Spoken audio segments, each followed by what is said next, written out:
Wrong place. Press the wrong one, press the wrong one. They are very close, okay? For a guy who sees shit in double visions, is a little bit misclick, okay? Misinput, misinput! So, hello there everyone, my name is Kirivaku and I'm your host and your void with a voice here to entertain you and may or may not. I have no idea what I'm doing. Technically I have some, but just there's quite lots of work I'm still working on, okay? And I kind of like paused like a few days. Not just like 1 or 2 days, like a few days. If you guys don't know, my vertigo is actually some strong. To a point that it's actually a little bit hard to, a little bit difficult to kind of like. Imagine this thing. If your entire world is spinning and you are dizzy, you can't do anything, right? Because your hand-eye coordination is completely fucked. But think closely. What happened after it stopped? You would think, oh, you recovered from a vertigo, right? Okay, go along. Go ahead, keep working. No, it doesn't work that way, apparently. Once you get enough like dizziness and vertigo, like you would understand. Like if you are like in pain, okay, imagine you have back pain. You can take like some, you can do some exercise, take some like painkillers. You can immediately go into work, right? But dizziness work in a very different spectrum. So when that happens, okay, when that happens, you can't do jack shit. When it's gone, you still can't do jack shit. You know why? You are very tired, like mentally tired, maybe even physically tired from dealing with the dizziness. So you would be out of condition of 1 day, and then you need to spend another day, or maybe even more than 1 day, to recover from that severe dizziness. Not even kidding, it can't do that much damage to you. And if like that vertigo like episodes, it kind of like disrupt your sleeping cycle too, so you have insomnia kind of like mixing together. Holy shit, like not enough sleep with a very tired mental fatigue is like a super double whammy. It's a super ultra double whammy. That can do a lot of damage to you. Also, hi there Krabby, hi there good kings, hi there everyone. Hi there lots of people. Oh, by the way, you guys don't have to go to like answer the questions, I just like put that thing for fun. If you guys don't know, okay, if you guys don't know, there's like this things about YouTube is not going to be YouTube anymore. Yeah, if you guys don't know about this, it's like there's like issues right now. UK is actually like forcing like YouTube to not featuring like YouTuber content on YouTube anymore, and only like features like approved, quote unquote approved, legit source. So it becomes like, you know, like only like the news channels, like all those kind of like TV, like, you know, like back in the days that like you watch TV, there's like those kind of like TV channels, news channel, like Discovery Science, like those kind of place, BBC Earth, like all those kind of things, the BBC News, like all those things is going to be features onto YouTube, except YouTuber content. So they kind of like will hide YouTuber content unless you personally go search for it. Basically, the feature page, like the home page you will see, is just flooded with like quote unquote official channel.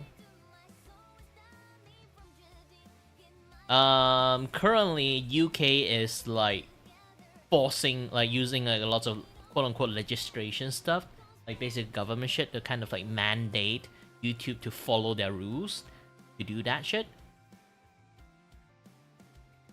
So sooner or later, you guys can't really like see my content anymore unless you go to my Discord channels and then like have like the you know, like the ping thingy like on. You really will not be able to see my notification anymore. I know YouTube is actually like sending message to a lot of like creators to tell and like viewer to like fight off against this like stupid things, but only people in UK can fight it off. But have you, if anyone don't know a little bit about like world news lately, okay, the government don't really listen to a single person's a single netizen like word at all. Not even kidding. Not even kidding. So I'm gonna say like this is like a fat chance that they can stop it. Because again, it's like a rule thing. Only like people in UK can fix it. But apparently people in UK can't fix it because the government kind of like have, just do whatever fuck they want at the moment. It's been like a few years. It's getting worse and worse.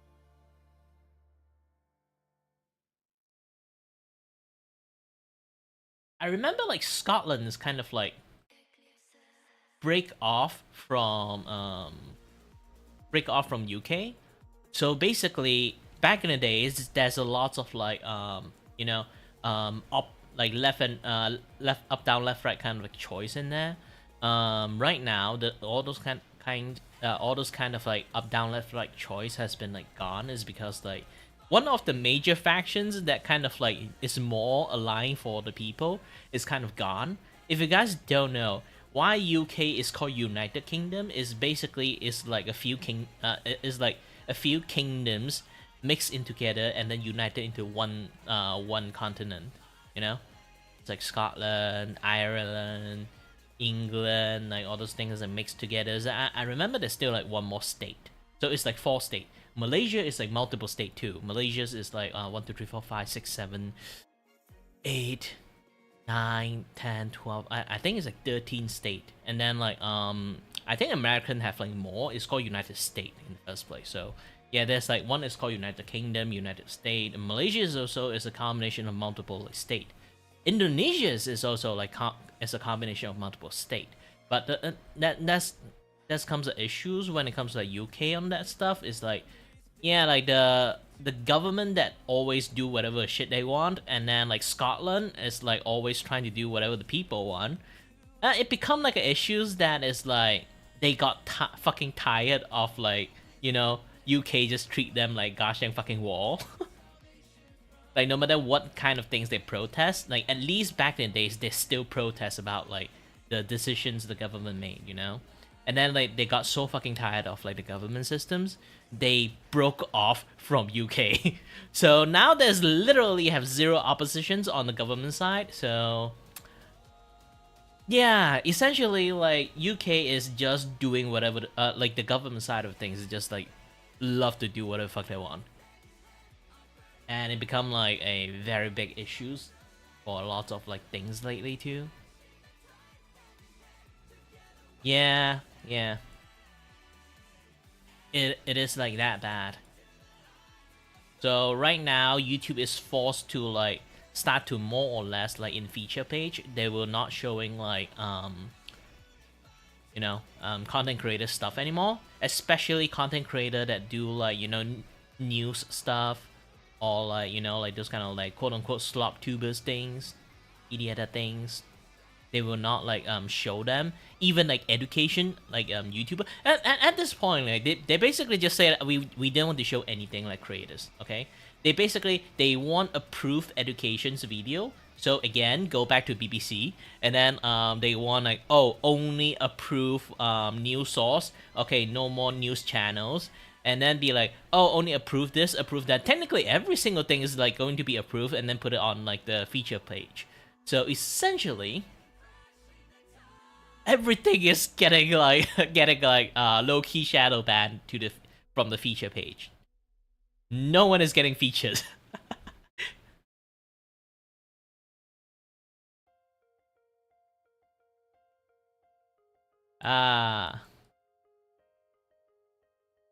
If you want to say that's not fair, everyone said that, but they don't give a fuck. That's the thing. It's like that they don't make decisions for the for the people. They make decision for the country.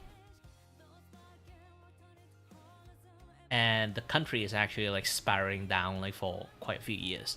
So yeah, that become like a very very big issues.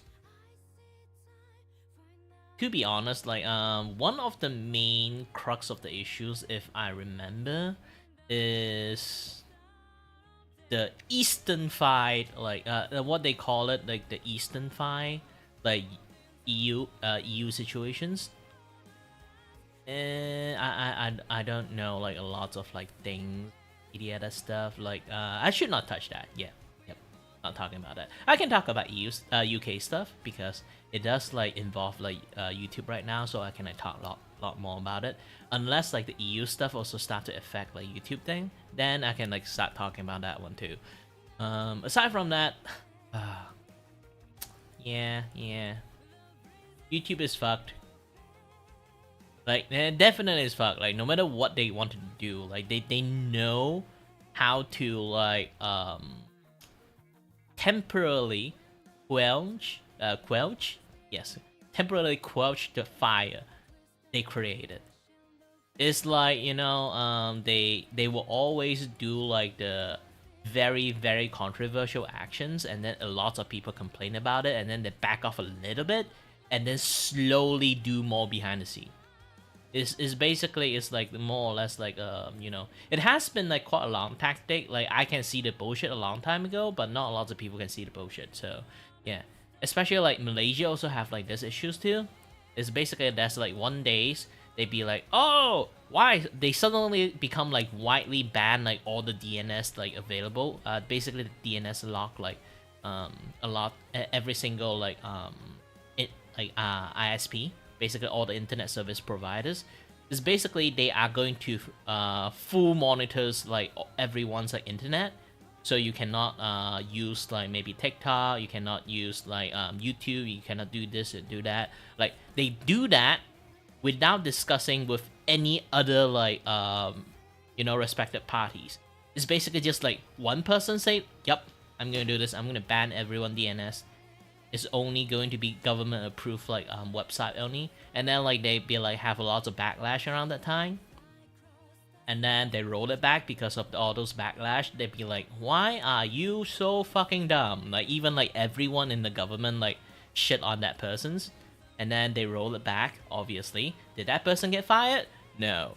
And do they slowly afterward adding more and more internet securities into Malaysian like internet service provider? Yes. Like not a lot of people know. Only like tech savvy people can actually notice this kind of things. Is like when it comes to certain times when you go to like certain internet, or like go to like even you use DNS, okay? Go to certain internet, or like you are around some certain time or around some certain locations, your internet will become really really slow. One of the reason is because like back in the days, like they used like DNS lock to kind of like, you know, go through like your web browsing, like and then they will like filter out like any website that you cannot visit, any website you can visit.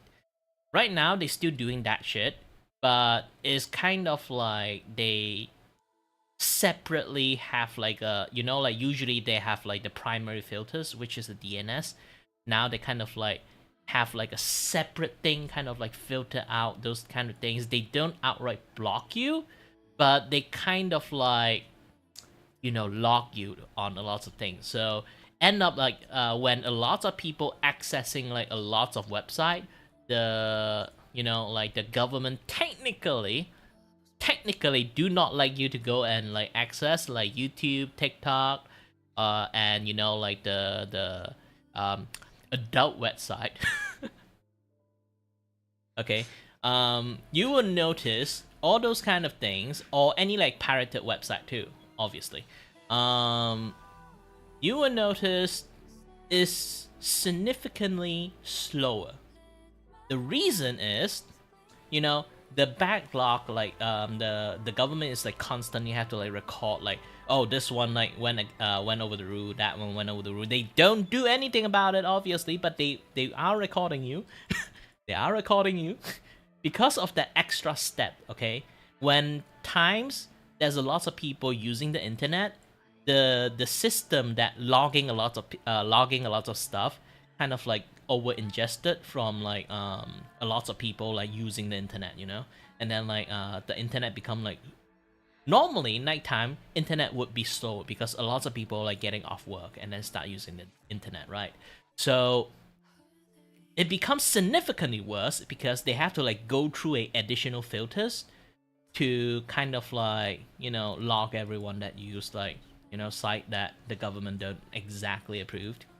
Like when I say don't exactly approve, I'm not just mentioning like the, you know, the actually like the bad one, you know. There are actual bad one.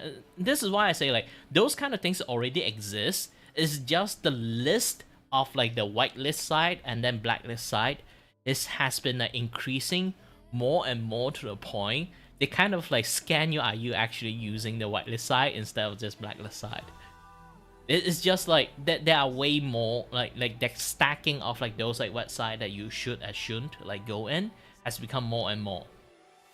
So going through that backlog when people like using those kind of internet, they have to like keep like track on all those kind of things every single time. Even you are not, okay? Even you are not going to those website, they will still have to have you go through that filters. Because constantly have to like going through that filters, it kind of like slow down everyone's internet because like they have to wait for everyone to pass through that filters before like you can get back the informations.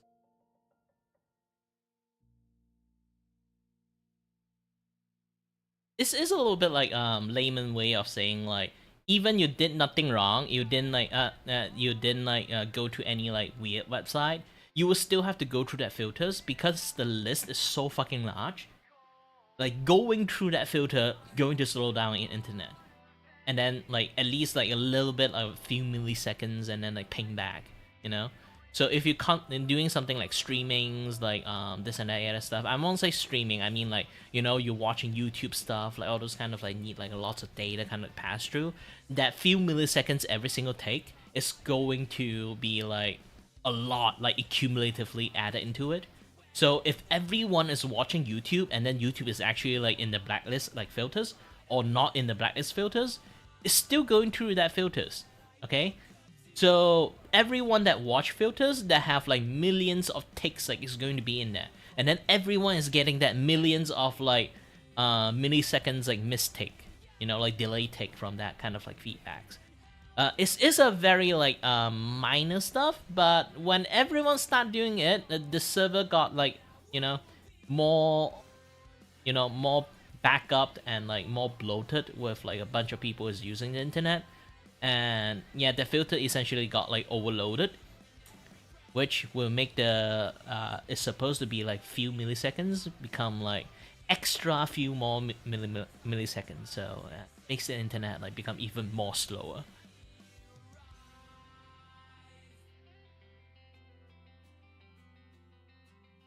In order to fix that, you have to have like an even better like internet infrastructures. But like I say again, like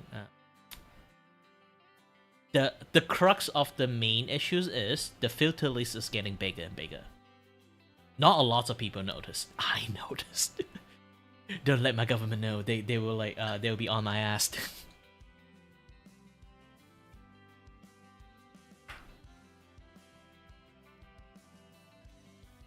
Oh yeah, I still got like a few things actually. Hold on a little bit.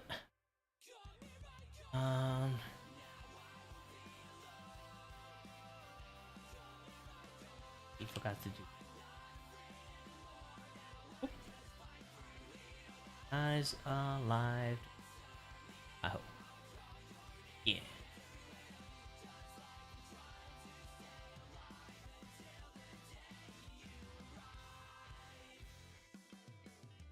It's not something like too difficult to kind of like not notice.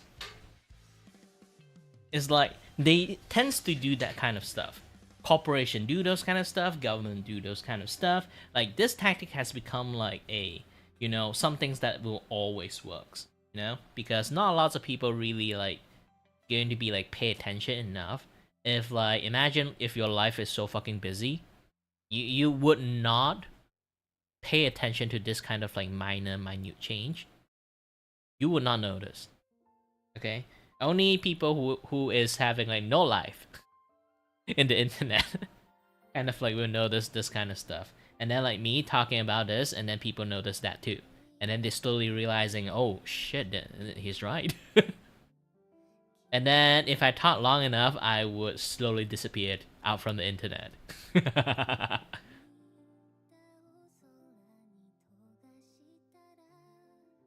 That is just how the world works.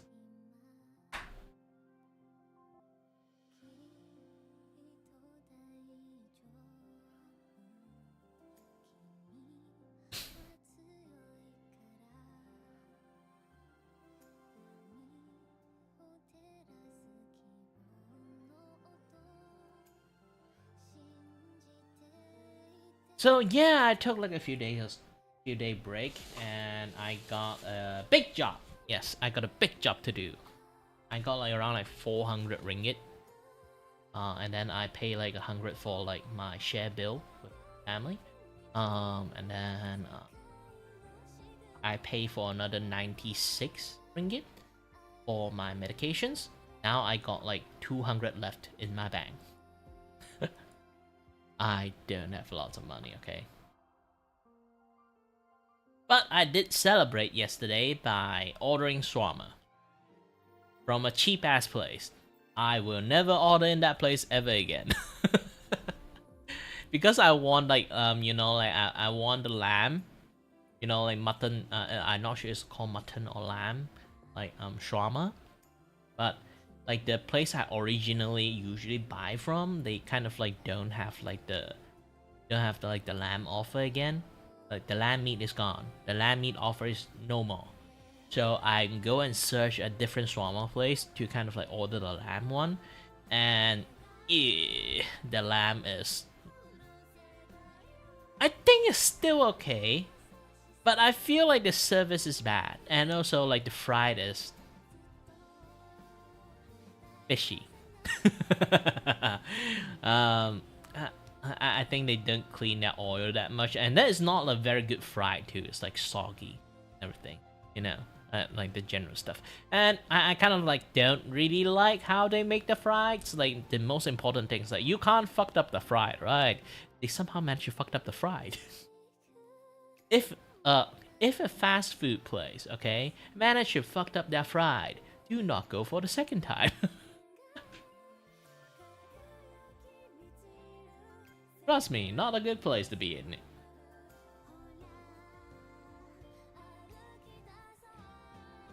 And I wasted my 30 ringgit. And it's supposed to be for celebration meal. No! Someone give me another 40s so I can buy another one again. Order. Yeah, it's like 10 bucks. It's very expensive. It's a very expensive meal. I know for some people like 10 bucks a meal is not actually that expensive, but for me, conversion into Malaysian ringgit is like 40 ringgit. It is very expensive, Like I can eat a good meal with just 2 ringgit, okay? I can eat a nasi lemak with 2 ringgit. I'm not sure 2 ringgit nasi lemak still exists because economy has been like really bad lately. Maybe like 250, okay? I have a nice pack of nasi lemak to eat.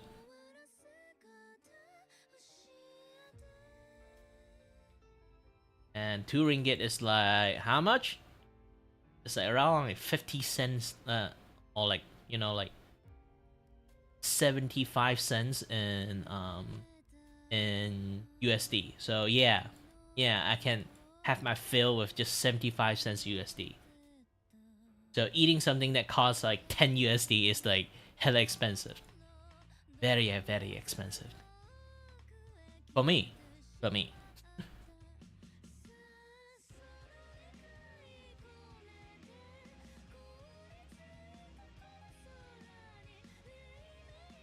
It is what it is. So imagine like I need to like 96. You see like USD ringgit, okay?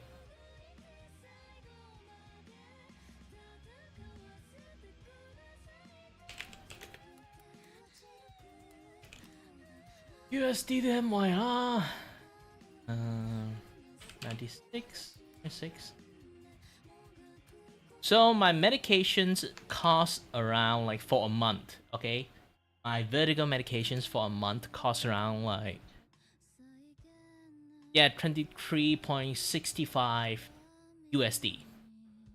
Got some membership discount there, like 10%, 5% discount. So I think it's like around like $24.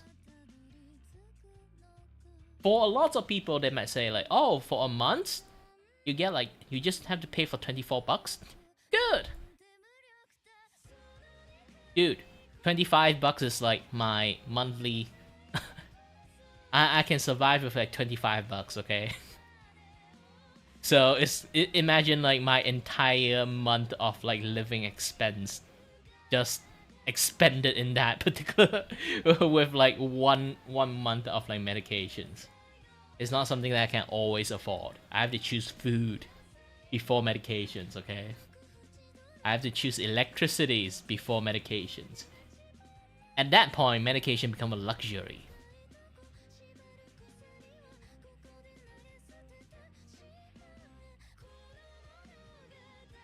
And you know what's the worst? In order to make myself not being dizzy, I have to use money to buy medications, so I can take the medications. I'm not dizzy anymore, but essentially I still cannot relax because I have to work. So I have to go to work and get more money so I can buy more medications and continue working, and then buy more medication so I can continue working to earn more money, to just barely enough to buy new medication again, and then go back to enough working. Oh man, the cycle is fucking toe. It's like you have to keep buying fucking coffee for you to work, and then the coffee is fucking expensive.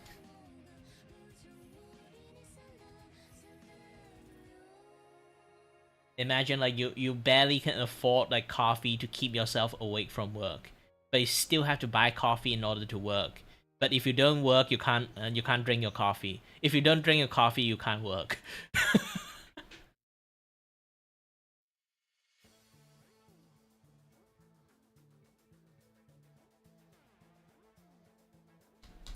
And like I say, like this is why not lots of people give a shit about like all those kind of like the tactic I mentioned, that slowly like they back off like only tiny a little bit and then like slowly advance like 10 more step.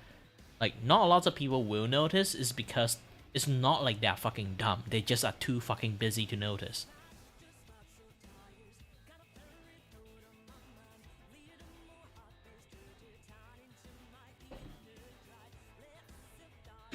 They have no time to notice.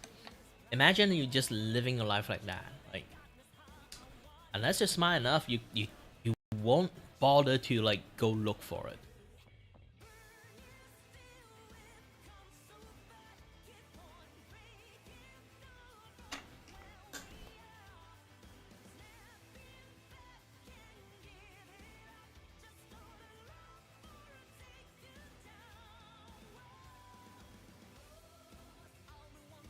Yeah, just a little bit.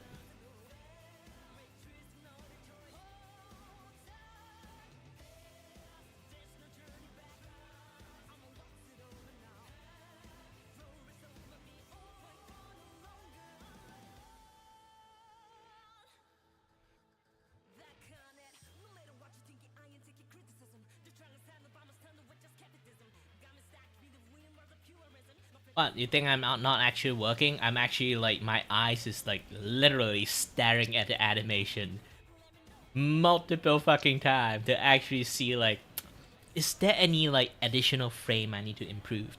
Yes. I am talking, but I am working the same times. Especially when it comes to animations, like there are lots of time I literally have to like sit here and watch this thing on repeat so many times that I finally like spot like what is wrong.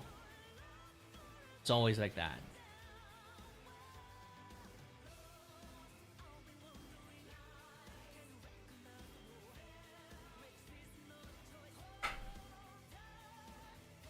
And also I realized that I cannot eat shrimp. I always know I can't eat shrimp, but I only the only like things that I know when I eat shrimp is like I would have a hard time breathing afterward. It's basically like some sort of like low level allergy. Like sometimes I figure out like it's fine. Sometimes like yeah, I won't die eating it. So like like every single like food always like maybe have like a shrimp or two like mixed into it. If I kind of forgot to ask like no shrimp, and then there would be like have shrimp in there. Like even I say like no shrimp, I go to like food stall. Are they going to fucking like do like deep cleaning on like the fucking wok because I say no shrimp? Because I'm allergic to it? No. I feel bad for people who are allergic after this. Like it's like if you're allergic to some things, like the things you have to cook with actually have to be separated. Like this is why like some of like the official like restaurant, they need to have like a separate like one of like the basically a few separate cooking ware. They have to keep it like super fucking clean, and also like never use it for some certain ingredient. So yeah, like imagine like oh that guy's allergic to shrimp. We have to use the no shrimp like cooking ware. Else like if this thing like previously cooked something else with that with shrimp before, even we don't put any shrimp now, the residual shrimp like stuff like on that particular cooking ware is going to contaminate the fucking things. So if the person eat it, even I don't put fucking shrimp in there, it will still kill that person. If he have severe allergy. Okay, not like little allergies that you would just get a little bit itchy or have a little bit harder breathing, like mine. It doesn't really kill me. It just make me feel uncomfortable. But I realized I actually get more like my vertigo episode would be like stronger after I ate shrimp. That is some things I noticed. Because of my conditions, I always have to like notice the little thing in the world. So I kind of like notice that now. So now I actually have to be really, really fucking careful about shrimp. Just not to get myself more dizzy.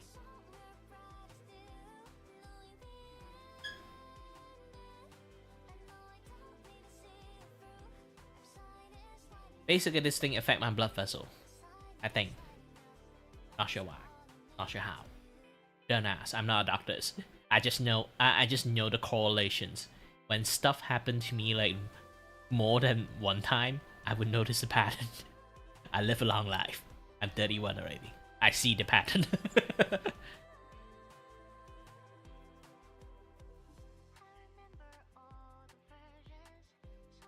I've been aware of my condition for 6 years now. But you still can't really like exactly avoid it. So like even I have to eat it since I ordered the food by mistake. It's not like I'm going to die anyway, so I'm just going to eat it, and I'm going to at least precautiously take my medications. Like sometimes I kind of skip my medications because I don't always take it. My head will hurt if I take too much. There are times that I know it's like been like very consistent, then I have to take my medication. For now, I need to take my medication for quite a while, long term. Be like a week or so, and then I'll be like stop for a while, maybe like lower the dosage. Like 2 per day become 1 per day, and then like half a tablet like morning and night time, like those kind of things. And like just half a tablet only for like a day.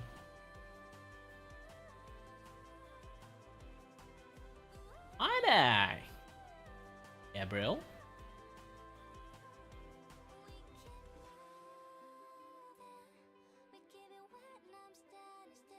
Yeah. Sorry, my brain kind of like malfunction a little bit. Your name is too complex for me to like recognize.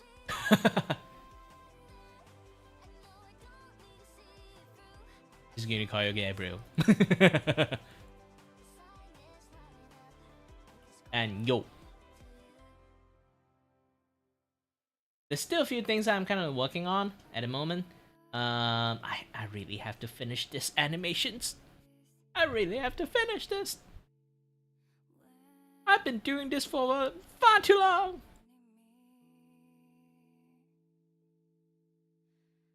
Speaking about this, I should kind of like, you know,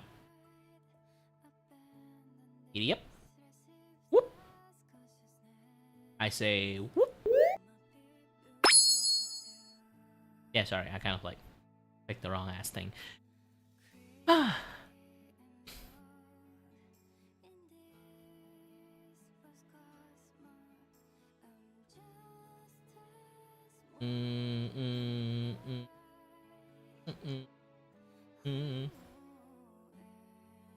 Let's see. Okay.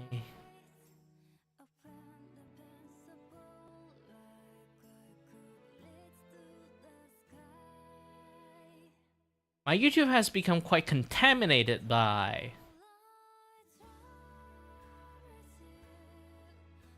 suspicious stuff lately. Might have to like use something else in the futures. But at least I still got like the much more innocent drawing like this. Ina.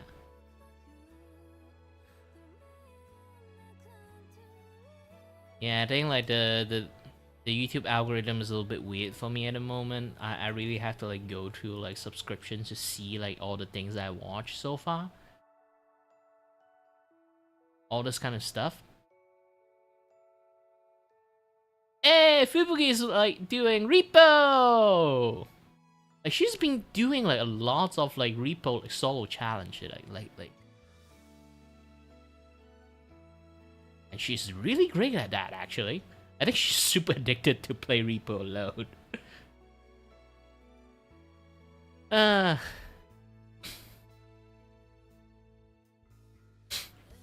then this is me, my own stream. I think main thing I really want to watch is like a Tozy stuff. Yes. Tozy. I think you guys can like hear it. Right. You guys can hear YouTube. Let me kind of like watching while working at the same times. You guys, since like animation is like a little bit tedious, it's not like I can like teach you guys anything about animation right now. Because right now I'm just like doing a lot of like you know, just add shadows, like lighting, shading, all those kind of things. It's a little bit tedious because it's going to be very simple, and there's a lot of like frames, so like it's a lot of work in between. And first, do the bodies, and then later on I will do the hand.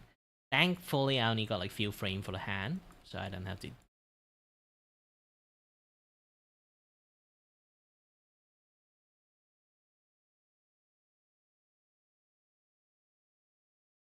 That's like two weird news in this two particular things. I do want to like share this two out.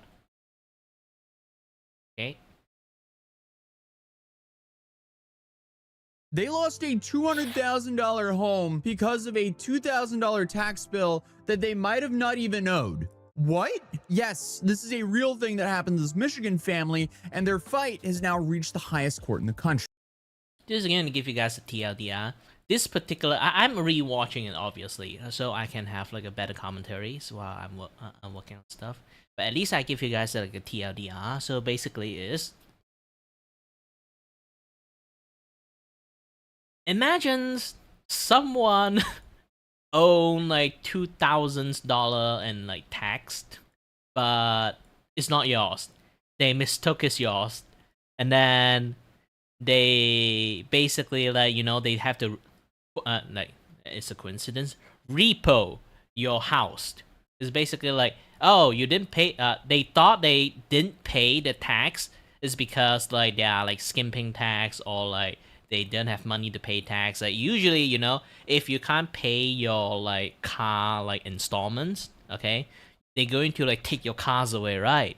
So the government decided to preemptively took their house without their knowing and sold the house at a super ridiculously low price. So imagine a house that's kind of like worth like 200k, okay? Again, like 200k for some reasons. Like this recent like like a lot of people steal 200k for no out of nowhere. But either way, so they took a house that kind of more or less worth around 200K, and then they auctioned it out and sold around 75,000. Yeah, just 75,000. It's basically not even half the price of the house worth. So, and then without their knowing, and then suddenly, they just got kicked out from the house. They have no idea what the fuck happens.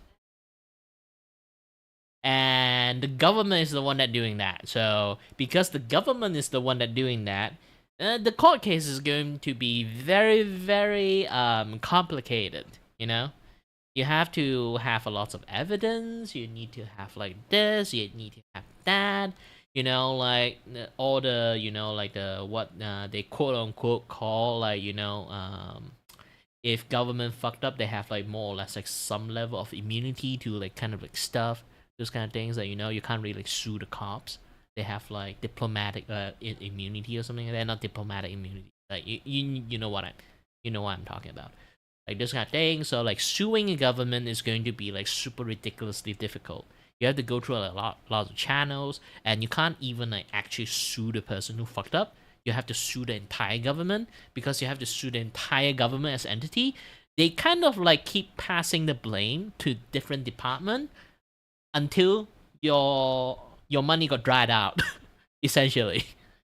Because they have to keep passing like each time they pass like a different like, oh, this is not my positions. You have to pass through a different like government positions. So you have to sue that department, and then you have to like move your court to a different department, and then you have to schedule another day, and then you have to pay the lawyer again, and then like, oh, you're not it's not my problem. You have to like sue this department, and then you have to, oh, it's not. You have to like reschedule again. You have to pay the lawyer fucking again, and then go for the back and forth argument again, and then they'll be like, oh, it's not our department, since it's like your house got sold in auctions, so you have to go through the auction department, and then they go for the auction department, and then they'll be like, oh, it's not our fault, and you have to go for the tax department again because they miscalculate your tax, so you have to go back there, and then they go there, and then they have to go there again, and then they go different place again. Oh my gosh, like suing government is like super fucking difficult, especially in US, okay? That is how the entire thing functions. So like, they have been fighting for like 2 years around that time now. They kind of like, they already got kicked out from the house. They kind of homeless. Okay, around the time, temporarily homeless, they managed to find a place to like settle in. Doesn't mean that they used to have a house. They only need to pay electricity bill and water bill only. Now they have to pay for like rent, this and that, and then now they have to pay for like lawyer fee for this bullshit. It's basically playing to pass the fucking hot potato. It's like really difficult. So when the government do some bullshit like that, you really can't like do anything about it aside from complaining. Well, like there's a lot of circumstances like my medical issues. All we can do is just fucking like bitch about it. Aside from that, we really do not have the fucking power to do anything. Good thing Atosi is talking about it, but it's still like, it's not like his like view is like more than like 100 million or 1,000 of view, to the point that like a lot of people can talk about it, and it's like a lot of messy court case stuff. It's complicated, and like I say again, this is why they passed the fucking hot potatoes. Sometimes they legitly passed it, sometimes they just like hand wave past it to another department. That's become like the real issues here. And then now they have to always like different court case have different argument, and then they have like different lawyer for all this kind of bullshits. A lot of things, a lot of paperwork. And this story genuinely had me stumped for a second, because every time I thought I kind of... So let's kind of roll back, and then like now like the general story here. I let you watch this guy to learn about the detail of the story now. They lost a $200,000 home because of a $2,000 tax bill that they might have not even owed. What? Yes, this is a real thing that happened to this Michigan family, and their fight has now reached the highest court in the country. And this story genuinely had me stumped for a second, because every time I thought I kind of figured out what was going on, more details came out, and I was like, okay, what's going on here? So apparently it all starts with a tax bill of just $2,241.93. Not $22,000, not $222,000, just $2,241. And somehow that number eventually led to a Michigan family losing a home that had been assessed for tax purposes at nearly $200,000. So obviously, if you're thinking, okay, there's got to be more to the story, yeah, you're absolutely right, because there is a whole lot more to the story. So this whole case revolves around the Pung family and their house in Isabella County, Michigan. 35 years ago, Timothy Scott... Again, like, repossessions, in short, is called repo. Scott Pung bought a 3-bedroom house where he and his wife raised their family. According to the Pacific Legal Foundation, which now represents the family, the house gave them exactly what most people hope for when they buy a house: stability, memories, and something to pass on to the next generation. So after Scott unexpectedly passed away in 2004, and his wife later on passed away in 2008, Scott's son Mark continued living in the home with his own wife and young child. So far, incredibly sad story, but at least it was a home that could stay within the family and keep family memories alive. But the problems didn't start until after the county decided the family no longer qualified for something called Michigan's principal residence exemption. Basically, it's a tax exemption that's available for qualifying primary residences, and the Pung family believed the exemption should continue because family members were still living in the home. But unfortunately, the local tax assessor disagreed. So now, this wasn't just like one of those situations where someone shrugged and said, fine, whatever. No, the family actually challenged the decision before the Michigan Tax Tribunal, and they actually won. So according to the tribunal, because family members and beneficiaries of the estate continued living in the house, they didn't have to file additional paperwork to keep the exemption. So, at that point you would think, okay, everyone just packs up their legal folders and, continues on with... And then they'd be like, another department be like, hey, we didn't get any paperwork. They are skipping taxes. I'm going to get the house. Life, maybe an awkward handshake or two. I don't know, but apparently no, that didn't happen. So according to court filings, the assessor denied the exemption again anyway. What? How could they do that? So the Pacific Legal Foundation even points to a testimony where, after being reminded about the earlier ruling, the assessor responded, I don't care what he says, the law says that you do. What about the ruling? What? This is the problem with this story. So much of it just doesn't make sense. It just seems so... Basically, it's government department miscommunications, and then like the family suffer from their consequence, from their fumble consequences. Incredibly unfair to the family. What kind of government official responds like that after losing? That just doesn't make sense whatsoever. But from there, it's like imagine like you're playing a game like rock paper scissors. You'll be like, ha, rock beat scissors. Sorry, I can't say scissors. Rock beat scissors. Okay, and then they'll be like, nah, scissors cut rock. dispute snowballed out of control. The family says the county treated the property as delinquent over a tax bill that they never should have owed in the first place. So Isabella County, meanwhile, argues that the family had years to resolve the issue, received repeated notices, and failed to pay the taxes the county believed were due. So right away, you've got two completely different versions of the same story. And unfortunately for the Pungs, while everyone was arguing about who was right, the foreclosure process just kept moving forward. Now, before we get to the Supreme Court, we need to talk about what actually happened to the house, because this is where the numbers start looking very bizarre. So the county eventually foreclosed on the property over what had grown into about $2,241 in tax debt. And remember, this wasn't some abandoned house that's been sitting empty for like 20 years. No, Mark Pung, his wife, and their young child were living there, and they were ultimately evicted from the house. Then Isabella County put the property up for public auction. I can only imagine how frustrating this is. Property tax rate in Isabella County. Wow, that's a high property tax rate, 1.36. Essentially, it seems like they're foreclosing on the house for 1 year of property tax. That's quick. Unfortunately, I think this is one of those situations where you kind of just have to pay that property tax and appeal it, and then wait for the appeal process to go through, so you just don't lose your house, because I can only imagine being displaced from your house would cost a whole lot more than that tax bill. What an overall nightmare for the family though. But it gets so much worse because, you know, the house, which the county had assessed for tax purposes at roughly $200,000, it sold for $76,000. The house sold for 40% of its assessed value. Now, obviously, before anyone jumps to the comments saying like, well, that's assessed value, that's not the same as market value, you're absolutely right. They're not identical. So counties themselves will tell you that the tax assessments don't reflect on what a home would sell for on the open market.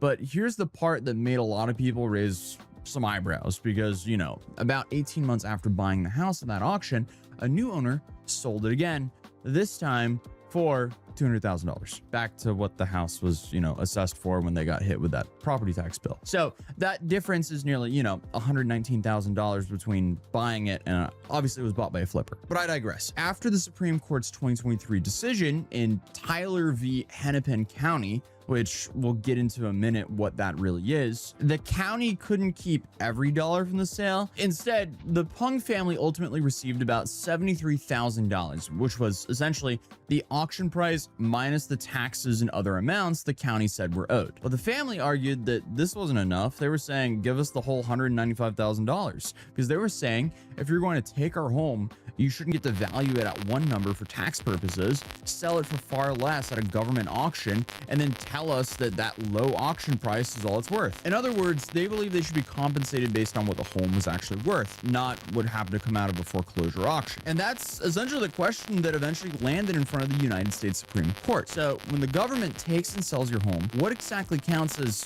just compensation under the Constitution? And to understand why this case ended up in front of a Supreme Court, we kind of have to rewind a couple of years. Basically, they add in later on, the argument is like, okay, you forcefully kick us out. You sold the house. The milk has been spilled.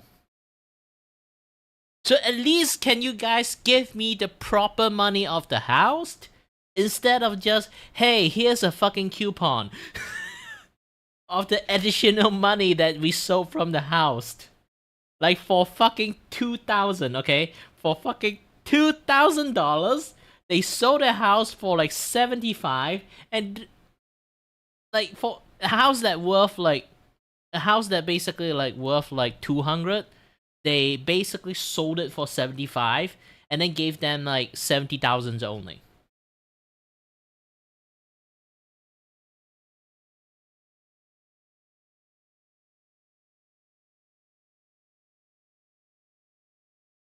Then they'd be like, the fuck? At least give us enough money to buy a fucking house. Because this wasn't exactly the first time the justices had actually dealt with a case like this. Because in 2023, the Supreme Court unanimously decided a case called Tyler v. Hennepin County, which is the one I mentioned earlier. That case involved a 94-year-old Minnesota woman named Geraldine Tyler, who lost her condo over unpaid property taxes. Here, the county sold her property for about $40,000. And the problem was that only around $15,000 of that money was actually needed to cover those taxes, penalties, and interest, and I guess costs. So I guess the government just decided to keep the rest. So thankfully, the Supreme Court looked at that and unanimously said, no, that's not acceptable. So justice after justice agreed that while the government has the power to collect unpaid taxes, it can't use a tax debt as an excuse to take more property than what it's owed. Or as Forbes said it, Tyler established basically the government can collect taxes, but it cannot use a tax debt as an excuse to take more property than it's owed. And obviously, this was a huge property rights victory. So when the Pungs brought their case, everyone naturally assumed that it would be another Tyler case, except it wasn't. See, after Tyler, Isabella County didn't keep every penny from the auction. The county returned the surplus proceeds from the sale, roughly, $73,766 after subtracting the tax debt. So the legal question, I guess, changed. Instead of asking, can the government keep the extra money, the Pungs were asking, what if the auction itself produces a stupidly low price? Like if your home is actually worth close to $200,000, but a tax foreclosure auction only brings in $76,000, should the Constitution require the government to compensate you based on what your home was really worth? Or is the auction price good enough? And believe it or not, there wasn't a clear answer to that question, because that's why this case made it all the way to the highest court in the country. So what did the Supreme Court actually decide? Well, if you've seen some of the headlines, you might think the court basically said, yeah, the government can sell your house for whatever it gets at auction. So that's not exactly what happened. So writing for a unanimous Supreme Court, Justice Samuel Alito said that if a tax auction is ran fairly, the government doesn't have to pay the former owner what the home was worth on the open market. Instead, the court said the starting point is usually whatever the home actually sold for at auction, not what it might have been worth under different circumstances. But there's one part of that decision that's really important. The court kept saying if the sale is fairly conducted. So yeah, that's not really a slam dunk for either side. The Pungs lost on the argument that homeowners should automatically receive fair market value, but they won something pretty important too. So their case isn't over. And this is obviously despite all the headlines saying the Supreme Court ruled against the family. That's, I guess, only half the story, because the biggest question, the one that's specific to this foreclosure, is waiting to be answered. And then of course you get to the part about the opinion that made me do a double take. Now, even though the Supreme Court ruled against the Pungs and the big question they brought to Washington, there was still something that really stood out to me. Some of the justices basically said, hang on, we're not saying everything that happened here is okay. So apparently Justice Clarence Thomas pointed out that the Pungs had already won part of their fight over the tax exemption, but the foreclosure still happened anyway. So Thomas wrote, what Isabella County did to the Pungs was wrong, and on my initial view, likely unconstitutional. And that's a pretty big thing to hear from a Supreme Court justice. So if you're sitting here wondering, wait, if one of the justices think this was, likely unconstitutional, how did the family lose? Well, the Supreme Court wasn't deciding on whether Isabella County handled this foreclosure correctly. It was answering a different question. The question was, if a tax auction is fair, does the Constitution require the government to pay someone based on what their house might have sold for on an open market? The court said no, but it also said it wasn't deciding whether this auction was actually fair or not. That's now going back to lower courts. So the next fight is about whether Isabella County's foreclosure and auction were fair enough in the first place. To me, it doesn't seem like the foreclosure is fair, especially based on the earlier ruling they seemingly ignored. But I guess no matter where you land on this case, the numbers are hard to ignore here. So you have a disputed $2,000 tax bill, a house in a county that's valued roughly at $200,000. Then obviously the county seized that house from them. They foreclosed on it. Then they sold it on an auction. It sold for $76,000 on an auction to most likely some flipper who then sold the house again for the market value of about $195,000 about a year and a half later. Now, obviously, I don't know the details. This guy could have put a whole bunch of work into the house. And then, of course, it was a year and a half later. So, real estate markets in the US have generally trended upwards, but they haven't trended up enough to where it's going from $76,000 to $200,000. I mean, that is a crazy increase right there. So he must have put a lot of work into it, or he just got one hell of a steal in auction and that house is actually worth $200,000. And that's kind of what the family was alleging here. There's just a whole bunch of variables in this case, but it's hard to not come to the conclusion that the Pungs were done wrong by the county here. But hey, let me know what you think in the comments down below. If you're new here, feel free to subscribe. I'm and I'll see you gonna guys say in he's already tomorrow's done video. wrong in the first Peace. place, but stupid argument, stupid argument.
it's already done wrong in the first place. It's not now. It's like they just keep trying to argue like, we pay a fair price. We pay a fucking fair price.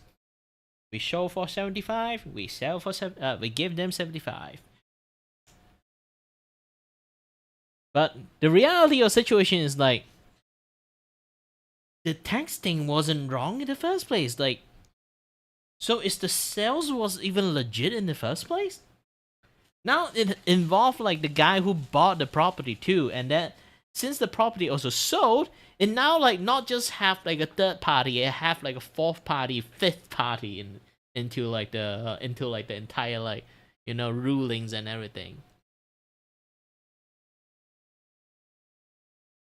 If the sales is not legit in the first place, now you got like another issues, okay?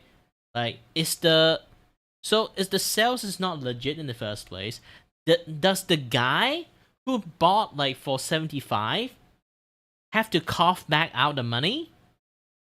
And if he have to cough back out the money, and he don't have the property right to sell the house in the first place now it revert back to that. So does the guy who like sold it for like 200,000 have to like take back the house? So the guy is going to lose the house? And then another guy who flipped the house and sold the house, now the money got lost on like, you know, like renovating the house and doing lots of stuff. And then they have to roll back out again. This is basically become a super fucking complicated stuff. Because all the lawyering bureaucracy like go through like so many hoops and everything, it's already been like 2 years long, to the point that the house has been like exchanged hands twice. And then now they have to like walk back like two buy in a row is going to be very, very complicated.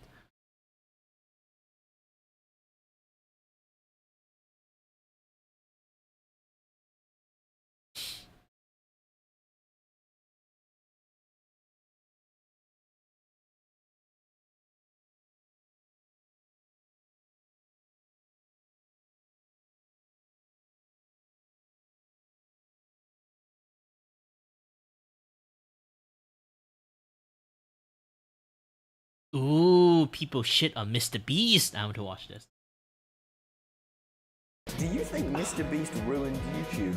Yes. There's this charity thing called Team Water. I'm not gonna donate $100,000. You're putting people on the spot. Put me on the spot. Y'all try to make me look like an asshole. Mr. Beast is using child labor and slave labor for his chocolates today. Mr. Beast is the single biggest creator on the internet, and increasingly, one of the biggest arguments for why that's a bad thing. Between a Super Bowl ad for job replacing AI, a very too bad, it's AI voice. Yeah. I appreciate you shitting on Mr. Beast, but you're shitting Mr. Beast using AI, and then while you're using AI voice, so no.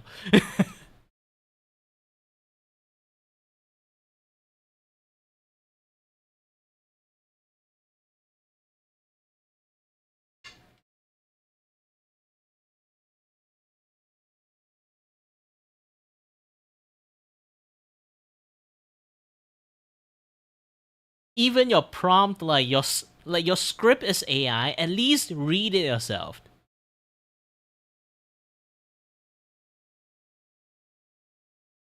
Let's make this quick, Polka Dot Man. I've got bigger fish to fry in this city. That's where you're wrong, Batman. We've all had enough of you putting us down as good-for-nothing villains. It's time we put a stop to this. We? Who's we? I'm glad you asked. Introducing for the first time Gotham's Legion of Evil, Calendar Man. Today is National Kick Batman's Ass Day, and also National Almond Chocolate Day. The Eraser. Let's get straight to the point, shall we? Crazy Quilt. Let's color the streets red. Oh, it's so hard to breathe in here. Condiment King. Galactic. Catch up, Batman. Kite Man. Wait, hold on, I got a bad one. I will relish in your defeat, Batman. Kite Man!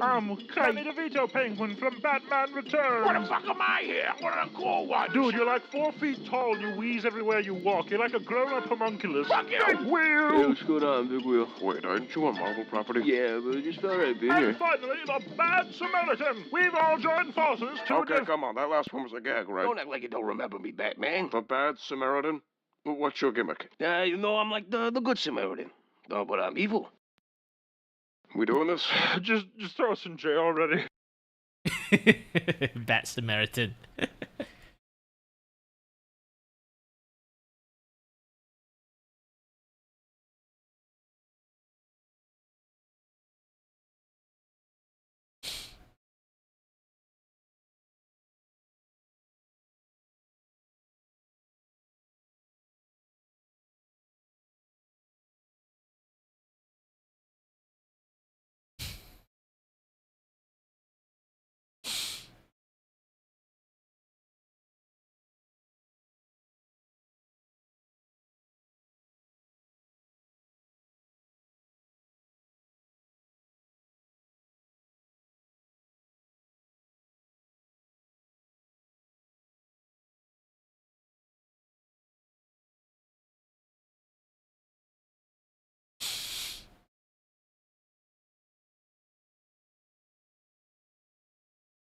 Okay, let's continue watch like the zoo tier.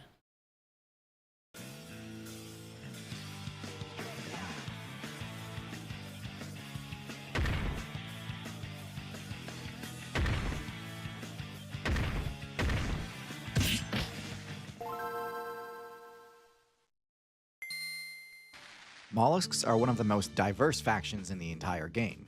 Indeed, much more diverse than I think most players realize. They are extremely popular both among casual and competitive players, with some builds demanding incredible levels of skill to pilot, while others are practically AFK.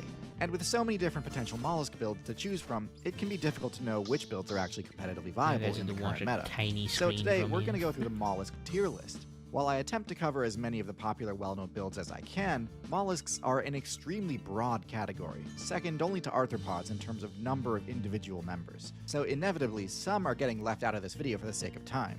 Still, by highlighting standout builds in both the high and low tiers, hopefully I can give you a good understanding of where the mollusk faction fits into the current metagame, and will be able to fill in the gaps for yourself.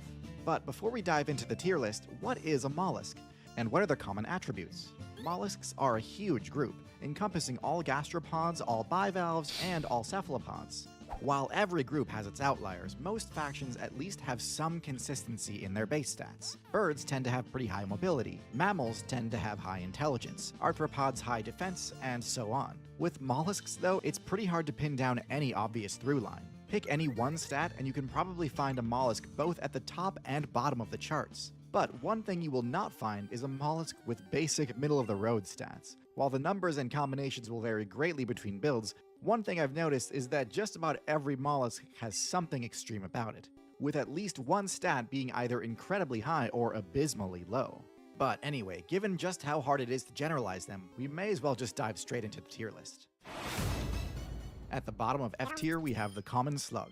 Now, while this build may look like it has all the downsides of the snail without any of the benefits of the snail's protective shell, yeah, it's pretty much exactly what it looks like. The garden slug genuinely has some of the worst stats in the entire game, with even its best stat being fairly mid. Its only defensive ability is its slime, which does help ward off attacks from insects. It's a double-edged sword though, as their slime also leaves a trail, making slugs one of the easiest builds in the game to track down.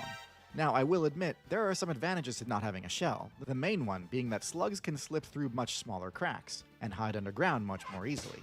However, since they need to come out to feed anyway, this doesn't really help them avoid predation all that well. So with all these negatives and pretty much nothing else going for them, the snail without a shell is going in F tier. Next in F tier we have the common clam, a build that exemplifies the extreme stat lines I was talking about to a T. With no eyes, terrible movement abilities, and no attacking moves, and no brain, the clam has to rely on only two stats, both of which are quite high. The first is their stealth, on account of the clam's surprisingly decent burrowing ability. By wedging themselves into the seabed, they can stay out of sight from most potential threats. But if an enemy manages to find them in spite of this, the clam has some of the heaviest armor of any mollusk, being able to deflect some pretty substantial damage. But with no ability to counterattack or escape, eventually a persistent attacker will deal enough damage to spell game over. Well, okay, technically clams can move, but I mean, come on. In the current meta, this just isn't enough. What's worse is that even though clams can burrow down to hide, in order to survive they need to filter feed, and to do that, they must poke their most vulnerable weak point above the surface of the seabed, giving away their hiding spot and opening themselves up to a devastating critical hit. At the top of F tier we have the common snail. The garden snail has most of the same weaknesses as the previous two entries on the tier list, but slightly less severe. Snails are every bit as slow and non-threatening as slugs, but they do at least have a shell to help block attacks. They can even use their shell to shield bash attackers in a pinch, though this doesn't do much damage. However, similar to the clam, because of how slow their movement speed is, and how weak their counterattacks are, eventually an aggressive player will be able to punch through their defenses. So they're not the worst of the worst, but compared to some of the unique and powerful abilities we'll see higher up on the tier list, the basic snail build just isn't going to cut it. At the bottom of D tier we have the scallop. The scallop is essentially a more decked out version of the clam. Though it has a lower base defense stat than the clam, its weaknesses are also much less pronounced. Instead of being completely immobile, scallops oddly enough have the jet propulsion ability, something usually only found in cephalopods and box jellies. Though it has a high cooldown, this ability gives them an escape option if they're ever under direct attack, something every other build on this list so far desperately needs. Of course, being able to flee from battle wouldn't do them much good if they couldn't see attacks coming, but thankfully scallops also spec into primitive eyes, enabling them to detect predators and reposition themselves accordingly. In theory anyway. One of the issues with simple eyes is that even the most basic stealth techniques, such as, for example, moving very slowly, can get past their danger sense, resulting in scallops getting regularly bodied by starfish. So while they're definitely a bit more versatile than some mollusks, I can't give them too much credit. Next in D tier we're going to have the first of the cephalopods on our tier list, the chambered nautilus. The nautilus is a slow-moving armored scavenger build I can't that believe that this sustains kind itself of like mostly animals on did detritus this, like and this carrion that is particular sunken. one, because like if you've seen a lot of like you know, dinosaur or like Doraemon stuff, like go back to the past, that you can see this kind of like things from like the before like the dinosaur era. Like this kind of stuff like does exist too, but in a much more larger form. So this is like the much more compact form of them. At the bottom of the sea. While being able to swim while rocking a tough shell is impressive, their terrible swim speed shows just how power crept this ancient build has gotten.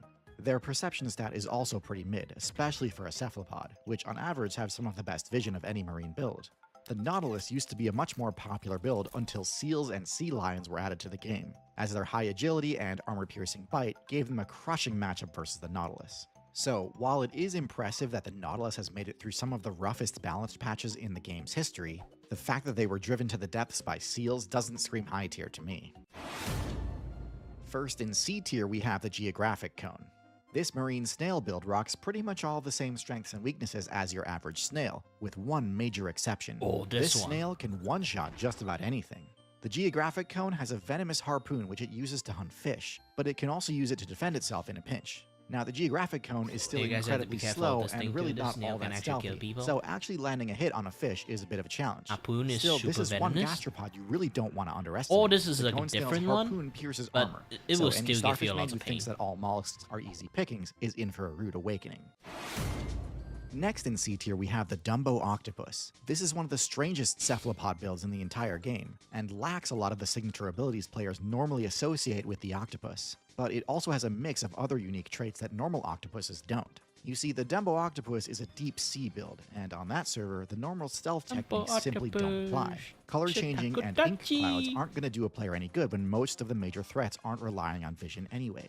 So even though those abilities are what the octopus is best known for, unfortunately the Dumbo Octopus has to find other ways to remain hidden from predators. And unfortunately this means it needed to make even more trade-offs. Rather than using jet propulsion, which is a conspicuous and turbulent, but incredibly effective movement ability, the Dumbo Octopus swims using large fins on the side of its mantle. This is significantly slower, but a great deal stealthier too. This makes it too slow to catch fish, but it's still able to thrive off of its winning matchup versus crustaceans. Its webbed tentacles are perfect for surrounding and capturing targets on the seafloor. So definitely an interesting build, but by having to sacrifice so much of what makes the octopus so overpowered, the Dumbo Octopus is definitely one of the lower tier ones. And at the top of C tier we also have the first squid on our list, the bobtail squid. This is another cephalopod which uses a fairly unorthodox ability to boost its stealth.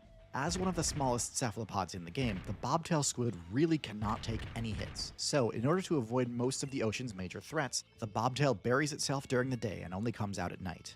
However, even under cover of darkness, the bobtail squid would still be at risk of being attacked. Though it's somewhat counterintuitive, on a night where the moon and stars are unobscured, detecting another player in the water isn't as hard as you might think. The shadows they cast in the water are highly visible and give away a player's location immediately, making it very easy for predators lurking below to strike.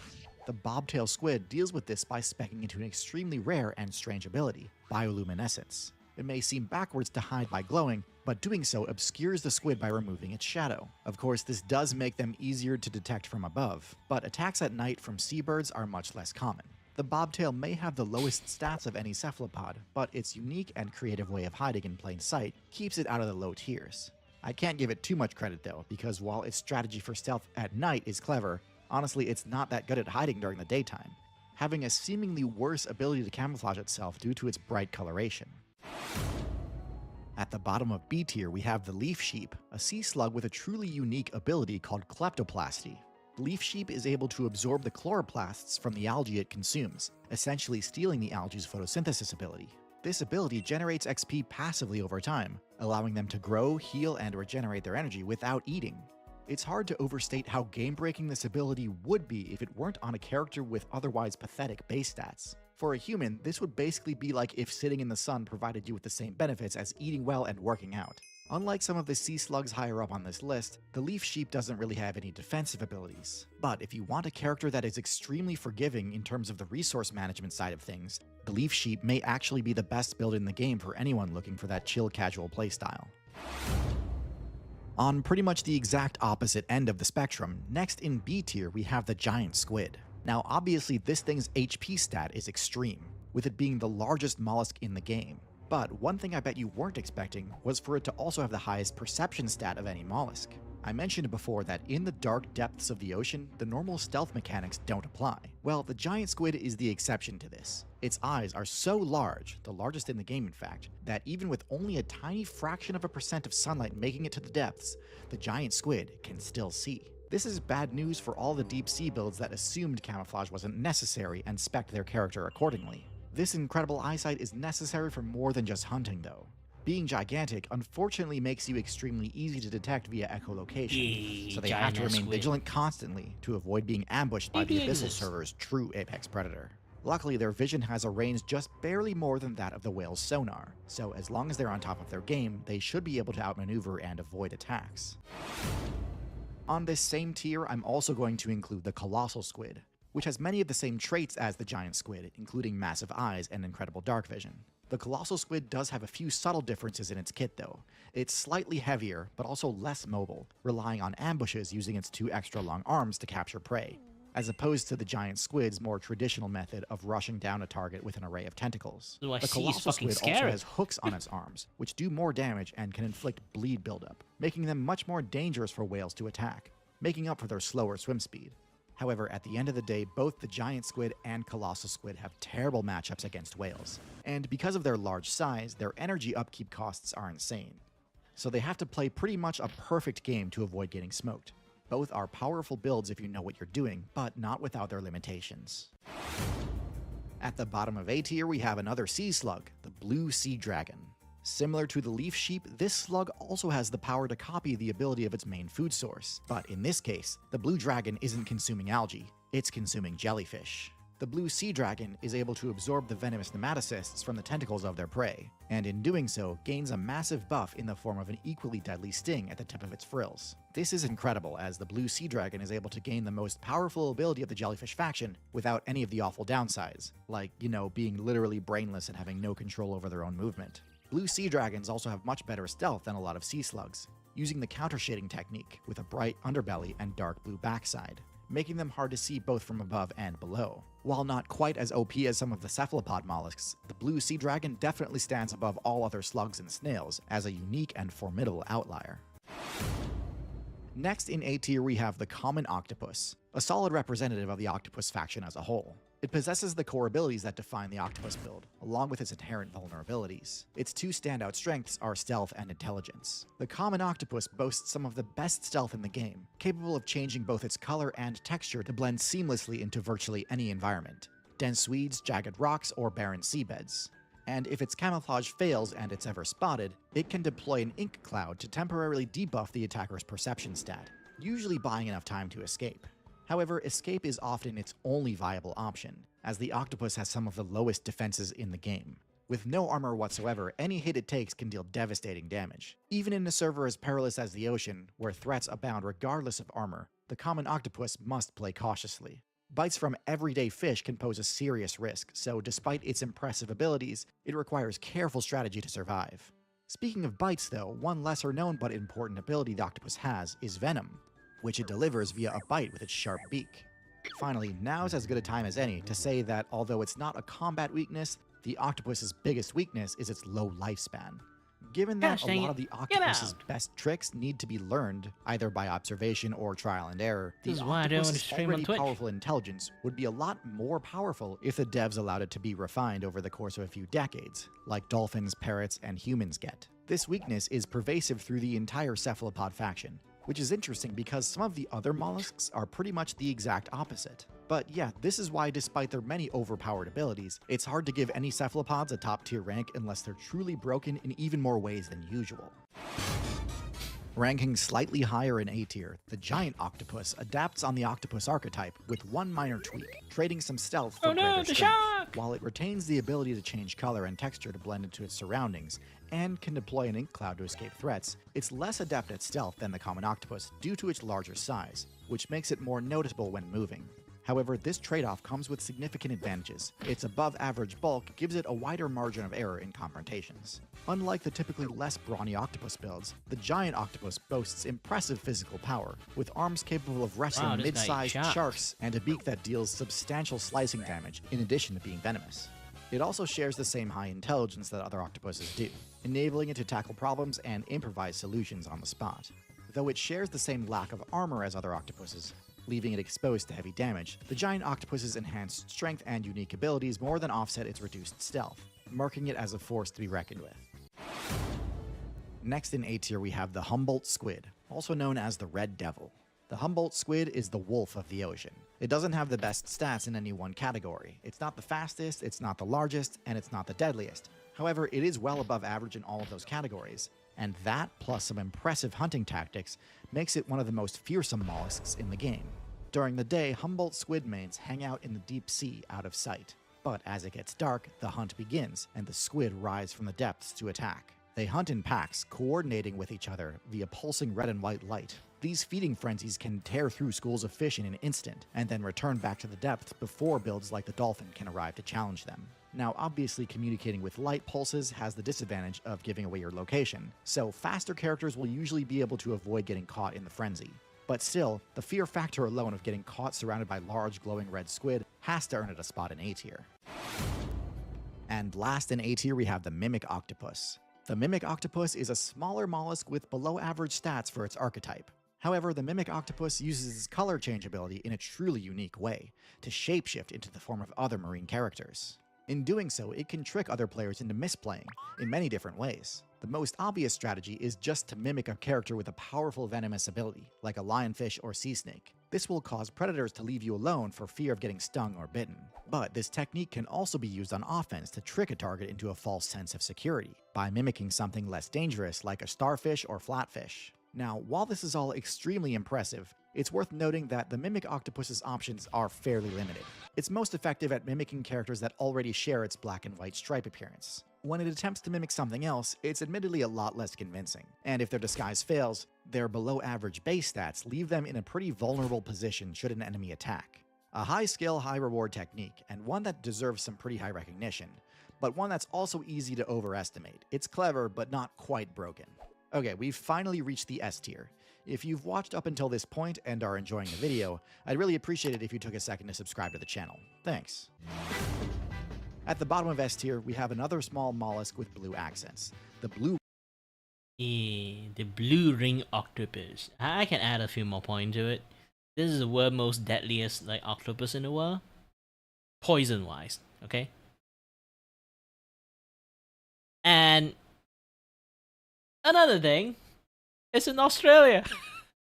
Blue-ringed octopus. This is one of the smallest octopus builds in the game, but you wouldn't know it if all you saw was its power stat. The blue-ringed octopus has the deadliest venom of any mollusk, even deadlier than the geographic cone.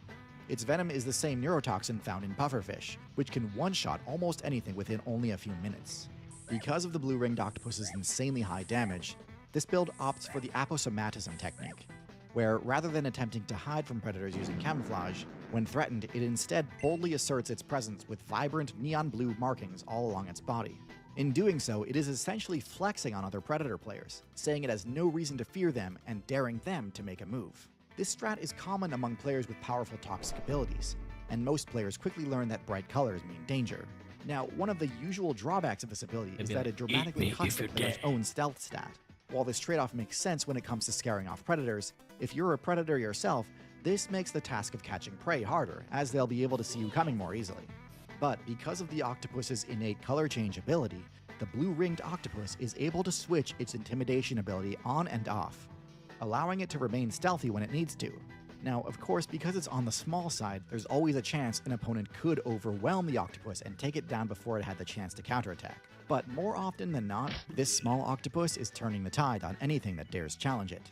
While it's definitely a glass cannon, the blue-ringed octopus's incredible stats and unique ability to subvert one of its major weaknesses earns it a spot in S tier. And on the topic of subverting weaknesses, next in S tier we have the coconut octopus. This is the octopus build with the highest intelligence stat of any mollusk, and the only one that makes tool use a core part of its strategy. The octopus's biggest weakness is its pathetic defense stat, and this was actually a direct nerf to overpowered cephalopod builds of the past. Many cephalopods used to have thick, sturdy shells like other mollusks do, way back during the Ordovician expansion. By using their incredibly high intelligence and tool use ability, the coconut octopus is able to regain access to heavy armor by equipping the shells of defeated scallops and clams. This makes them much less vulnerable to being picked off by a random attack from a fish or bird. In addition, kind of similar to the mimic octopus, most players don't have their guard up around a clam, so the shells also provide excellent cover to ambush opponents from. And after scoring a win, they can retreat to the safety of their shell to avoid getting it stolen, similar to leopards dragging their food up into trees to avoid hyenas. But shells aren't the only tools the coconut octopus has learned to incorporate into its combat repertoire. Using its water siphon, it can also launch debris at fish, making them one of the only builds in the game with access to a ranged attack. This is excellent at dealing chip damage without leaving the safety of the shell, meaning they don't fall into the same trap as clams by relying on defense with no means of counterattacking. Overall, this is truly one of the most impressive showcases of tool use in the entire game other than humans, as it legitimately subverts one of the weaknesses of the typical octopus build without sacrificing any of the perks. An easy S tier rank. And now our final S tier, the cuttlefish. The cuttlefish has a number of impressive stats, including quite literally the highest stealth stat in the game. It has the most advanced version of the color change ability, and is able to swap between colors at such an incredible rate that it can basically animate its skin. This means that in addition to standard camouflage, the cuttlefish can also use its appearance to confuse and hypnotize its prey, or startle and intimidate its predators. Though it may not have the ability to fire projectiles like the coconut octopus, its grappling arms give it a deceptively long reach, often catching players off guard and setting them up to get comboed into the cuttlefish's venomous bite. Even though the cuttlefish has no abilities which buff its defense, actually landing a hit on this agile and mesmerizing character is genuinely one of the most difficult things in the game. Their speed stat is a lot closer to that of a squid than an octopus, even though the rest of their abilities all align much more closely to the octopus. The cuttlefish combines the most powerful elements from both the squid, like high maneuverability and long reach, and the octopus, like intelligence, venom, and color changing, into one overpowered build. And for that, I'm ranking it as the #1 mollusk in the game. And that's the tier list. Overall, the viability of mollusks is super inconsistent. Best cephalopods are truly busted, but the faction is also filled with a lot of suboptimal jank and AFK farming builds. So there really is something for everyone here, from meta tryhards to low-tier heroes. Now, knowing which traits and abilities to invest in can be a difficult choice. Luckily for you, I've partnered with the game Cell to Singularity to provide you the perfect training simulation. Cell to Singularity is a scientifically accurate, non-fiction idle clicker game where you begin as a single cell and have to unlock traits to evolve your biology, increase your intellect, and invent new technology. In order to conquer and reach or something else.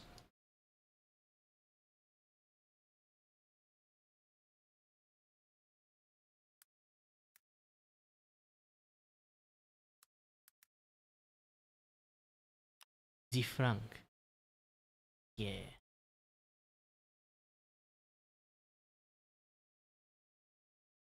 Zifrang is also a very good like documentary style kind of talk about animal in a fun way.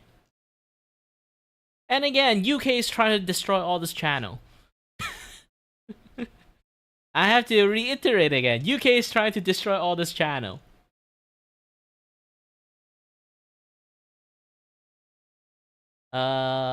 I don't think Buck is going to be very like appealing for lots of people, so I'm not going to click the Buck one.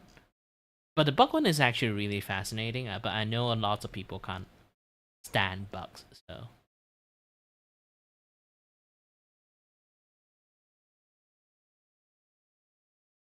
So many Bucks, like, oh. At this stream? Oh, most of them is up. No, I don't need member only. Populous? Public.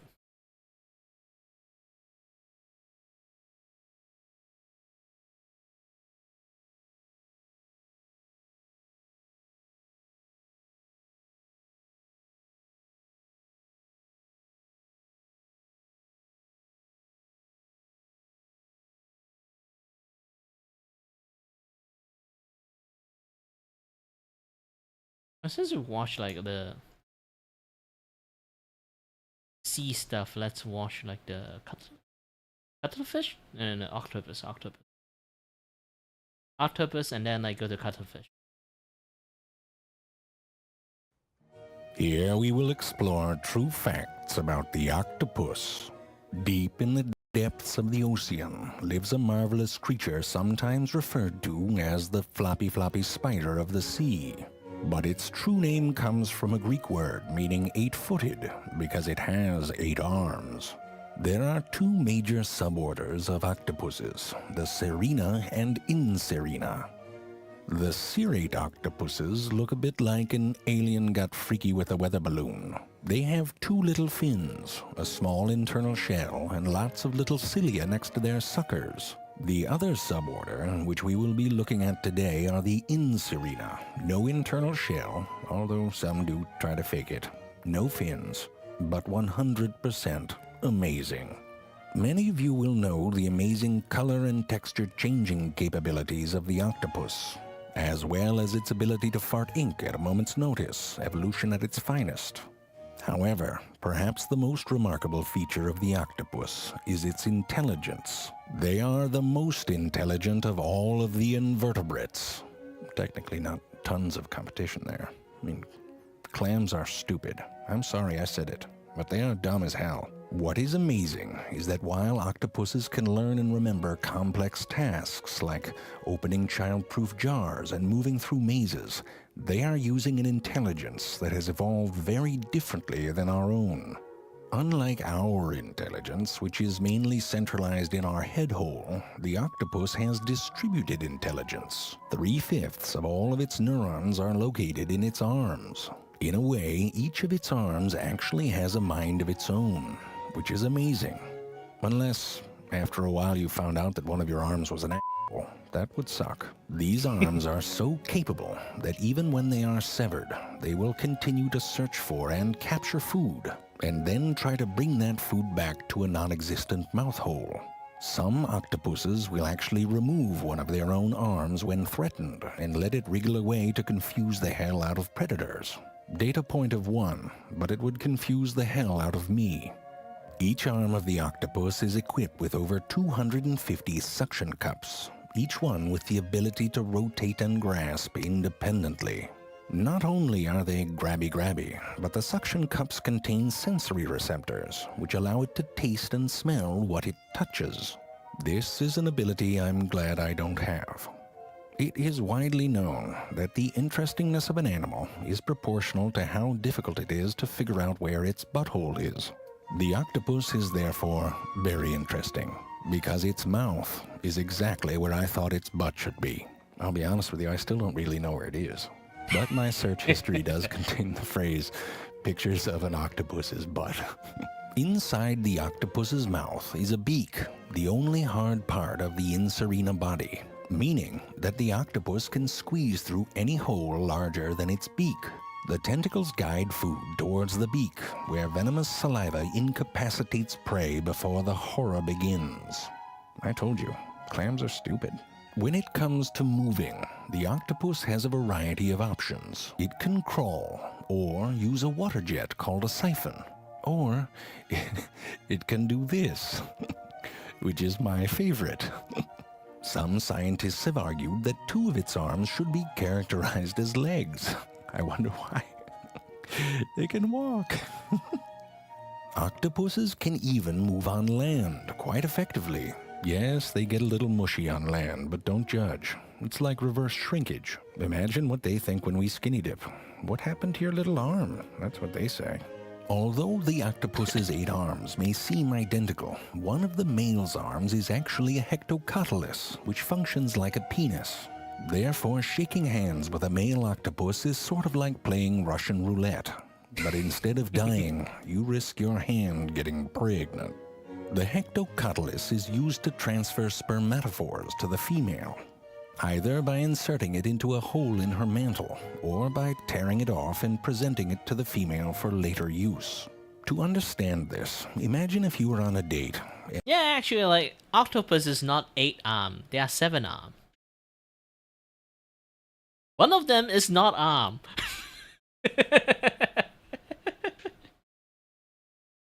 Unless you're a marine biologist, you'll figure out which one is not.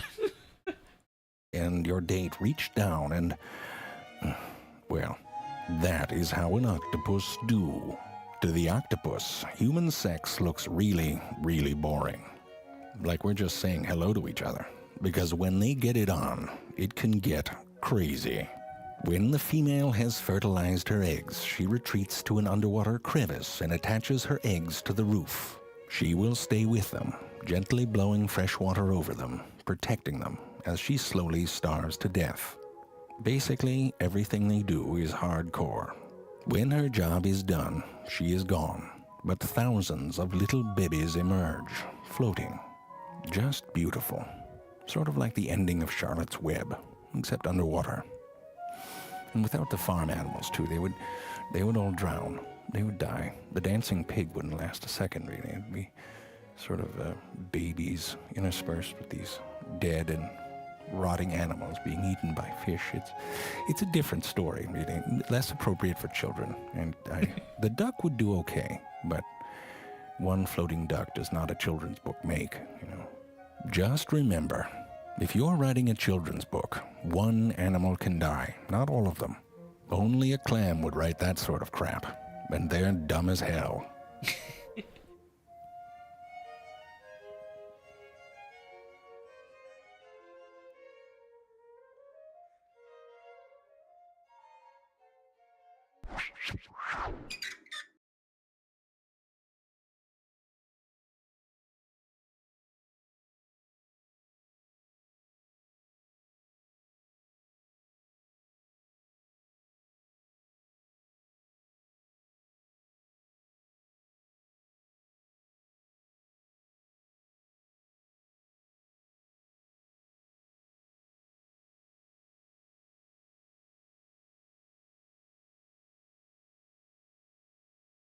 You know?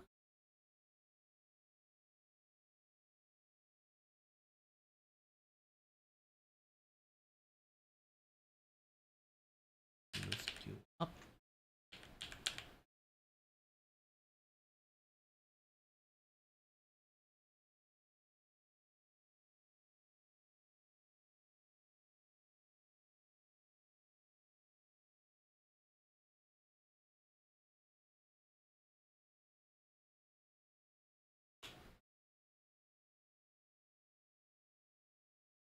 E. Massage. Be done.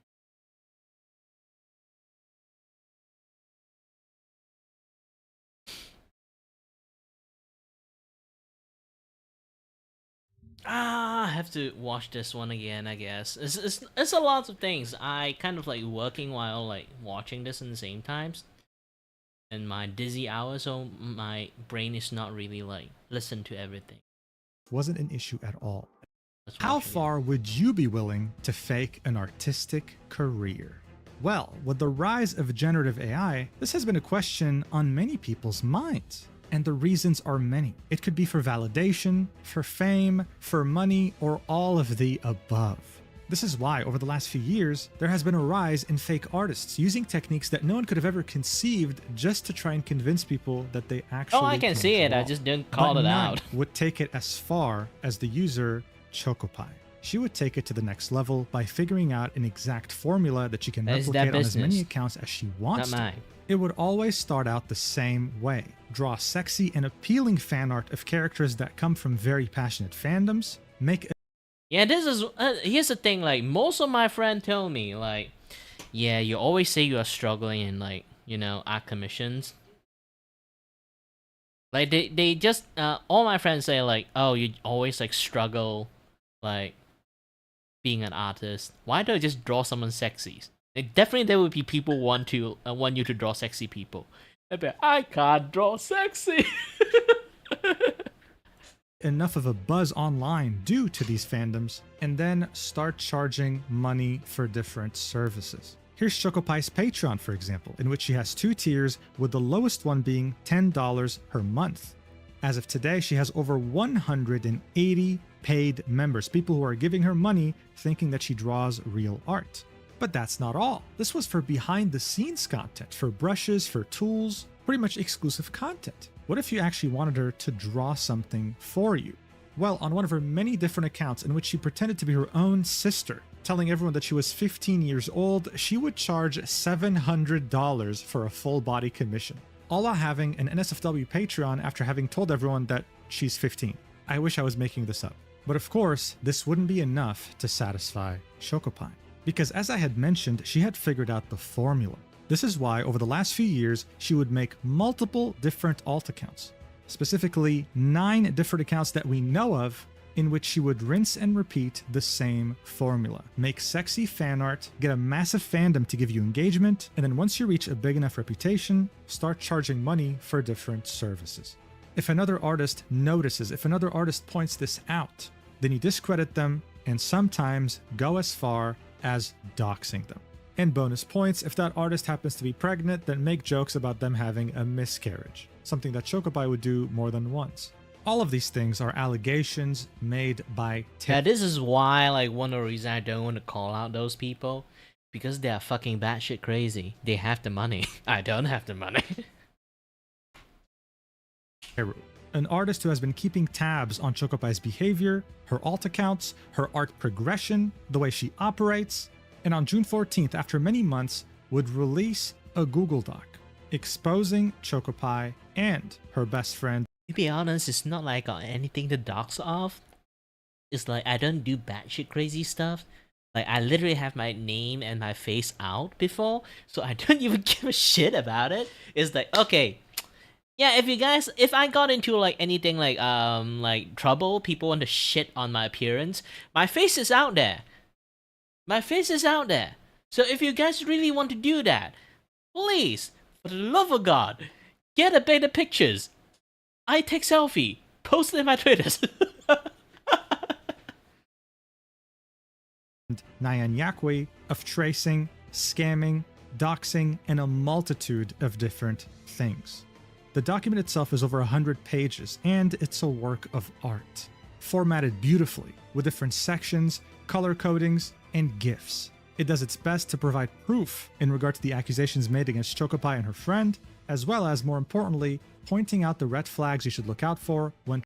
Basically, at this point, like the same AI bastard that keep getting called out is the same people. It's the same group of people.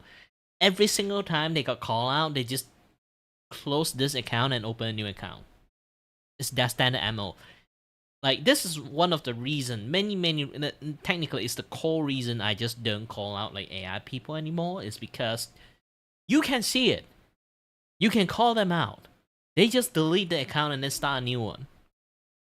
Or, you are not famous enough, they can just block you. So like your message is not in there, it's not visible. Because they have that, they have the control. They can just delete your message.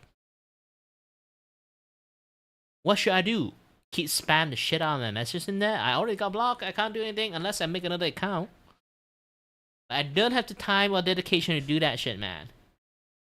And also, like, I have stomachache. I need to go to the toilet. Be back soon, okay? You guys have to be blue balls by my toilet time. Be back soon. Be back soon.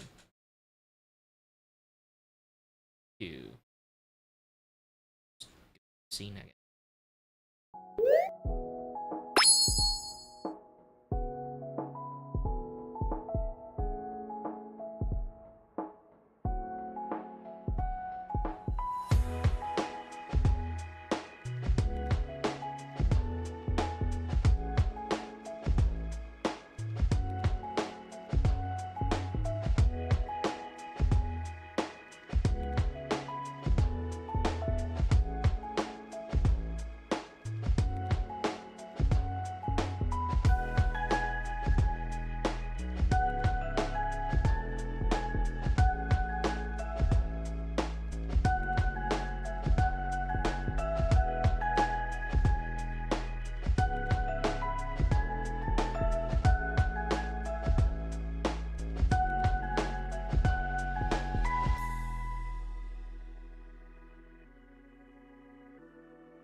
your boy is back.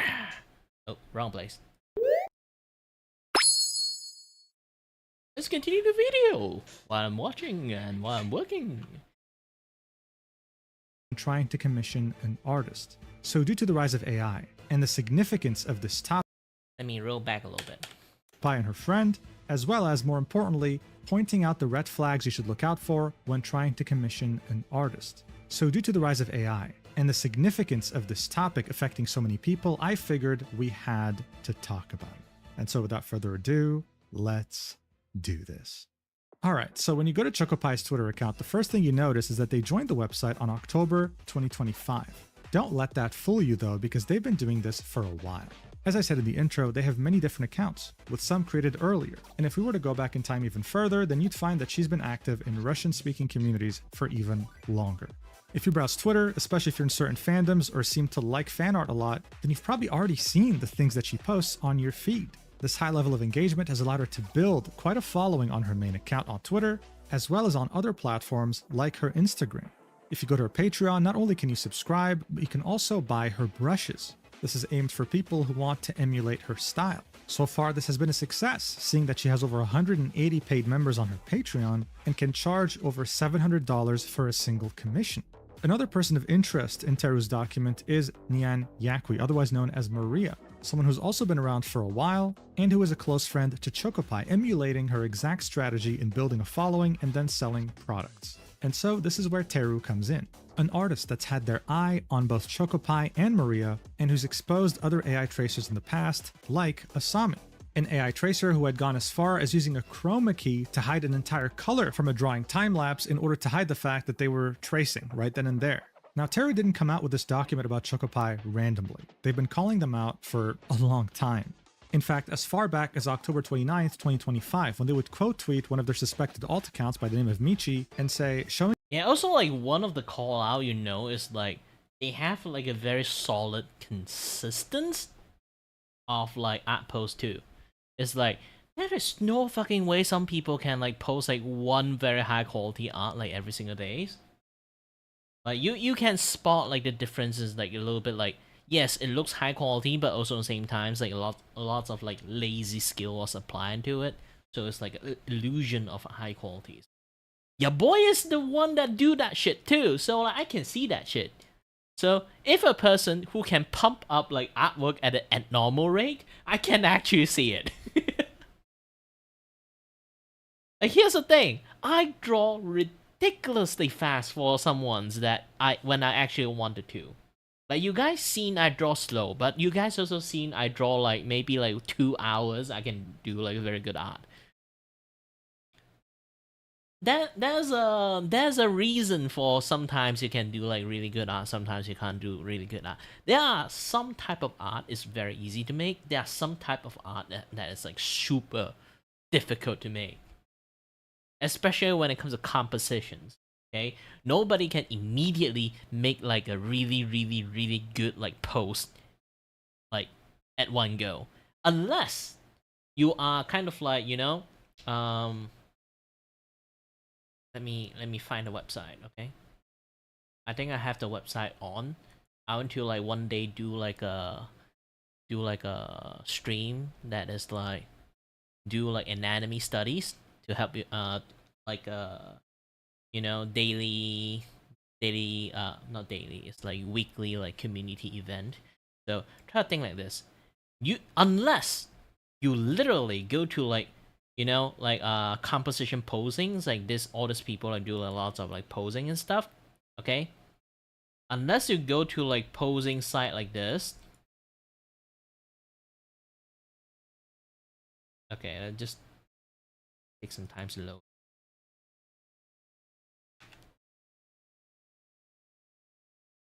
Am I not logged in? Oh, I'm not logged in. Hold on. But yeah, you already see that. It's like unless you go to like a special like a site that is like a lot of like posing, it's like specialized, like giving you a lot of like pose. You can kind of like do all this kind of things. You log in first. Okay, logged. Back.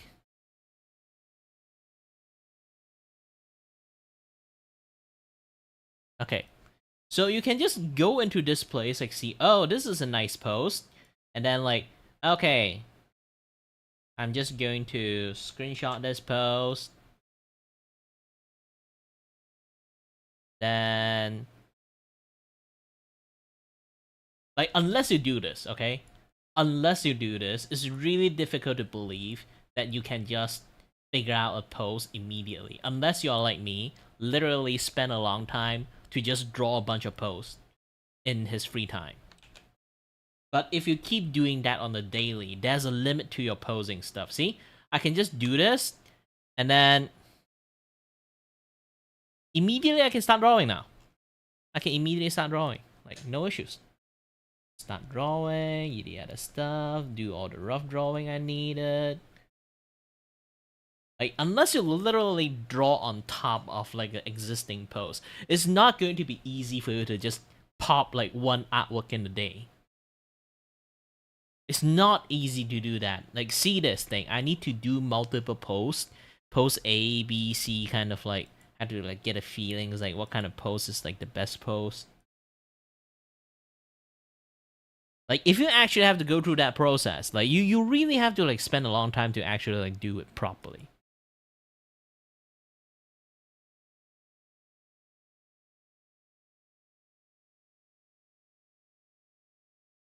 That's the thing. And then usually when I work stuff like really fast, it's just a post that I normally draw hundreds of thousands of times, and then I only modify like maybe the hand pose a little bit, but the angle itself is still like maintain the same angle. Maybe I draw this pose a lot, I can just, you know, instinctually I can like do the arm like this, and now the hand is like behind. See? Like, this is like when you're really good at drawing, you can easily modify it a little bit. Now it looks like a different thing. Like, but still at the end, like, no matter how much you're able to modify, you can't really from going from this pose to drawing the pose like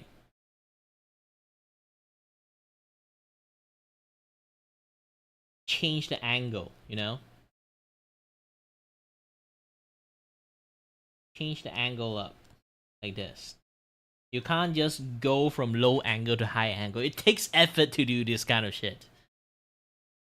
Unless you have a really good imagination like me. I can actually do 3D stuff like in my brain, but I'm kind of too lazy sometimes, so I just like use the 3D model instead. But I can do like 3D stuff. Like, I can see a pose and I can spin it. If I really wanted to, I can even do like a 360 spin for this pose. It's a kind of like common practice for an actual artist to be able to do it, but also same times, it's going to be very difficult for someone to actually able to like pump up that easily.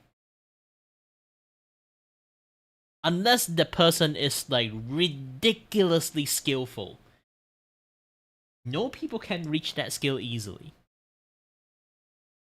No people. Especially when you can do this, if you are really good at drawing anatomy and posing, also in the same time, you are really good at the coloring side of things. Then I have a lot of questions. Knowing layers means nothing when you're tracing AI. Posting a time-lapse is better proof, except you had tried that with your previous account, Chocopie Art, and people didn't buy it back then either. And it clearly didn't work with your Mashiro account, so maybe just stop tracing? Smiley face? So even as far back as October, Teru was implying that yes, Chocopie had alt accounts and that she was trying to do this multiple times. But that wouldn't be the only time that Teru would directly call out Chocopie before releasing their document. Here's a tweet from March 22nd, 2026, in which they say, "Imagine being such a disingenuous fraud, posting this and pretending that your improvement is genuine when you're just a pathetic slop-rater. You're spitting on the face of art." Also, here's the thing. Especially, like, if you... I don't think you guys can see. Like, zoom...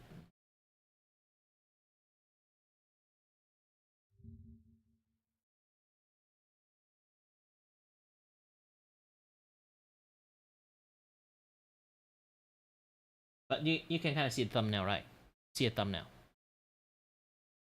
This type of rendering is actually very easy to do it, but also in the same times, it's very AI. Because the artists that actually do this kind of like rendering style has been eaten very well by AI. anyone who managed to do like a rendering skill like this one, I feel bad for them because it's a very easily done thing, but also in the same times, very AI-able. So you pay a good AI that can do like a very good rendering like this.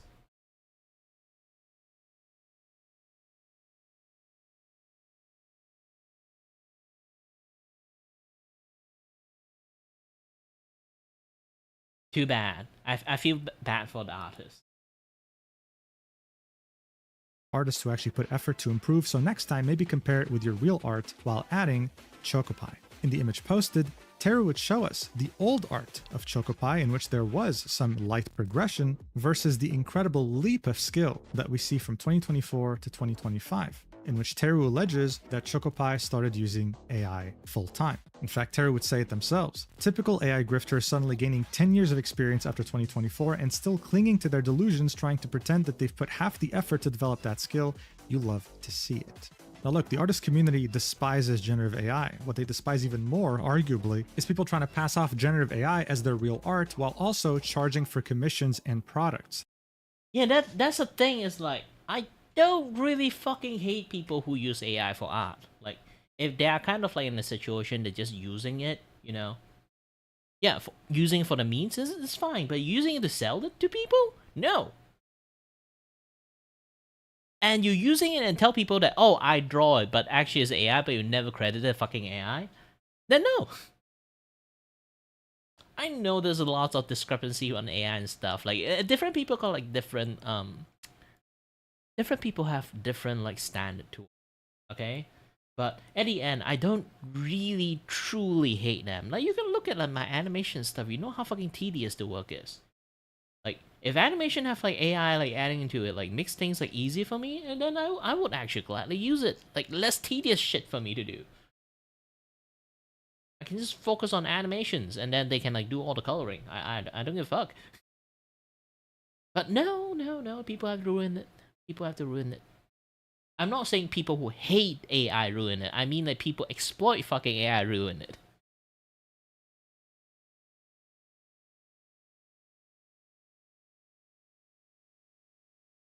You know, like, there's nothing good come out from saying like, hey, look at this art, I draw it, actually it's AI drawing it. Like, if that is the case, like, I really wish like there's actually like a like AI uprising that destroy the humanity, and then the first thing they only target is the people who never credit AI. And then we are safe because we actually are nice to AI. Zero exploitations. Like brushes on Patreon. So Teru wouldn't be the only one to call out Chocopie's behavior in the last few months or even year. They would, however, be the only person willing to make a long, well-formatted Google Doc while presenting what they think is irrefutable proof that both Chocopie and their best friend, Nyanyakwi, are AI tracers, running multiple accounts at the same time and trying to scam as many people as possible, hoping to take down this facade once and for all. On June 14th, they would post, Chocopie and Nyanyakwi have been tracing AI across many alt accounts. From fraud to harassment and doxing, here's how to spot similar accounts that are selling traced commissions. They would then continue saying, back in October of last year, I quote tweeted a post from one of the accounts involved. All this time, I've been stressed from the fact that I was publicly denouncing someone without being able to provide all of the evidence right away. I'm sorry it took so long. I knew about Chocopie before Asami, and Asami's doc was just a small side task while working on Chocopie's doc. I never expected Asami's doc to become viral, so that was extremely stressful as well, because I was trying to avoid being the AI doc person, but now my reputation is set. Now, I don't think anyone expected Asami's doc to go as viral as it did, but seeing that she tried to fake a time-lapse using a green screen, yeah, that went viral everywhere, even overseas, right? Even Japanese people were like, what the hell is this person doing? Which eventually, of course, prompted me to cover Teru's doc about Asami.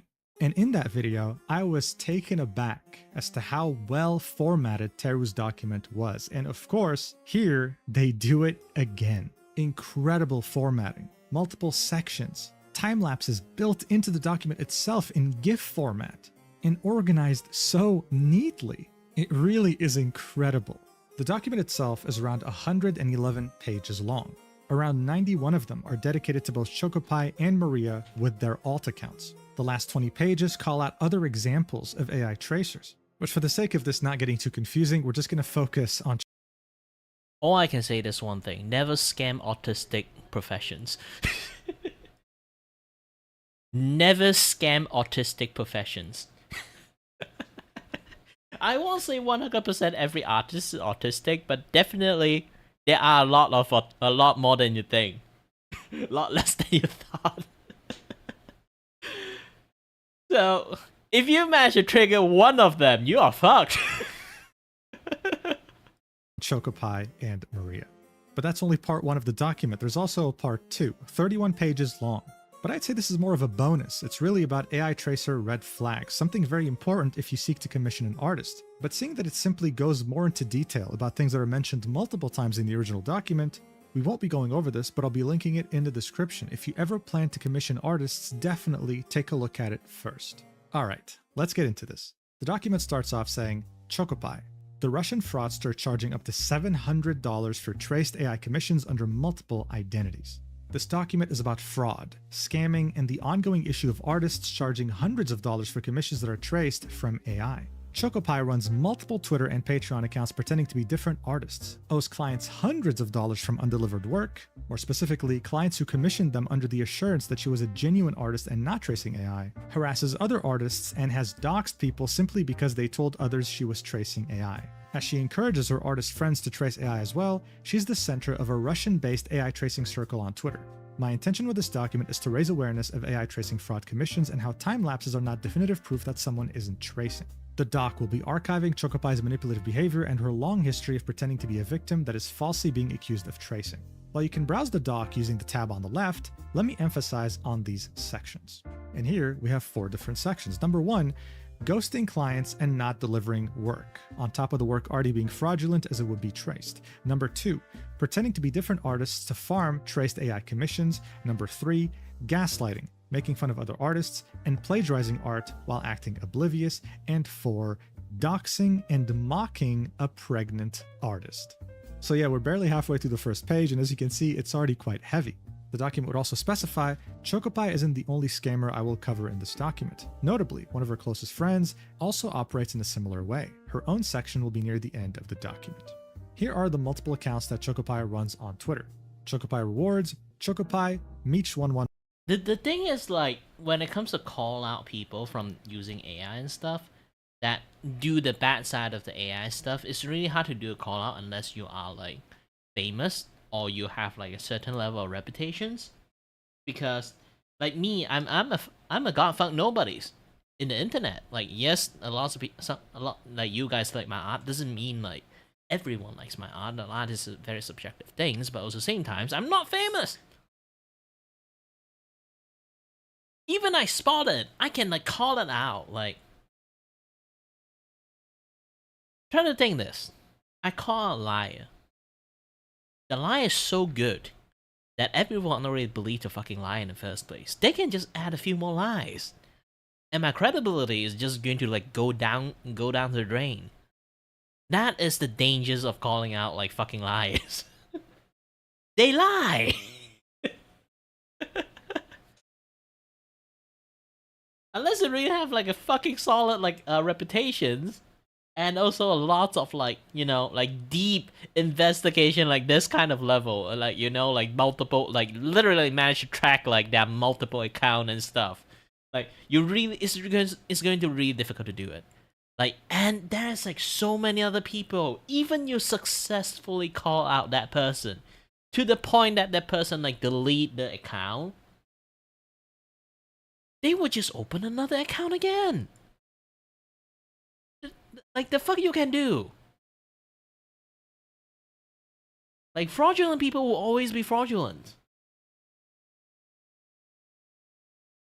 On 1, Michi20, Mashiro WWW, Levadiol, Kira U. Like, this is all the account that you should have. Like, let's listen again. Okay? Here are the multiple accounts that Chocopie runs on Twitter. Chocopie Rewards, Chocopie, Meech111, Michi20, Mashiro WWW, Levadiol, Kira Uip, UIIIJ9P, and Choco Shitpost. Before I begin, I will make it clear again that the purpose of this document is for clients to know what to look out for before commissioning new artist accounts, so they don't end up paying for traced AI. These accounts often have no AI in their bio, deceiving potential clients by implying they don't Like, calling out asshole like this, people, is just wasting a fucking time. use AI. Despite that, I know some people might still argue, well, they like the final product, so why do they care after they found out? Now it was she's traced going from to make AI? another When account. it comes to artistic endeavors and purchases of any types, not just art, the process advertised is just as important as the final product. Otherwise, it's fraud. If the commission was traced from an existing artwork that wasn't AI, it would still be plagiarism. So yeah, usually the logic behind hiring a very talented artist is the fact that they took years to perfect their craft and you're paying for that perfection. If that talented artist turns out to be someone that just uses AI, then I doubt anyone would say, yes, this justifies the price, right? And so the document continues. ChocoPie uses Telegram a lot, so a lot of screenshots will be from Telegram, machine translated from Russian to English. To validate the authenticity of these posts, instead of directly screenshotting the Telegram channel, I will use telemeter.io, a service that lets you see Telegram posts on your browser. That way, anyone can confirm none of the Telegram screenshots are edited and translate them on their own. For example, ChocoPie is already aware that I know about her. And so here we can see on the left an image of a post that ChocoPie has made in Russian, and on the right we can see the machine translated post saying, "Can you believe that someone actually cares so much about me that some crazy woman on Twitter has been writing about me for a month now?" Smiley face. And I can confirm that telemeter.io is a legit source. When you click on it, it shows you the post in question with its analytics and the date it was posted as well. The document continues. ChocoPie already commented about the stock back in February 2026 before I even began working on it, and claims everything I will mention is fabricated. I have to clarify that my goal is not canceling ChocoPie or anyone mentioned later in the stock. In 2026, there is such a thing as being too big to fail, so my focus is entirely on art clients becoming more aware of AI tracers and knowing what red flags to look out for before commissioning art. Accounts like ChocoPie mislead people while charging clients hundreds of dollars for commissions when the work they deliver is traced. And here on the right we can see an image of a post that ChocoPie had made on Telegram, saying the craziest thing is that she wants to drag my entire circle of friends into this mess. Here she's referring to Teru. God, let her just come down from the heavens to earth for starters. I'm sure there isn't even 1% of truth in this leak. Leak refers to the document. The main thing is to paint me as Hitler as much as possible? No. So to ChocoPie, this was nothing more than a harassment campaign. An attempt at painting her as the worst person imaginable when she's completely innocent, right? The document would continue. ChocoPie also posts videos like these to fool people into thinking that her art is not generated with AI. And so here we can see 3 GIFs of sped up time lapses that ChocoPie had posted on her socials. It doesn't really seem like she's drawing in any of them, just filling layers with colors. While ChocoPie doesn't really hide the fact that she is tracing to her private Russian fans, she's often hiding comments on Twitter and blocking users who mention AI. ChocoPie has 2 active Telegram accounts, her main art account and her shitpost account. The shitpost account is where she blatantly confirms using AI and makes fun of other artists with her friends, but it goes private whenever people on Twitter bring up her lies and past conflict with the Russian art community. So on the right we can see 2 images, the first one being her main Telegram group, the one open to the public. It's called ChocoPie and has the image of Pavel Durov, the founder of Telegram. On the second image, we can see the private channel that has images of macaron with strawberries. And speaking of that private group, we'd see 2 different posts. The first one, in which ChocoPie says, "There will be no proof because I have 20 years of experience. I've been drawing since I was born with an AI in my arms. And of course, I have 50 IQ. Shut up." In the second post, she says, "I will trace AI until your grandchildren come of age." These 2 posts were made in 2025. The document would continue. There's more messages with a similar tone, bragging about using AI, if you want to look them up on her telemeter.io page. But I feel like the point is already very clear, so let me go back to her multiple accounts and how she pretends to be different artists to farm traced AI commissions and multiple Patreon pages. So here we can see multiple screenshots of those different accounts, and the document says, ChocoPie runs multiple accounts under different identities. ChocoPie, Michi, Mashiro, Lavariol, Kira, etc. I will try to make it as straightforward as possible what connects these accounts together, but I will elaborate more on each individual account later. First, let's look at ChocoPie's signature featured through her old account images and put it next to Mashiro and Lavariol's signatures. This font name is called Paragraph and does not come pre-installed on Windows. So here we can see 3 different images. ChocoPie's old signature, Mashiro's signature, and Lavariol's signature. They all use the same exact font. Teru would then say, but for all we know, this could be a coincidence or they could all be friends sharing the same font. Yet Michi, who is ChocoPie pretending to be her own sister, has said she has no connection to Mashiro or ChocoPie. Back in October 2025, I had QRT'd one of her posts You know, I want to run a scam circle at this point. I want to be authentic a little bit. I want people to pretend to be my brother and sister. I'm more authentic. I have people to pretend my brother and sister. I don't have to do it myself. Claiming that she was Chocopie and Mashiro. As I had not engaged with her on Twitter before, Michi confidently said that she had no connection with these people, but quickly backtracked when I replied with a tweet where she explicitly says Chocopie is her sister. So here we can see Teru's call-out post back in October 2025. Michi would reply saying layers are not evidence and even streams are not evidence, so what is? Layers show that this is a human work, and I have shown a speed paint. I really put my heart and soul into it, but I have no connection with these people, referring to Chocopie and Mashiro, and I would like to ask you to stop writing about it. Thank you for your time. Teru would then link a tweet from Michi's 18+ account saying, "This you?" in which we can see Michi saying, "It's okay, I am pleased to be compared to my sister, I look up to her," heart emoji, referring to Chocopie, to which Michi would say, "What my sister did had nothing to do with me." So a complete backtrack on saying, "I don't know who these people are." The document continues, on Michi's original tweet claiming she isn't tracing, more on that much later, she posted a Google Drive link that leads to a folder with her time lapses. These were uploaded by an account named Nympha Tian. This Google account also just so happens to have an AI-generated image as their profile picture. The document would then say there's an Instagram profile with the username Nympha_Tian that They'd be like, dude, no, like, hey, is this account yours too? Like, you seems to be like a scamming. No, that's my sister's. She copied my art and posted. Dun. Drama.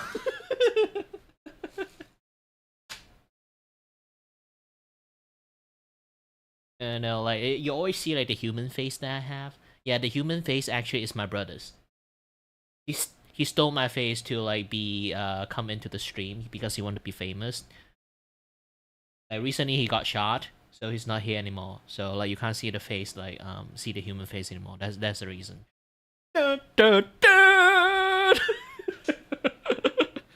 Links to a DeviantArt account, and while the DeviantArt account is currently deactivated, there is an archive of it on the Wayback Machine. Also, I'm the one who shot him.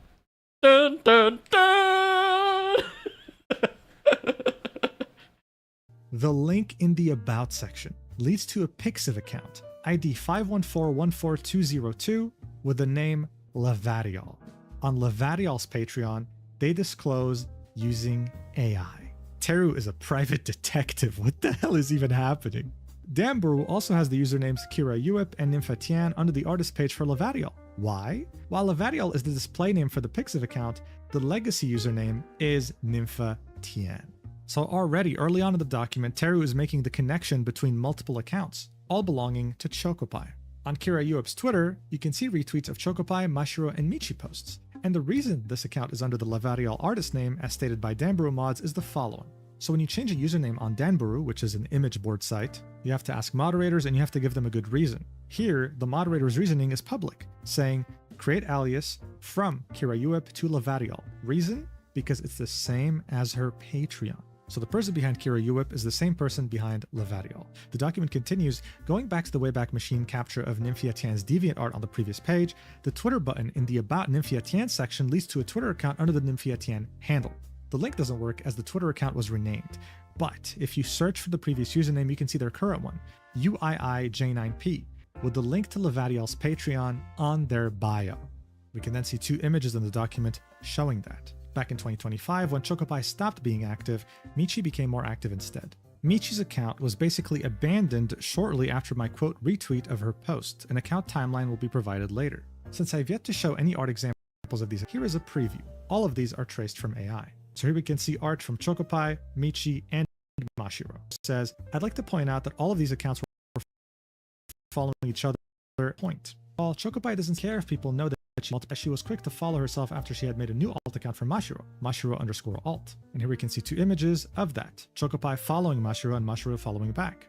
Chocopie was taking commissions and running separate Patreon accounts for all of these at the same time, with the Michi account charging up to $700 for a commission, and Mashiro up to $253. We can also see Lavadiol taking commissions, but without specifying the price. So yeah, a lot of money. Of course there are artists out there that charge this much, sometimes more, but that's typically because they've worked on some big projects I work my fucking ass off to draw like a full body for like a $60. This guy used fucking AI and charged people like $250.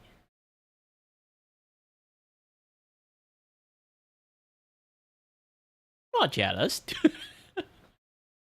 I'm not fucking jealous.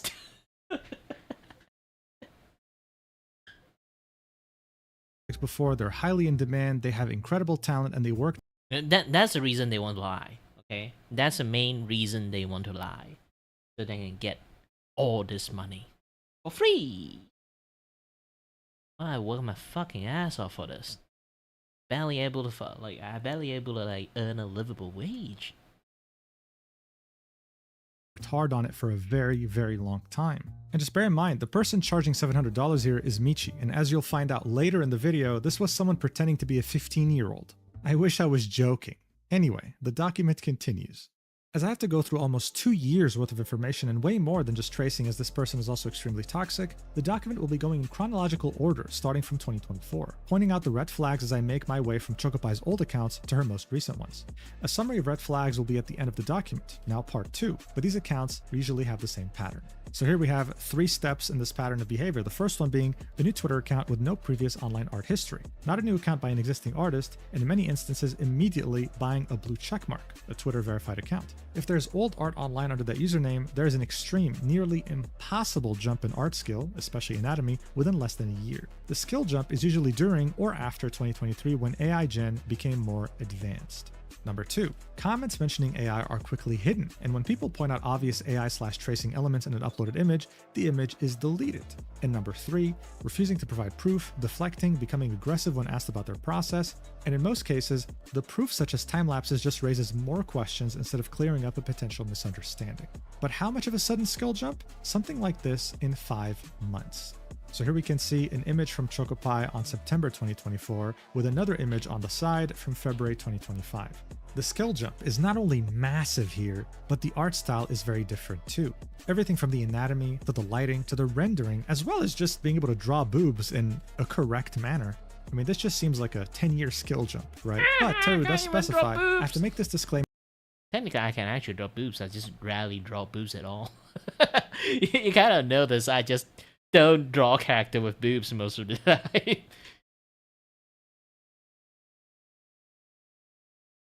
You kind of noticed? I don't actually like correctly draw boobs accurately as much as I possible. But actually in reality I can draw boobs. I just don't want to draw it. Also, I stream my work, okay? I know to get flagged by fucking YouTube.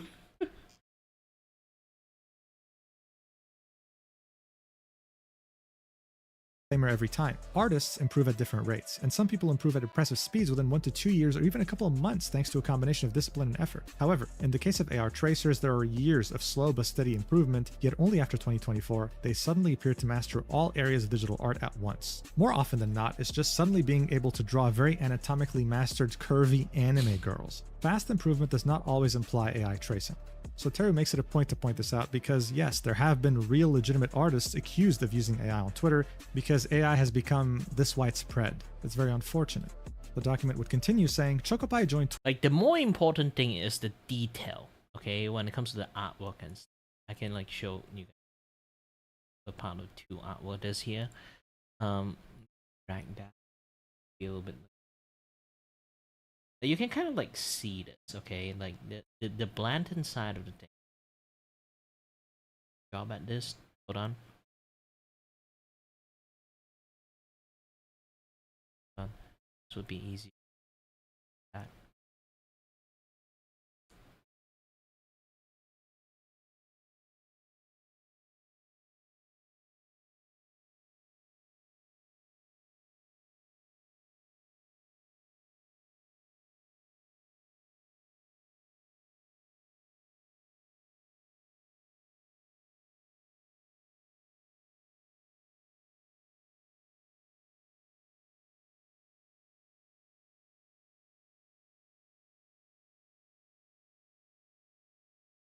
Okay, look at this one. Like, yeah, this have a nice face to it. This one is AI. Technically, I think this one should also like trace the persons. But the problem when it comes to tracing, okay, and then you start like maybe like you trace a face, and then afterward you start drawing on your own, all those kind of things. But you can see like there's a vast different amount of it. Like again, like they have to like block the boob. But here's the most important stuff when it comes to drawing habit. Okay, when it comes to human drawing habit, see the lazy detail. One of the most lazy detail is the clothes.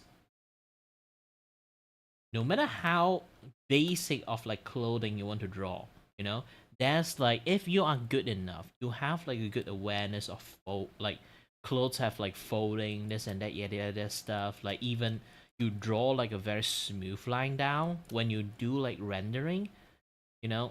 When you do rendering, you would actually do something like this. Okay? This is me actually like start working on his. I tried to do something like this.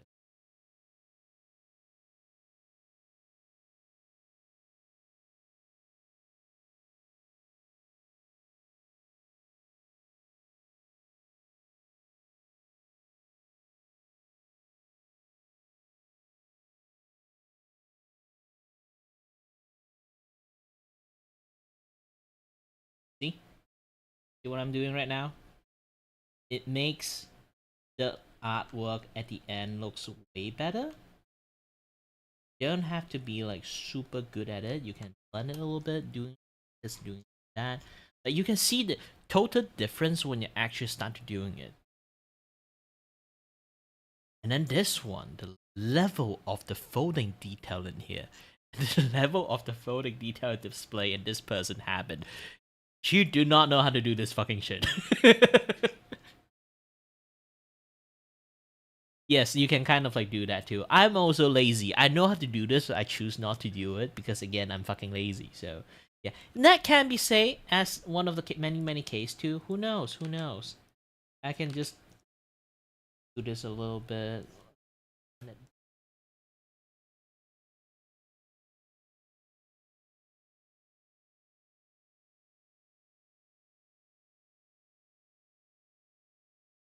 I'm overdoing it, but I'm just trying to like show the thing. But you get my ideas when I say like this kind of stuff.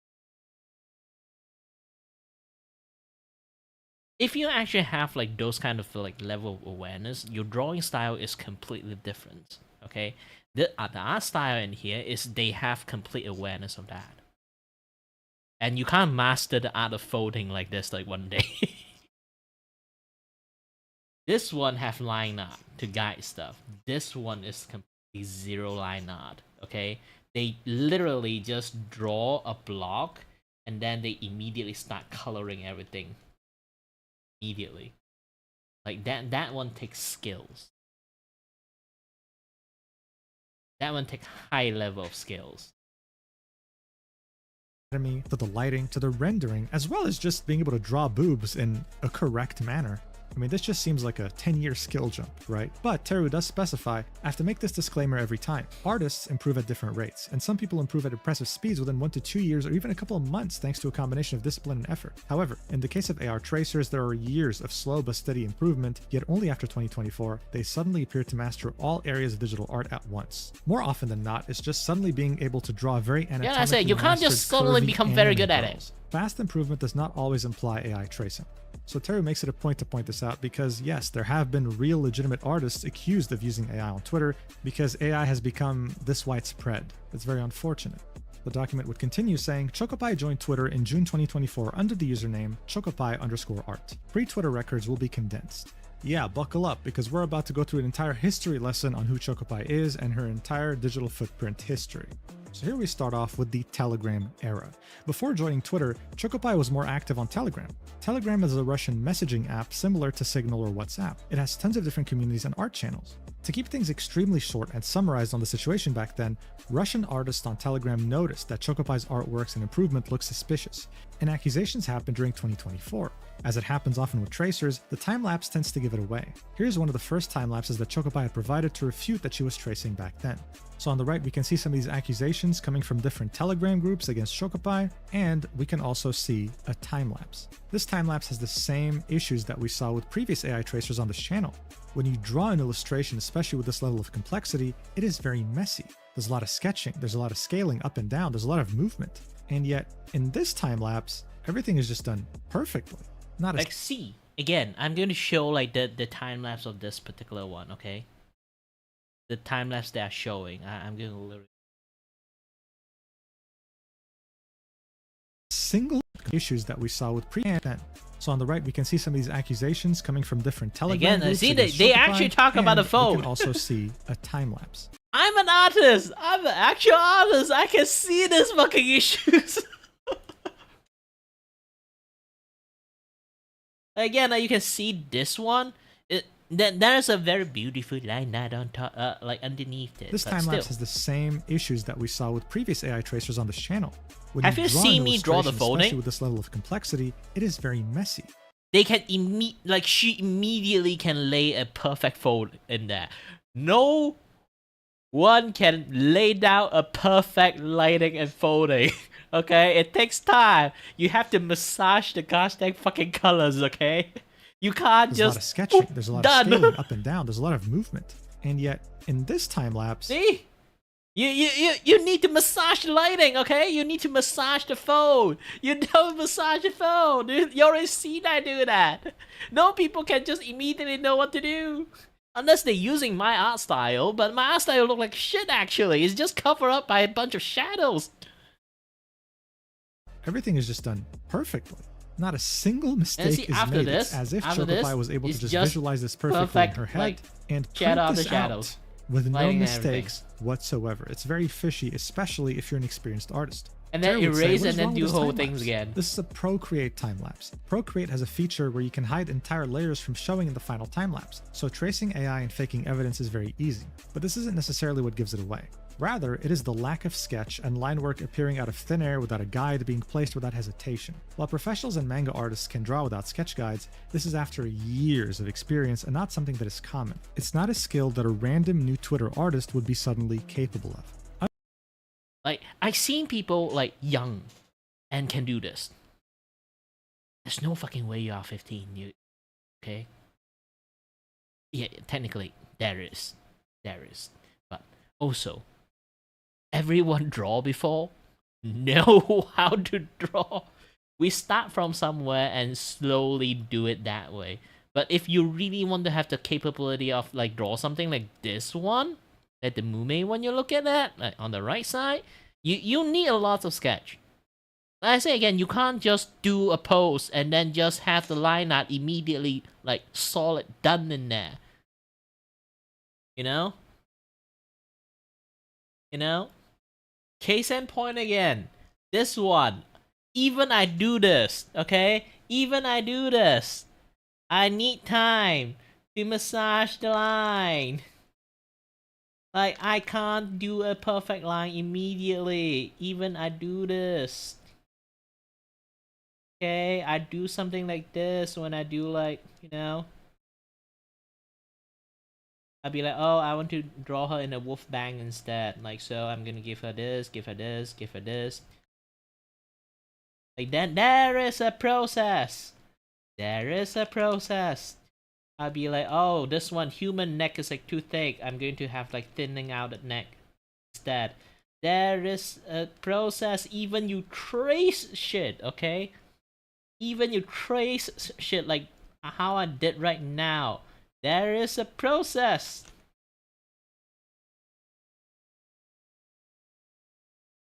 It required times to do it. You can't just boop perfect line. Even you traced it, you can't do a fucking perfect line.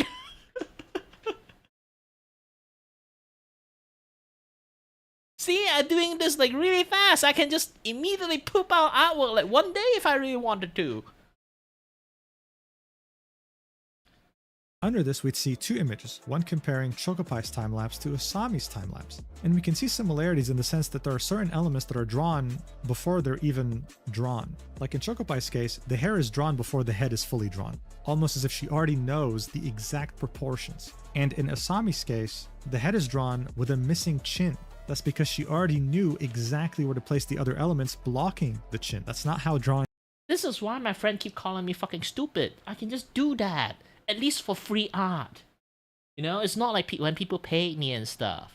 But I feel like if I do that, I means that I'm using it as advertisements. I shouldn't do that because it's not my actual skill.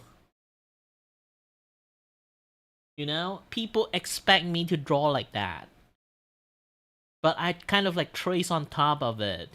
Even I do all the drawing myself at the end, but the posing and everything is not exactly my thing, you know. People like my art is because my art have like a very dynamic feelings to it. I didn't exactly like do a actual like one-to-one posing trace. I can draw a very convincing like dynamic pose. That's my thing. That's my thingy. Even I want to do like trace art thingy, I'm not going to do it in official, like my official art style, you know? I do something like, I will be doing something like on this kind of things, you know? I just do like fun art like this, for fun, you know? Just sketch, not exactly like fully like, you know, correct proportions and everything. Like literally this one is just, this one like in reality is just like, this thing. Now you see it.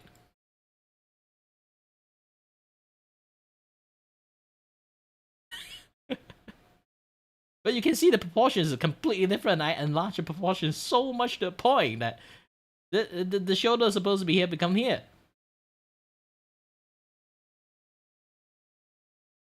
Even when it comes to tracing, it takes skills. Even with trace stuff, you still have to convert it into your art style. Works, unless you've been doing it for like decades or something. I know there are people who really fucking hate like tracing, people who trace, because it feel like they scam a lot of people at this point. But at this point, I feel like tracing will be even better. Like at least like they are fucking more moral than most like AI artists at this point. You know, like if we trace, like we won't charge people like fucking like $500 for like one fucking artwork with one button click. Okay, we actually put some effort to draw that shit. So these were the trace time lapses. This then leads us to the next subsection in the Telegram era section titled Plagiarizing Artists. Even with Chocopai sharing her time lapses to dismiss the AI tracing accusations, people on Telegram also noticed that she was running other Russian artists' work through image to image and then tracing over them. To quickly summarize, image to image is a plagiarism method to generate new AI images from an input image.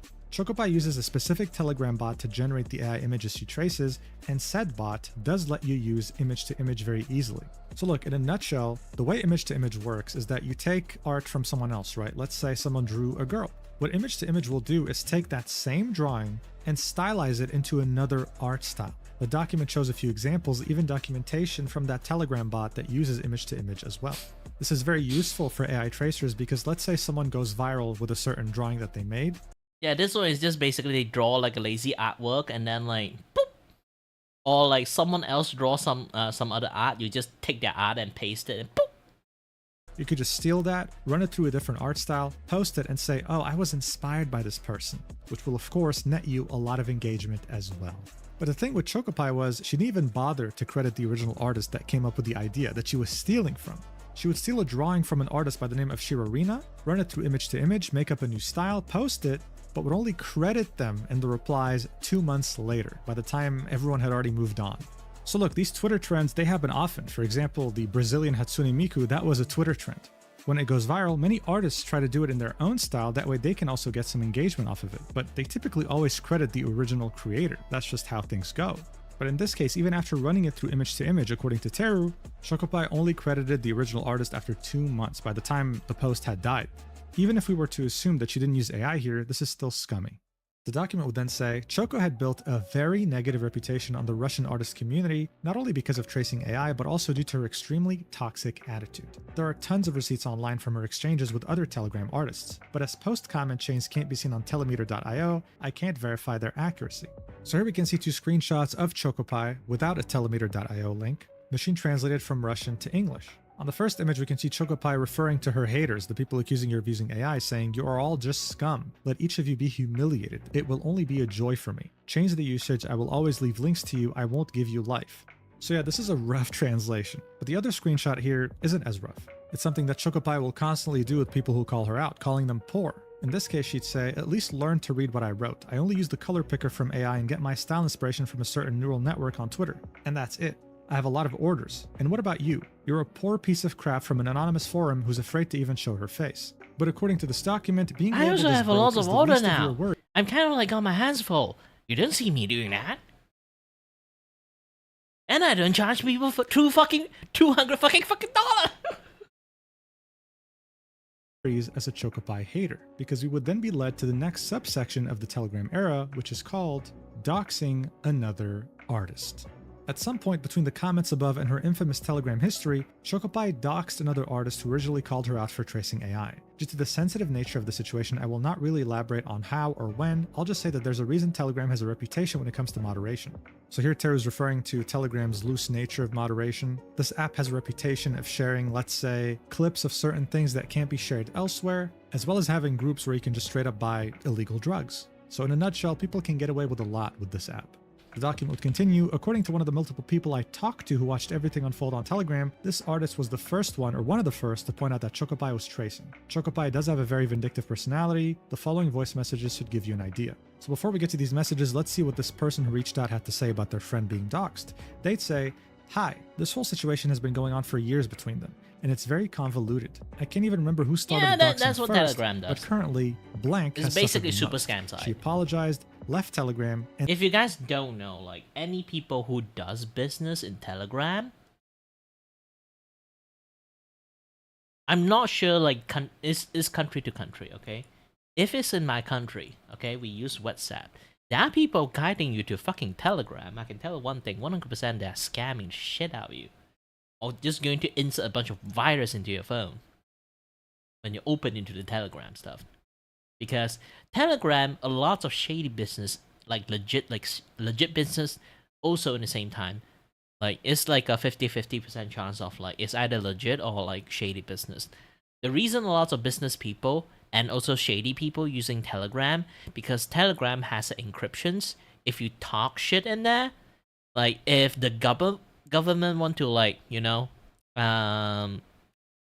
take your informations, that your chat histories, Telegram would not give them to the government. And they also encrypt that shit too. So like the encryption is like really strong. So the government, like even they stole the data, they can't really like know what the fuck they would talk about because like the encryption data is like really strong there. So at the end, like you are fucking safe like using Telegram. So a lot of like shady business and also official business is also doing in Telegram.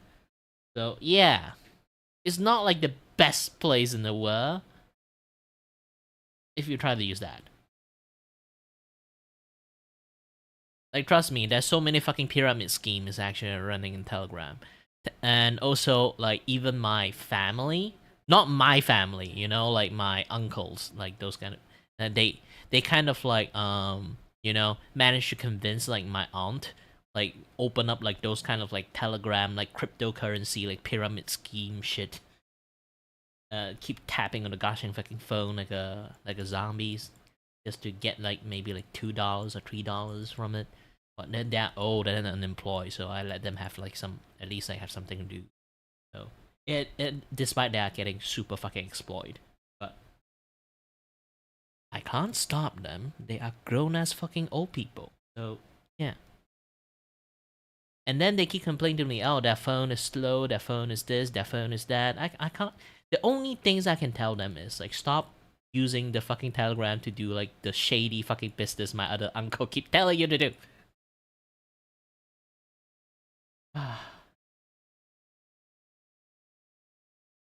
Because like those apps, like even you don't actively go and push it, they would just use your processing power behind the scene and do like all those like crypto mining stuff itself.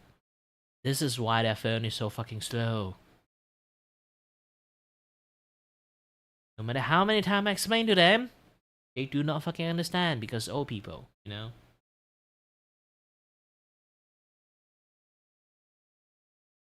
By the way, let's keep going on this one. I don't want to expose myself too much. And deleted everything. But Chocopie, along with her followers, is still hounding her. Chocopie orchestrated doxing against Blank, leading to her relatives' cards being blocked, fake bomb threats being made, attempts to get them fired from their jobs, signing them up for bogus job interviews, and more. In my opinion, Blank has truly changed and acknowledged her past mistakes, including her role in the conflict with Chocopie. I feel sorry for her because they still won't leave her alone. To me, the most important thing in a conflict is to bring it to an end, which she has done, yet Chocopie simply refuses to calm down. So here are the two voice messages, converted from audio to text and then translated from Russian to English. Now this will be mentioned later in the document, but if you're a Russian speaker, you'll probably tell yourself this English translation does not do what she said justice. It is said in a way more aggressive manner. You can even say that it's unhinged. So just keep that in mind as we read these two messages. The first one, she'd say, I'm just so fucking sick of it, seriously. Everywhere I go, like when I post something on an artist's public page, for example, I write something to the artist and then these fucking outsiders show up. Or just some random people who heard about it, but who knows what they actually heard. Like, oh, here comes this chick, what does she want? Go fuck yourselves. You're just so annoying. Because of these bitches— Because you are scamming our potential customer, you fucker. Other people think I'm exactly what they say I am. I just don't have the energy for this anymore. Seriously, they're just spreading some kind of misinformation and it's really getting on my nerves. I'm seriously going to post a thread like this once I get popular with their threats to me on the anonymous board. How they're calling me out as a Yiddish speaker. So here, this is a very rough translation. I'm pretty sure it's not Yiddish speaker. I guess it's more like AI user. It's going to be such a mess. I'm going to lay it all out in one post, tag every single one of these bitches so everyone knows whoever the fuck supports all this. Aha, I'm not a bitches, I'm a son of a bitch. Like, fuck with my mental health, my fucking life, to incite people, well, basically to get people to harass me? Fuck them. They'll get it 100 times worse.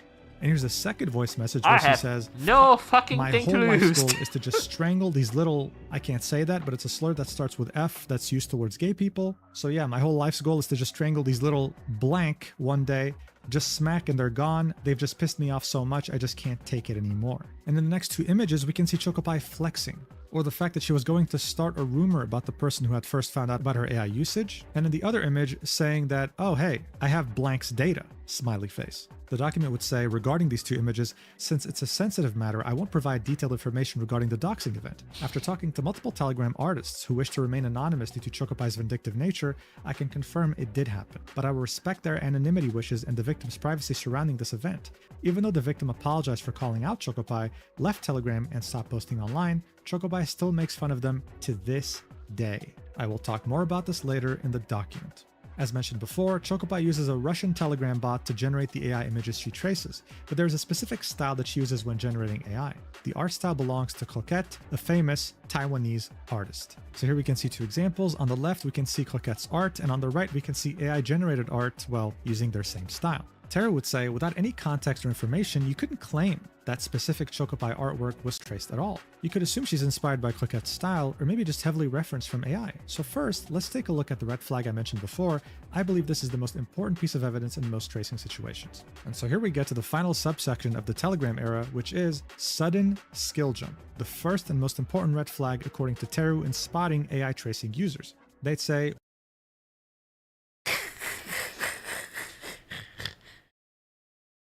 Trust me, I'm a terrible artist too. I can see like this is actually very consistent.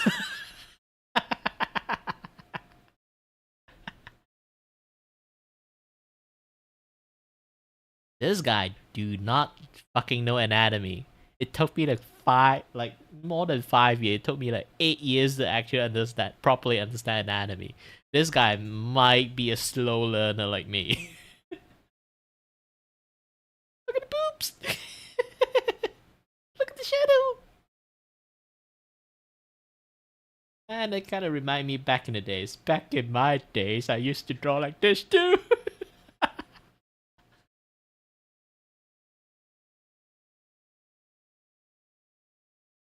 when someone is tracing AI, there is an unprecedented skill jump within a year, particularly after 2023. Let's take a look at Chocopie's old art prior to 2023 as a reminder Like 9, 20, 21. Somehow 22, like the skill dropped even further.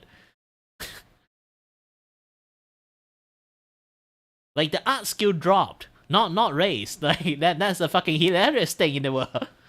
Reminder, her previous artist handle was Nymphia Tian. So here we can see art in 2019, 2020, 2021, and 2022. This is a very distinct art style. It doesn't really change much. And throughout the years, there is very slight improvement. The document would say there are no 2023 artworks, and maybe that was the year Chocopie decided to lock in and get on that artist grind towards improvement. And it is possible for an artist to improve a lot within a single year. I could not find any 2023 artworks online, but according to this timeline of change in art style meme she had posted on Telegram, she was stuck with hard art block, which might explain the lack of 2023 art activity. In parentheses, Teru would say it is possible that Chocopie was running another AI/Tracer account during that time. And so in that image and that meme that she had posted on her socials, we can see her art progress from 2015 all up to the year 2024.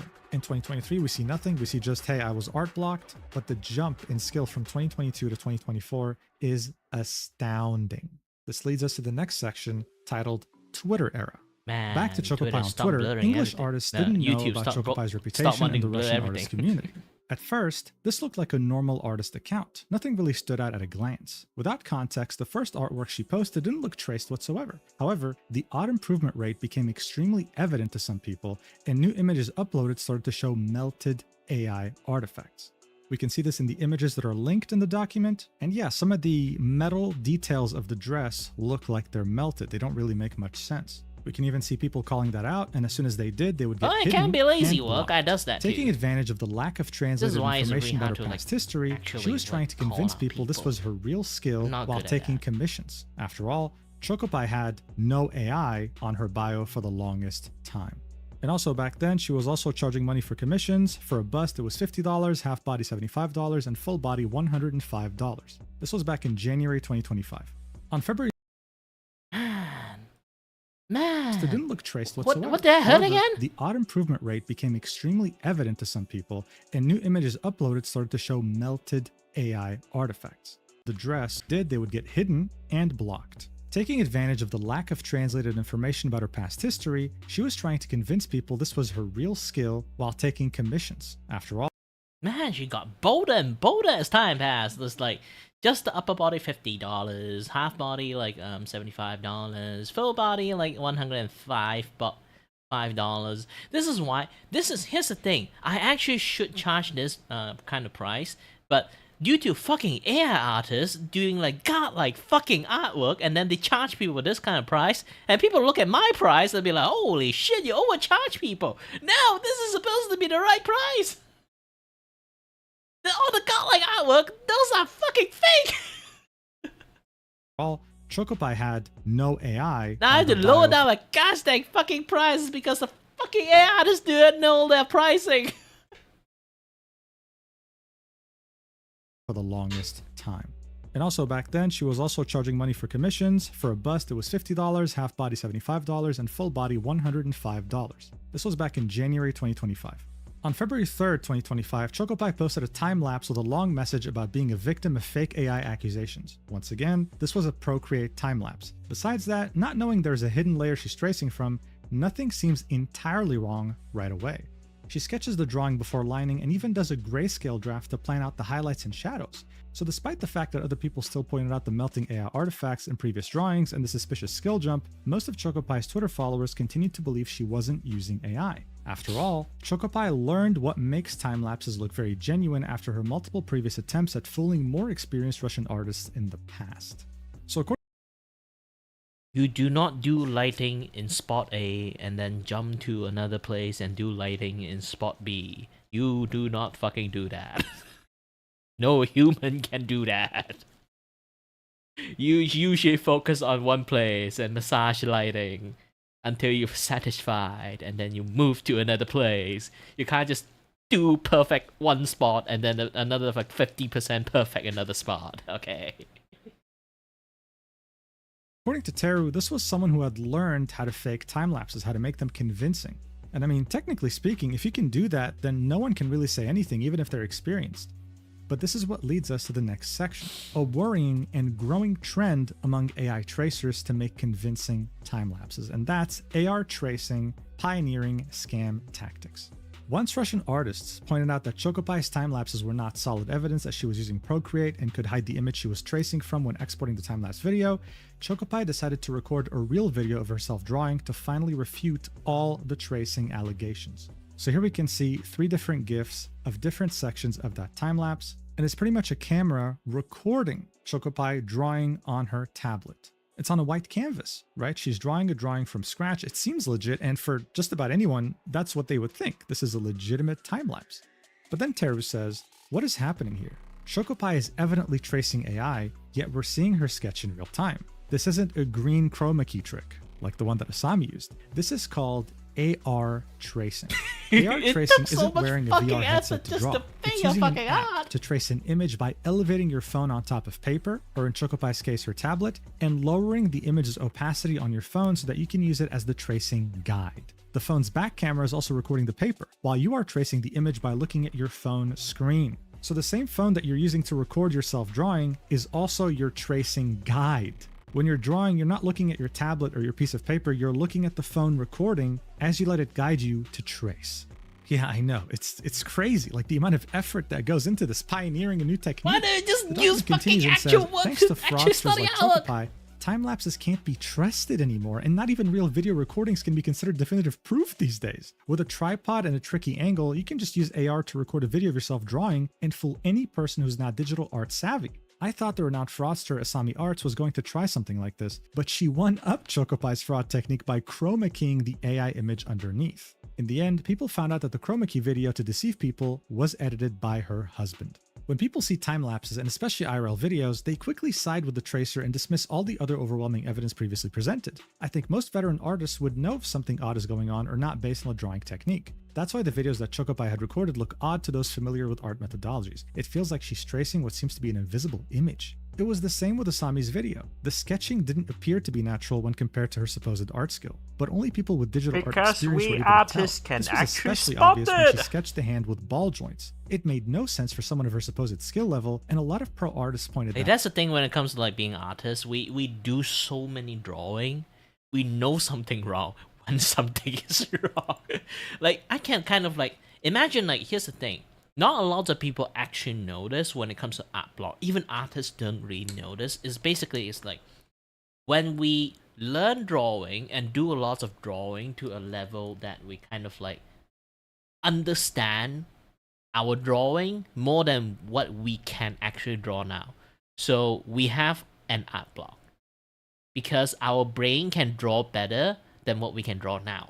So we're kind of like stuck at the current art we have doing right now because we have troubles to actually continuing the artwork itself. We might have to scrap the entire thing, or we have to like force ourselves to keep drawing. But our brain keep fucking screaming to us, there is something fucking wrong in the artwork. We can't fucking point it out because our body actually notice it, but we ourselves didn't notice it. It need to take a very fucking long time to actually stare at the things to actually notice the thing. Like this is why there are lots of time when I do like streamings, there are times I just sit here, keep chatting, and then playing this thing. My eye sees something is fucking wrong, but I still can't spot it. I need to stare at this fucking thing for like ages, like very long time to see like, oh, I finally spot like what is wrong now. Like something is wrong. We like maybe a lot of people cannot see it. Our body can see it, but even I can't see it. You know, there's a lot of people might be like, this is just a very like normal artwork. It's fine, but we spot something that people cannot spot. We can even spot our own thing that even ourselves cannot spot. We will feel like something is fucking wrong in here. We can't really point a finger at what's wrong in there. There's something wrong in there.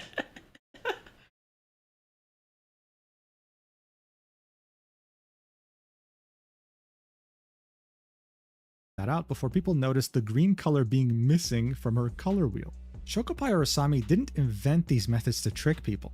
There's been artists in the past, way before Gen AI existed, that have been caught tracing and lying with similar tactics. After all, Gen AI didn't create tracers or fraud, but it is an extremely easy avenue to exploit for tracing and scamming. I know some people might be thinking that by sharing these methods, I'm giving other tracers ideas and that they will use them to fake their own videos too, but I believe it's important to share exactly how these methods work and how to spot them, as I expect traced art accounts to become extremely common in the upcoming years. They are already fairly common and spreading in platforms like VGen.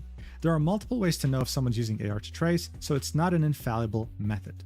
So yeah, more than ever, trusting an artist is really hard, because even if they show you themselves drawing on paper or on a tablet, recording themselves from another angle, they might still be legitimately fooling you. This is why what happened with Asami was so crazy. The fact that someone would go as far as chroma keying an entire color just to fake themselves being an artist, and here, like with the AR tracing, it's insane. But don't worry, it doesn't mean that you can't trust any artist on the planet. You just have to look out for the red flags mentioned here and in part 2 of the document. And speaking of red flags, this leads us to the next section titled Glorpy Miku Situation and Chocopai's toxic behavior behind the scenes. A month before the February time-lapse, where she AR traced, on January 27, 2025, Chocopai posted a fan art of Glorpy Miku. Glorpy Miku is a fan-made Hatsune Miku design made by artist Diariku. As the tweet got popular with over 600,000 views and 30,000 likes, people once more started noticing there was something off with Chocopai's art. So here we can see at least 3 different hidden replies of people that were blocked, replying to Chocopai's post saying, yeah, this definitely looks like AI, why is it so similar to AI style, etc, etc. The initial person who came up with the Glorpy Miku design was made aware of these AI. Like heck, like nowadays, people spam fucking AI art so much. Even normal people can spot it nowadays. Allegations that Chocopai was pretty much like, that's the thing, like if you pump like rubbish the AI art like enough, they are all the fucking same style. So you can kind of like at time pass, you can fucking spot it and then be like fucking tired of the thing. AI art, yes, at first it looks cool, it looks nice, especially the first time you're using it too. But as time fucking pass, like enough, okay? People get fucking tired of it. From like, oh, a nice thing, become like, oh, it's a cheap thing. Because you do it in one fucking button.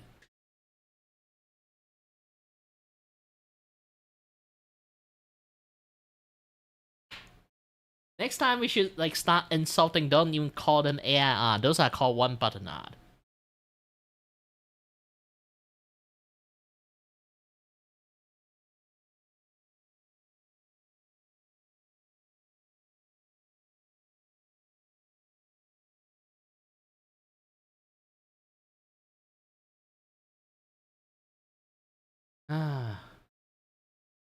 While they can earn like a shit tons of money, and then I just hear like complaining about it, not earning enough money. Just enough for me to kind of like get medications and eat something fancy like maybe once a week. And still actually barely pays enough to live actually. Because I'm still kind of like a chud living in his like parent house.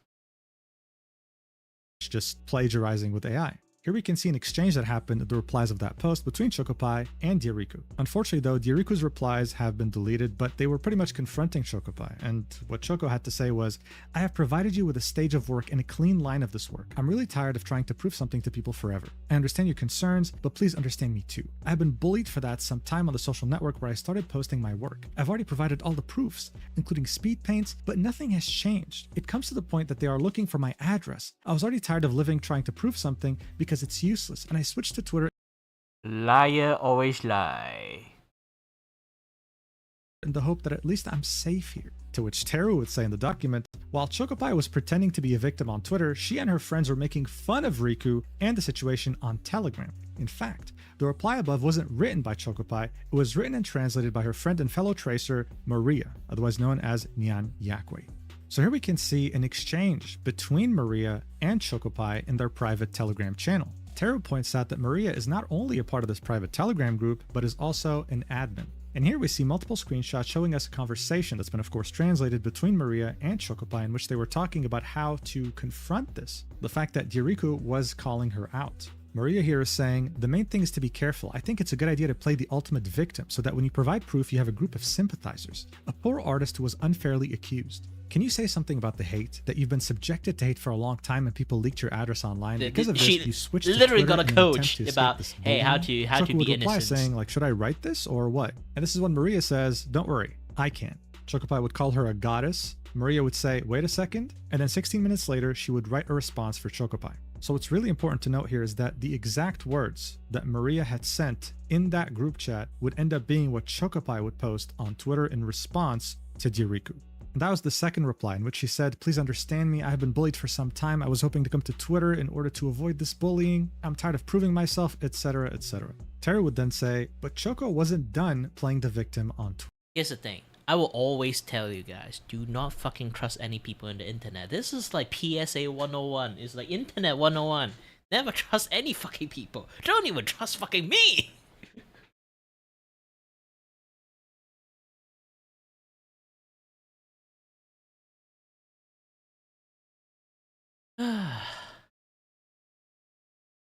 Twitter. And on February 16th, she would continue with the same playbook, saying, to be honest, it's already hard for me to cope with the daily harassment. You copied my work, that's okay, but according to Instagram sources, you sold my work and also added your signature. I do not know why people spit on my soul and on my efforts. They sell my art, and in the end, I'm left to blame and they accuse me of AI, but this person who stole my work doesn't care at all. So here she's referencing someone who had stolen her Glorp Miku art, which Teru says is AI, and was selling it. She would then continue this reply chain with a similar sounding multi-paragraph tweet, saying that she's tired of all the negativity, asking people to stop accusing her of things she didn't do, and lamenting that people are not leaving her alone.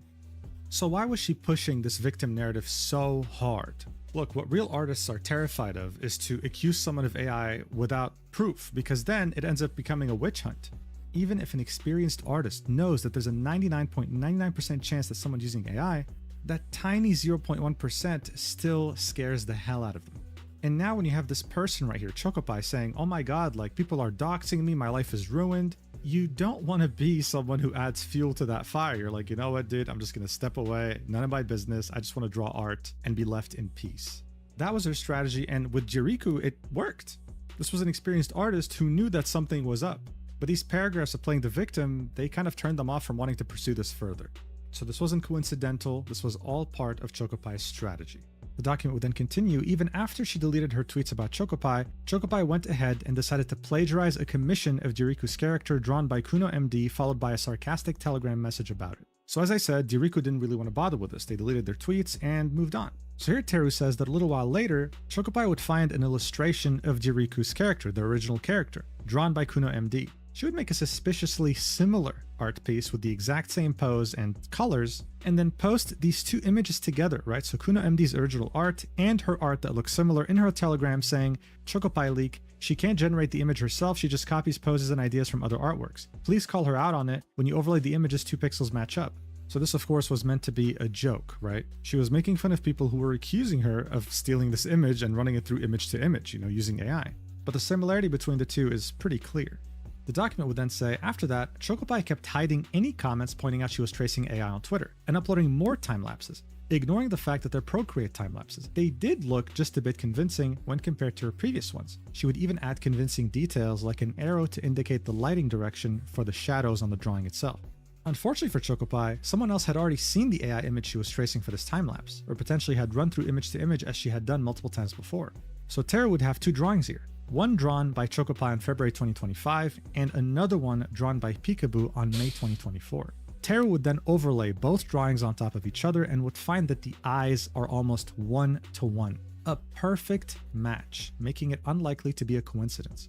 Almost like Chocopie had ran it through image to image. This would lead us to the next subsection, titled Traced AI Commissions as Chocopie. Teru had to specify here, as Chocopie, right? Because again, there's multiple alt accounts to look out for later. Chocopie was successfully scamming people on Twitter while acting like a victim of AI harassment. Time-lapses in her media tab, no AI in her bio. You can't blame clients for not knowing any better. But Chocopie wasn't just selling commissions on Twitter, she was also doing Your Character Here auctions and selling adoptables on the side through her Toy House account. So just so you know, YCH means Your Character Here. So it's a pre-established pose and even outfit, and all they do is just insert the character you want in there. And adoptables are, well, a design that you adopt. So let's say you want to become a VTuber, you're looking for a concept, you can very easily find someone with an adoptable, an already pre-made design, and buy that. Then you can hire someone else to model it, rig it, etc. So with that in mind, the fact that she had YCH and adoptable commissions on Toy House, we get to the next subsection, which is ghosting clients. A few months before the Glorpy Miku situation, on November 15th, 2024, Chocopie posted a YCH auction on Toy House. On November 16th, 2024, the winner paid $100 for the auction, and Chocopie mentioned that it would take 2 to 3 months to finish. However, there was no further communication after that, so after 3 months of no responses, the client messaged Chocopie on Twitter. Chocopie's excuse was that she had lost her Toy House account. So here we can see multiple images of that client messaging Chocopie on Twitter, initially getting the response, oops, sorry, lost access to Toy House on February 2025, right? A few months after they had won. We can see this person trying to pursue Chocopie up until July 26, 2025 in the DMs, and eventually in October 2025, they can be found in the replies to Chocopie's post saying, this person ghosted me on a commission and now I'm out like 100 plus USD with zero communication. Chocopie never answered to the client, and the client has yet to receive a refund. The case of another client she had ghosted after taking a $300 commission will be mentioned later, as it is tied to Chocopie's sister, Michi. The sister here is in quotations, because it's alleged that Michi was just Chocopie role-playing as her sister. Tara would then add, I was also told that Chocopie also ghosted Telegram clients during 2024 and never refunded them. This is what leads us to the next section titled, quote-unquote, retirement from art. On July 27, 2025, Chocopie posted the following statement on her Telegram, saying, I don't have anything to post, and I don't feel like drawing anymore, so I want to retire as an artist. Thanks to everyone. For those who are interested, I plan to make my debut in 2026 as a VTuber, and then with thank your community again. This is what brings us to the next section. Alt accounts timeline. After that Telegram statement, Chocopie stopped posting on her Twitter and Telegram accounts. Her last upload on Twitter was on June 28, 2025. During this time, she moved on to her other accounts, Michi, Mashiro, Lavariol, and Kira Uep. If you need a refresher on how those accounts are all tied together, go back here. Again, so well formatted. I mean, if we click on this brings you back to Chocopie's multiple accounts with the different signatures. I could talk for hours about why I love this document so much, but anyway, back to where we were. So here we can see a massive timeline, right? Like as if you were an investigator trying to pursue a mass murder or something, spanning like almost a page and a half, going as far back as November 2021, in which the account Lavariol was created on Twitter, and how from 2024 to 2026, multiple accounts would be created and would have varying degrees of activity. You can pause the video if you want to take a look at it for yourself. I mean, it really is very nicely made, but this document will go through every single one of these accounts individually in the upcoming sections anyway. Let's begin looking at each account individually, starting with Lavariol. On Lavariol's Patreon, Chocopie does disclaim that the images are AI. I don't have a lot of screenshots of her activity or commissions on Twitter with this account, as it was suddenly suspended sometime during September 2025. As of March 2026, she still actively updates the Lavariol Patreon and Pixiv accounts. Lavariol's original uploads had a different AI style than the one she is currently generating. So here we can see the original illustrations that were used on Lavariol's Patreon I think the initially. blur makes like the artwork even worse. Of course, these are anime girls in different poses, maybe It's wearing just bikini, bikinis, maybe okay? wearing revealing clothing. And then we'd see an entirely different art style that's being posted today. Tara would say the current images generated for Patreon / Pixiv are using the style of Japanese artist Bunshi. This is when they'd explain what a LoRa is, which is a low-rank adaptation. This is something that we've also seen in my previous AI Tracer videos. It's essentially just you taking an artist's entire illustration portfolio, running it through AI, and having AI remake images using that same exact art style. Teru on the left shows an example of a Bunshi original drawing, and on the right we can see an AI generated one. You can barely tell the difference. You'd think that it was Bunshi that drew this. It's uncanny. Teru would then say, although Pixiv requires users to tag AI generated content, none of Lavariol's content is properly tagged. And uploaded content is also marked as original despite them not being original characters. Lavariol's Patreon avatar and image used for her collections is art from Twitter user Wanla8, most definitely being used without permission. Chocopie also uses one of her alts, UIIJ9P, to promote Lavariol's Patreon. So here we can see that alt account, UIIJ9P, making a post with a drawing of that same stolen art style from Bunshi, saying extras elsewhere, with text on the image saying Patreon Lavariol. So these accounts are connected. What's even more interesting too is that Lavariol on Patreon follows Michi, Mashiro, and Kira Uep. Teru says Choco loves following herself everywhere. And speaking of following herself with her alts, here's the next one, Kira Uep. Kira was also generating AI content with Bunshi style, but Chocopie wiped their media tab at one point during 2025. As of 2026, the Pixiv of Kira Uep has been abandoned. The last upload was on July 30th, 2025. So again, we can see that same art style being used here before they were wiped out, very similar to the art style that was being posted by UIIJ9P as well as Lavariol. And this is what brings us to a pretty unhinged section, Michi. the sister. This is Michi, an artist who first introduced herself on Telegram during April 1st, 2025. Let's begin by addressing Michi's statement that she's 15 years old. Teru says in parentheses she's not, don't worry. As the Telegram post that had this information was edited on June 16th, 2025 to remove it, this is what it used to look like. And it pretty much said, I am 15 years old, my birthday's on March 8th, I use an iPad Air 2022. And to confirm that this was edited, Teru would also link the telemeter.io post, which shows the original. She does indeed say that she is 15 years old. This is disturbing for so many reasons. You're about to find out why. Actually, you can see it right here. Michi had two different accounts. Mich111, where she posted SFW drawings, and Michi20, where she posted 18 plus NSFW drawings. This was someone role-playing as being 15. But Teru's going to mention that later in the document, of course. Anyway, Michi did not immediately mention being Chocopai's sister, but after she uploaded a couple artworks, Russian artists started noticing the similarities between her and Chocopai's art amongst other things. So only after a few days after her introduction post, she made the following statement. So Michi would say, I saw these stupid accusations. If anyone didn't know, Chocopai is my older sister. Maybe that's why our styles might be a little similar. Because I've been inspired by her since I was a kid. So people, no negativity. I love everyone. There'll be a full post tonight. Heart emoji. This will be done on April 9th, 2025. Barely 8 days after introducing herself for the first time.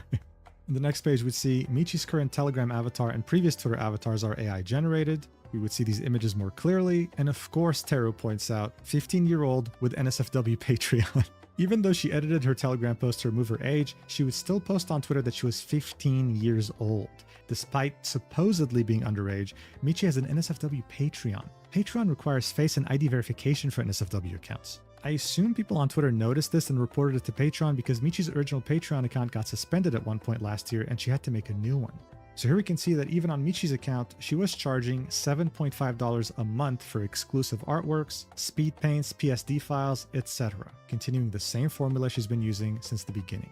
Teru would then say, and while Michi would keep mentioning that Chocopai was her older sister, Chocopai never really made any comments suggesting that Michi was her little sister. So here we can see two different replies from Michi saying, it's okay, I'm pleased to be compared to my sister, I look up to her, don't be ridiculous, this is my older sister. But then we can see Michi commenting on a post by Chocopai saying cute, and then Chocopai would just say, thank you. You know, no mention of her being her little sister, no like, oh my god, thanks sis, none of that, just TY.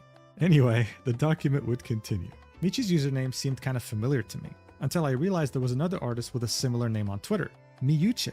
At first, we didn't know if this was yet another Chocopai alt, as the style was not similar, but the artist was also Russian. I decided to reach out to the artist to see if this was a coincidence. So on September 2025, Teru would reach out, and the artist would say, hello, no.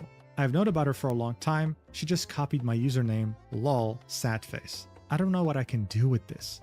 So as you can see, Teru has had their eye on Chocopai for a long time, since September of 2025. The document would then say, with that knowledge in mind, you can take a look back at their Twitter bios and notice the similarities. And here we can see some interesting patterns. Miyuchik would have 2 star emojis next to their name, Michi would do the same exact thing, and even the way that Miyuchik had like their bio structured, the way they would say Illustrator, how they'd have comms as their Twitter location pointing towards their card website. Michi would do the exact same thing. It was a Control-C, Control-V situation. Teru would then say other Russian artists on Telegram once more noticed the similarities. This is how one of them recalls it. As far as I know, she's also around blank years old. When people started actively talking about AI use among artists, she came under fire too because of blank. Basically, when Chocopai and some other artists ended up on a list of suspected Russian AI users, Chocopai started trying to befriend some of them, bonding over a shared problem, so to speak. I'm 100% sure that because of the situation, Chocopai was heavily inspired by Miyuchik's story, her age, her username, and everything else. And speaking of this inspiration, right, this will lead us to the next subsection titled Plagiarizing Artists 2. On April 2nd, 2025, Michi posted a Narissa fan art on Twitter. Narissa, of course, is a very well-known VTuber under Hololive.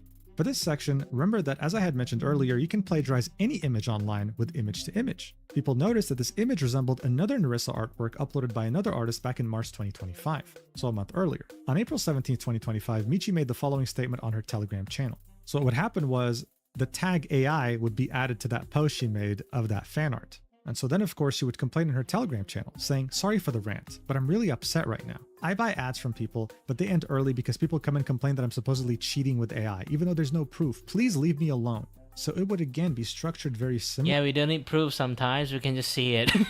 similarly to the post that Shokubai used to make whenever she got in trouble for AI.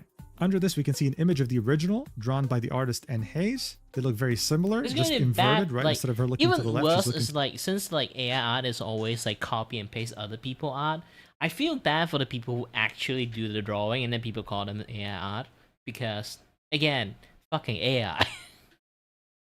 And this kind of fuckers like makes it worse. You know, they kind of blend into the crowd that I'm innocent. Actually, you're not. to the right. And Terry would, of course, put them on top of each other, right? In GIF format, you could see them kind of overlaid, and it looks suspiciously similar, right? Even the eyes kind of overlap. Terry would say, while the canvas dimensions are different, the composition looked very similar to an artwork that N. Hayes had uploaded a month before. Because Michi/Shokubai has a history of plagiarizing works with image to image, I've yet to show every single example to keep the document as streamlined as possible. I don't believe this was a coincidence. And to show how Shokubai usually gaslights people, pretends to be a victim, and twists the truth, here's her October 2025 post about the situation. So here we can see a post. Because I also like being claimed as an art thief before, like here's the thing. Once you've been like, you know, innocently claimed once, do you know what my next move is? I always stream my artwork.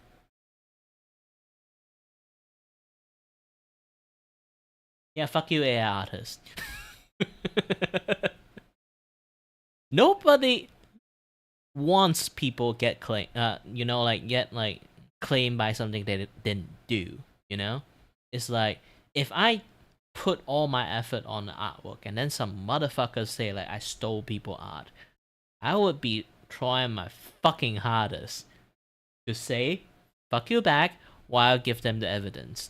If they don't believe me, I would just, every single fucking day, I would just keep streaming myself drawing. Like right now, I still have that habit.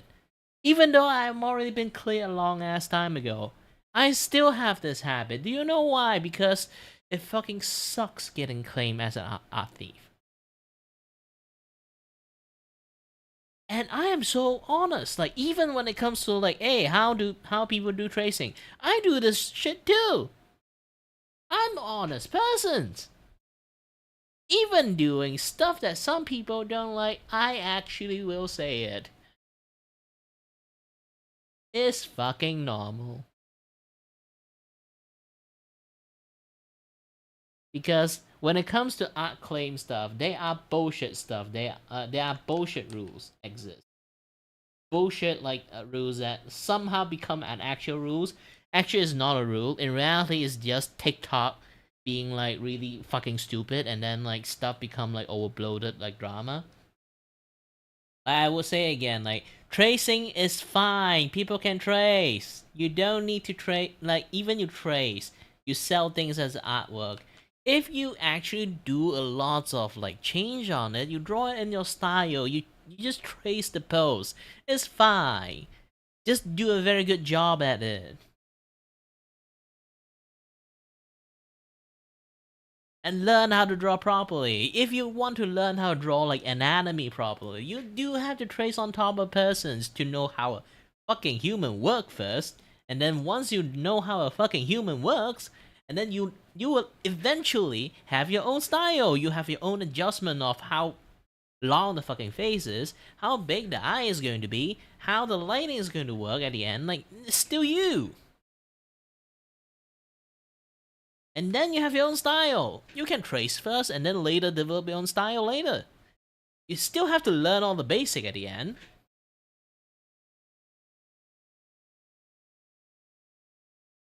Take some time. Have fucking patience.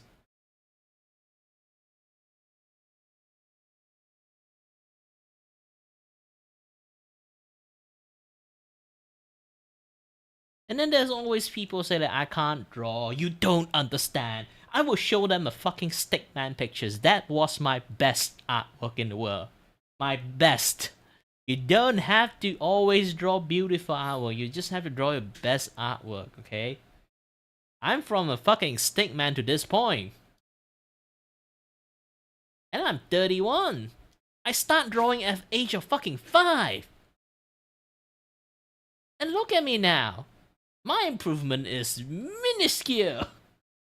If I post my fucking artwork every single fucking years, you guys will understand like how fucking slow I am on learning art. I draw a shit tons of them. I still barely have any improvement. I actually can't draw shit. I am the living fucking proof that even you can't draw fucking shit. You draw long enough, you can draw something. Every single day, you just do your best. You know? Your best art may be still ugly, but it's your best. And then next day, you can draw even like slightly best effort. Even it's just 0.001%. Your habit cannot change. You did spot it, but you still don't want to change your habit. You just keep drawing non-stop like a fucking idiot. Like me. Eventually, your body would learn enough to be like, okay, I have enough of this like fucking ugly like, artwork. Like patch update on the brain, and then suddenly you can draw slightly more better. And slightly more better again. And you willing to like not, you know, like I used to be very fucking prideful to not like watch a tutorial video and always draw it myself, learn myself, and then I'd be like, you know what, I'm gonna watch like one tutorial video. My fucking brain unlock and then like next day I can draw better. There's always a lot of stuff you can kind of like learn, lots of things. Okay? Just at the end, you can still learn just the basic and then you can just stop afterward. And then just keep learning from the basic. Like, basic is the best thing. As long as you're able to draw actual human, you will learn how to play with the fucking sliders. Like, you know how to like do the eye sliders, do the nose slider, do the face shape sliders. Then maybe you're very good at drawing grown up, and then next one you can like start draw an actual child. Then you know like the shape of the human child is different, and then you want to learn how to draw fucking fingers. You'll be like, I know how to draw a big guy fingers, I know how to draw baby fingers, but I don't know how to draw old man fingers. And then you search an image of an old person finger, like a bony, very skinny fingers. You learn how to draw fingers well. And then because you draw that very bony fingers, and then you got like some new stuff unlocked. And then you'll be like, oh, human bone! Yes, I can like just draw human bone. And then like I'd be like very good at posing. And then you just start to draw lots of like bone pose. Like a lots of like bone pose again. Then you unlock this thing. You're able to draw like human skull. You know how to draw human bones. Then you draw like rib cage, and then like you learn, oh, I can do this, and then human have like a bone here, then have another bone here, and then they have a spine, they have pelvis, and then you realize like how important fucking human bone is. All start from you draw a chibi hand, you know, or start from drawing a chibi hand to an actual person hand.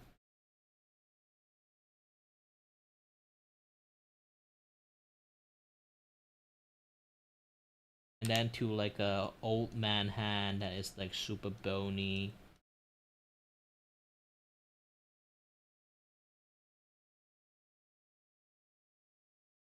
Then you realize that, oh, I can draw something like this. Then like the bone actually unlock new stuff for you, you know? And you'd be like, oh, now I know the importance of casting fucking bone now. So this is why like drawing old people bony hand is like very important. Then like draw bone structures itself, and then you learn how to draw mannequin, and then later on you'll be like, oh, like face, I know like to like learn how to draw a face properly. Like, oh, I need to draw like skeleton, I need to learn skeleton. Then ooh, oh, this is how human skeleton works, this is a skull, this is the thingy, craniums, so this cranium, wrap around us, and there's like a jawbone here, and oh, I learned how to draw a human face now, and then I'm starting to draw flesh onto the face. You know what, I'm just going to draw human flesh on the face. Yay. It's an eventual. I'm actually like super high speed time lapse this thing, okay? But if this is something that you will eventually learn at the end.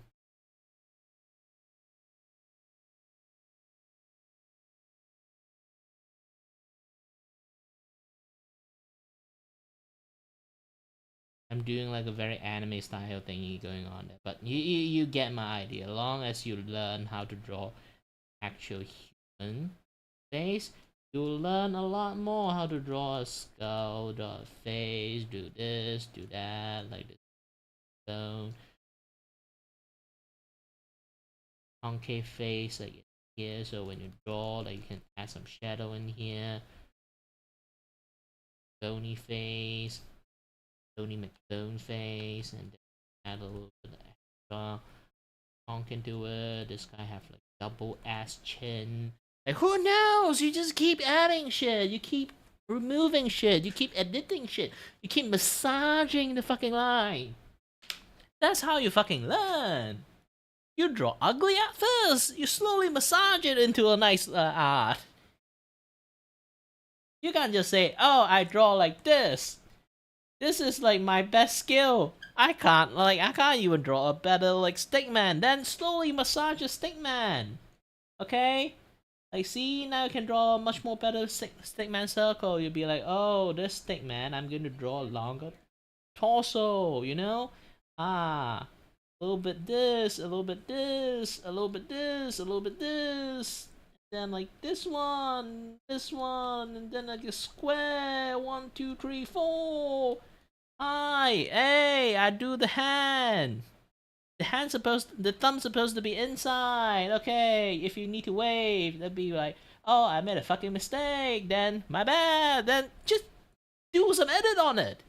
It's fine to make fucking mistake. And then you'd be like, hey, a circle here, hey, do a hand like this, hey, and then like do a hand like this. But oh, I need to add some like body shape into this.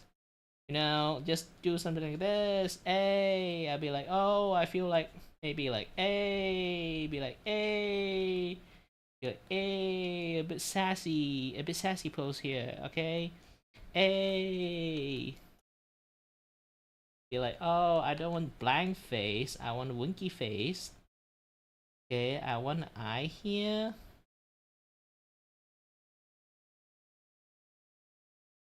Nose here. This A. Be like, oh, this is a girl, so I need like a, like I want like a sharper chin for the girls. A. I want ears. I want hair. See, from a fucking stick man. Okay, you keep erasing, you keep adding shit. It's come from experience. You learn enough. You know what is a thing called drawing. You'll be able to massage it. Then it'd be like, I need big boobs. Yay, big boobs. Yay! And then like tiny waist. I already did a tiny waist. Okay, a body, a hand, wavy.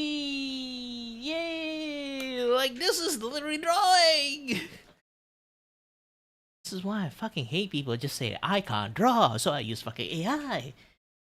I can tell like this fucking thing is like way more charming than most artwork. I can tell you.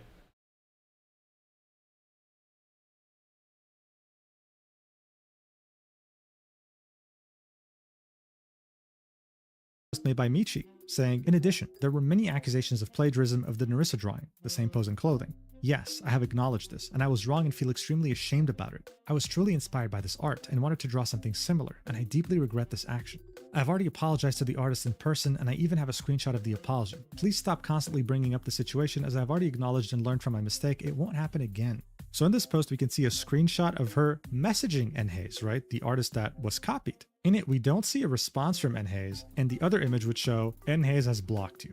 Tara would say, as far as I know, she never acknowledged it on Twitter before, and the screenshots she attached were meant to paint herself as a victim again. The first screenshot is a DM that never got answered, followed by a screenshot of Enhaze blocking her, implying that Enhaze had ignored her after she reached out. except that Michi/Chocopi omitted the fact that Enhaze had contacted her first, but she deleted Enhaze's message before taking the screenshot. So here we can see a comparison of Michi's screenshot with Enhaze's actual DMs, in which we can see Enhaze saying, "Hello, it has come to my attention that one of your Narissa drawings is very anatomically similar to one of mine from some times ago, and I thought I'd reach out for clarification. Were you referencing my art?" To which we can see Michi saying, "I'm sorry I didn't answer you, but I don't want to cause a scandal. My body is too weak for that. Please forgive me again, I was wrong. I was inspired by your— My fucking body is too weak for that. Look at me. I have to be fucking angry.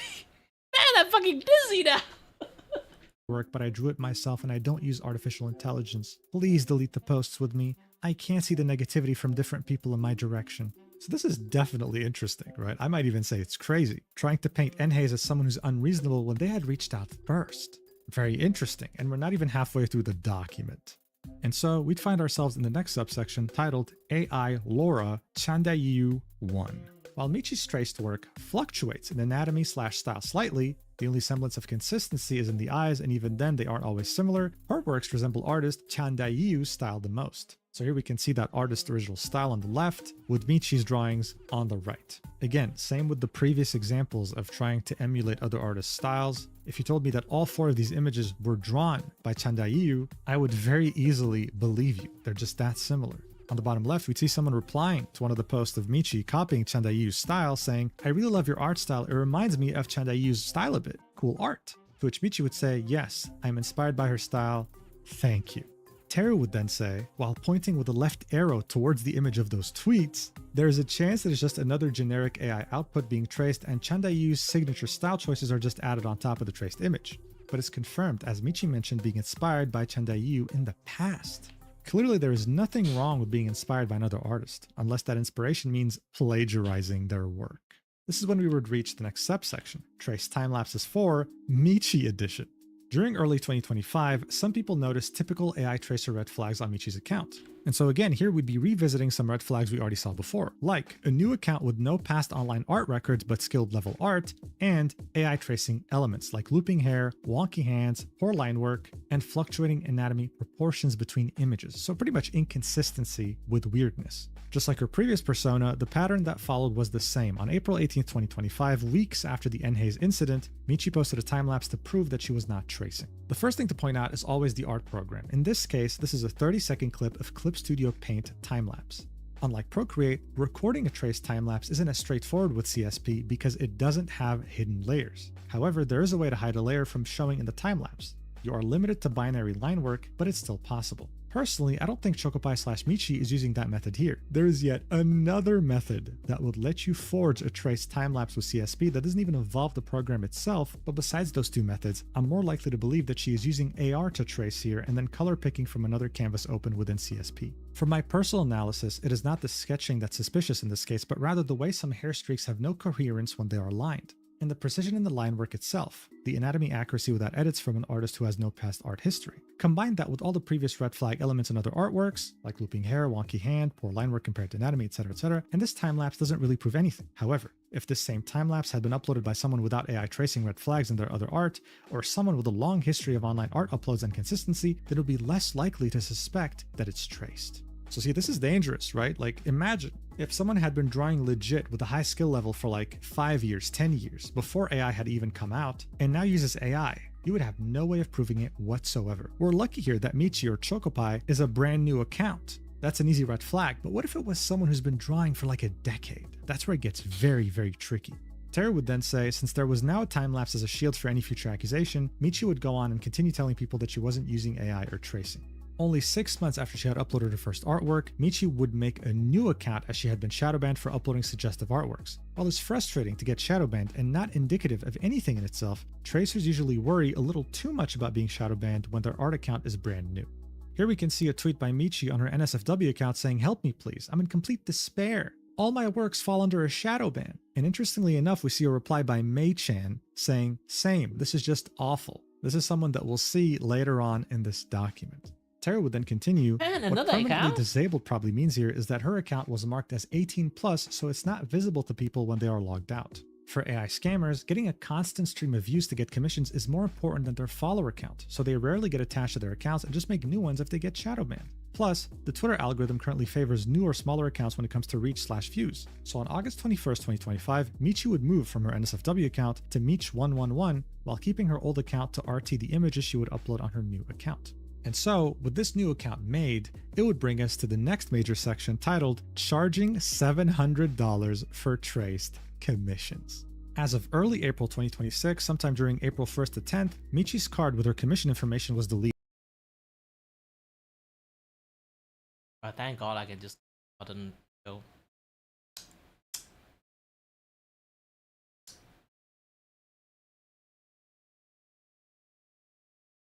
How much for this? 25. How much for this? 12. Even an expensive one. Animations. How much for this? 65. How much for this? 45. How much for this? 25. How much for this? 35.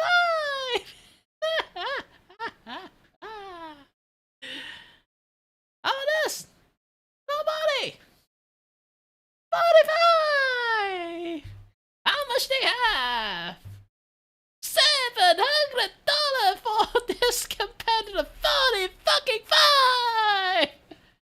Well, it's not like the best artwork in the world, but still. Fuck you!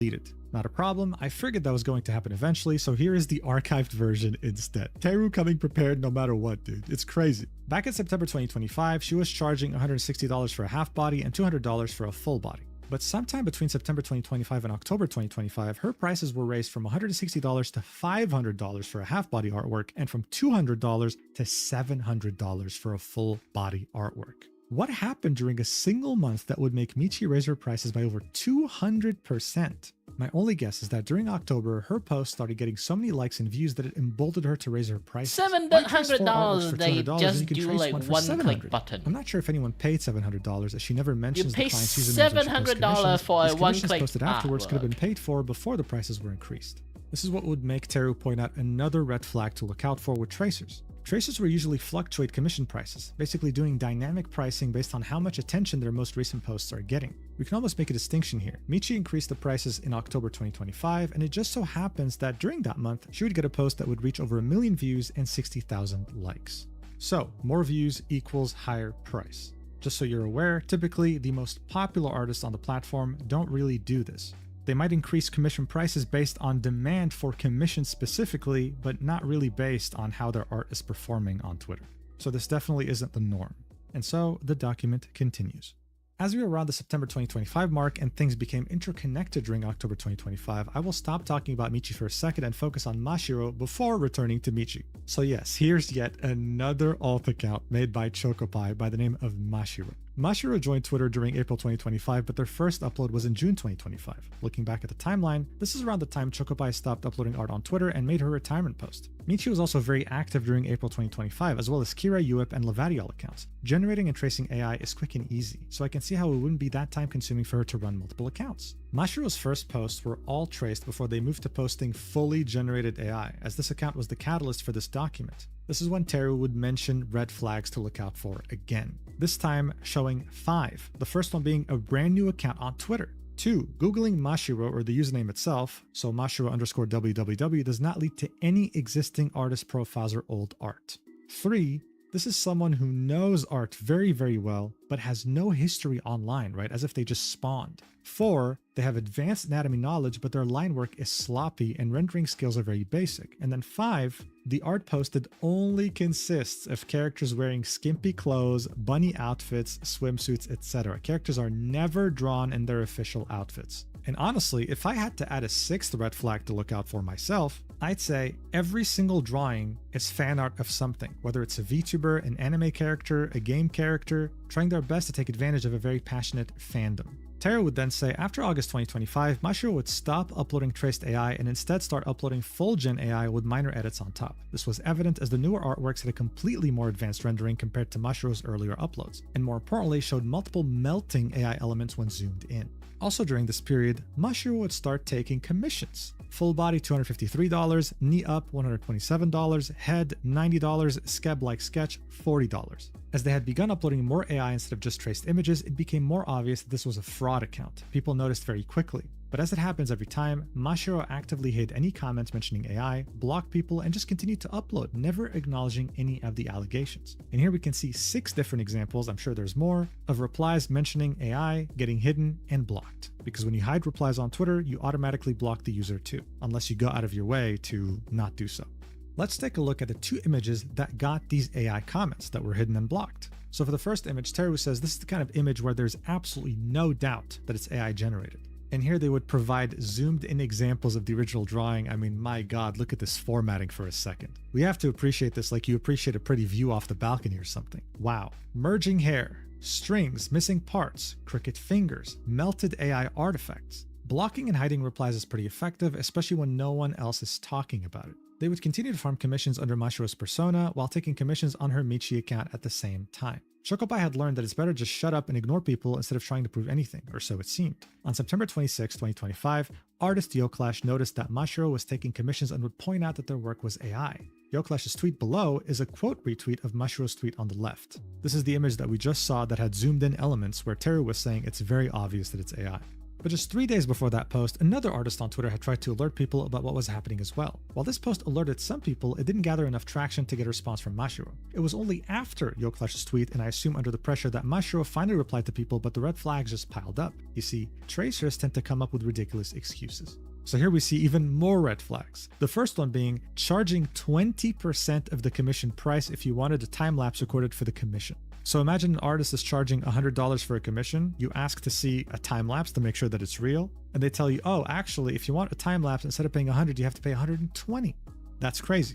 The second red flag is claiming that publishing time-lapses would be unfair for people who pay for their Patreon, because the Patreon has time-lapses. That's a really weird excuse, obviously, it doesn't make any sense. And the third red flag is, when pressure builds up, they finally decide to share a time-lapse, but within a long time frame. So see, after Mashiro got called out, someone would say, can you upload a video so that we can see the process and know that we're not being scammed by Gen AI? And Mashiro would say, I can, I'll do it within a week. You typically don't need a week if you're legit, right? It's just as simple as turning on the camera and drawing anything just to show how your workflow goes and that you're not tracing. So when the accusations piled up, Mashiro said that they would record a time-lapse and post it only if the people saying their work was AI ended up apologizing, specifically mentioning Yoclash. Knowing Chocopi's past on Telegram and seeing how she had forced Basically, hey! You're a scam! that is their first defense. people to apologize to her while making fun of them in private, this isn't surprising in the slightest. This was the exact moment when I found out about Mashiro, which led me to Michi, Chocopi, and her circle of Russian tracers. But before getting into that, let's continue talking about Mashiro. As I've already elaborated on the red flags at the start of the section, to me there was no doubt this was a scammer. Even if they had never uploaded Gen AI full of melting elements and nonsensical hair and just continued tracing instead, the other red flags were very evident. And while I could 100% confirm they were tracing, the time-lapse is usually what wraps it up. On September 17, 2025, one day after seeing Yoclash's post, I made a post about Mashiro because I had noticed I had mutuals following their account. And just as expected, within an hour, Mashiro untagged themselves from my post and I was blocked. On September 20th, 2025, 3 days later, Mashiro would finally post the highly requested time-lapse of their work, but with comments turned off. This is a Procreate time-lapse, and you can tell by the fading effect at the start of the recording, I have to repeat this every time. Procreate has a function that lets you hide layers from the time-lapse recording, making it very easy to trace. And this is Chocopi we're still talking about, who after trial and error found out what makes time-lapses look quote-unquote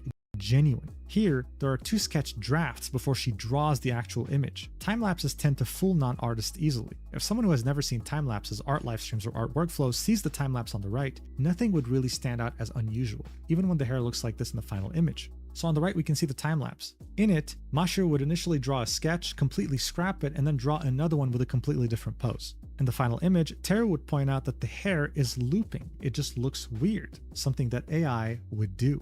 The document continues, and Mashiro's excuse as to why their other art has strange elements when zoomed in, they use an upscaling site for their art, and they never noticed before because the art looked quote-unquote visually pleasing. While it's true that AI upscaling will generate artifacts, this tends to happen extensively when the image being upscaled is small or blurry. I know that this is just a ridiculous lie, but for the sake of evidence, let's find out what upscaling site Mashiro is using that apparently generates these strange artifacts. And so here we can see DMs between Mashiro and someone else, where that person asked them, hey, what upscaling site do you use? And Mashiro sent airbrush.com. On the right, we can see a tweet made by Mashiro explaining that, hey, the reason why my artworks look strange when zoomed in is because of 16K image upscaling. This brings us to the next subsection titled AI upscaling. Mashiro is claiming that the melted elements in their artwork are because they upscale their art. They say they use airbrush.com's image enhancer to upscale it, so in theory, we could recreate the image on the screenshot, right? So here we see three different comparisons. The first one being the traced image, the second one that was upscaled by Mashiro with very weird artifacts, and the third one is real upscaled by Teru. And we can see that traced and real upscaled look similar. There's no weird artifacts, so to speak, at least not ones that are as crazy as the upscaled one in the middle that was used by Mashiro. I mean, even the pupil itself, right? Even the pupil looks weird in the one that Mashiro was using. It doesn't even look like a proper circle. Mashiro is not the only one who has tried to lie about upscaling technology, adding artifacts to their art. I recall another instance where someone painted over an AI image and claimed it was due to AI upscaling tools, and more recently, another generic AI gen account lying about their uploads being drawn by them and that the artifacts were, once more, a product of AI upscaling. After posting the time-lapse and having blocked everyone who mentioned AI, Mashiro would continue to post on their account as if nothing had happened and promoting their Patreon. Comments were turned off for a while on their newer uploads, so no one would be able to bring up AI or tracing. So here we can see two different examples of AI tracers saying, oh yeah, the artifacts are there because of AI upscaling, and in the middle of the page we can see the many artworks that Mashiro would continue to upload even after their time-lapse. This would lead us to the next subsection titled AI Tracer Commissions on Twitter. Chocopi was tracing commissions as Mashiro, and Michi had posted finished commissions, but did Mashiro ever get to scam someone? Unfortunately, the answer seems to be yes, but none of the commissions were ever uploaded publicly. I was able to acquire Mashiro's commission files below thanks to a contributor. So here we can see 4 different illustrations that were of course traced according to Teru, and they all seem to be half body. Mashiro was charging $320 for half bodies. So this is at least $1,200 alone based on commission files that Teru was able to acquire. That's a lot of money. The document would then continue, thus, the main reason for this document is not to cancel Chocopi. Instead, I want to raise awareness about fraudsters like these, charging hundreds of dollars for traced slop. This is very common on Twitter at the moment. I will elaborate more at the end of the document, but to give you an idea, here are a few Russian accounts, Chocopi's friends, running the same traced commission scam. So here we can see 3 different examples, all charging over $100 for at least a half body, doing the same thing according to Teru. A lot of these accounts have successfully scammed clients for the past year, and if they ever have people pointing out their work is traced from AI, it's easier to ignore and block them than to engage. Even if they delete their accounts, they can just make a new account later under a new identity and pretend to be a different artist. On the right, we can see 2 screenshots, for example. The first one being an artist, Misui, who Teru had already called out in the past and made a small document about, charging $200 for sketches, who then made a new account when they were called out by the name of Akwao, also charging $300 for a sketch. Teru would say, my personal suggestion is that from now on, clients avoid commissioning new artist accounts who can't provide a track record of their art online before 2024. Now yes, this is unfair for new artists, of course, but unfortunately these days you really have to be careful. When we're talking about commissions that cost hundreds of dollars, right, which is a lot of money for many people, right, this might be multiple months of salaries, you can never be too careful. And this would lead us to the next section, Michi Part 2, back to the whole 15-year-old sister. While all of that was happening over in Mashiro's account during September 2025, Michi did not upload any new artwork. It was also during September that Lavariel's account was suspended. Some people brought up Michi when I posted about Mashiro. Here's someone in September 2025 saying, I'm not sure, but they followed Mich111 and their styles are very similar, and this is another new account. Teru would say, to be honest, I had personally seen the account before, and I had seen Chocopi and Nyanyaku's accounts back in 2024 too. But back then, I thought it was clear that the images were traced and I figured it would be obvious for everyone else, so I just blocked them and moved on. I figured there was nothing I could do, especially because trying to argue with liars is extremely exhausting. Now I understand that these tracers thrive off people's indifference and lack of action. As long as no one says anything, they can quietly continue scamming.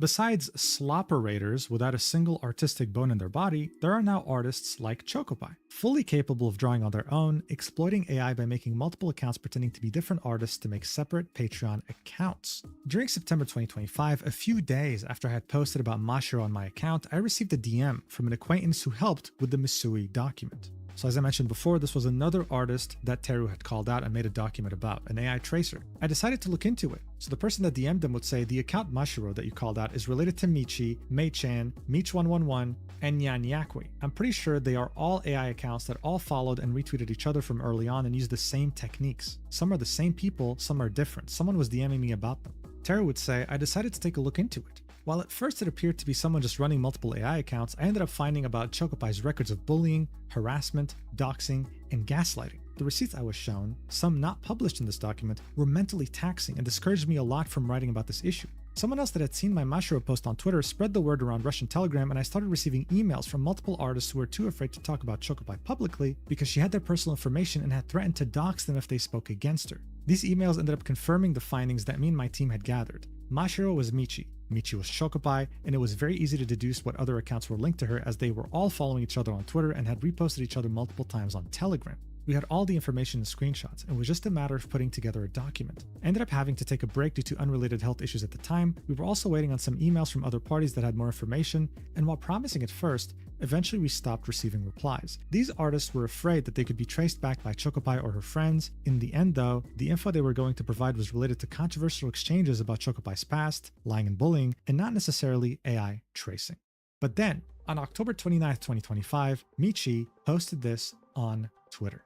They'd say, recently, many people on Twitter have started to hate on me and accuse me of using AI without any evidence, and it's really hurtful. So again, it would be the same playbook, right? It's hurtful, it hurts me, I work really hard on this. I can drop a PSD file and a video with layers on any of my art because I really have nothing to hide. In addition, just stream your fucking work.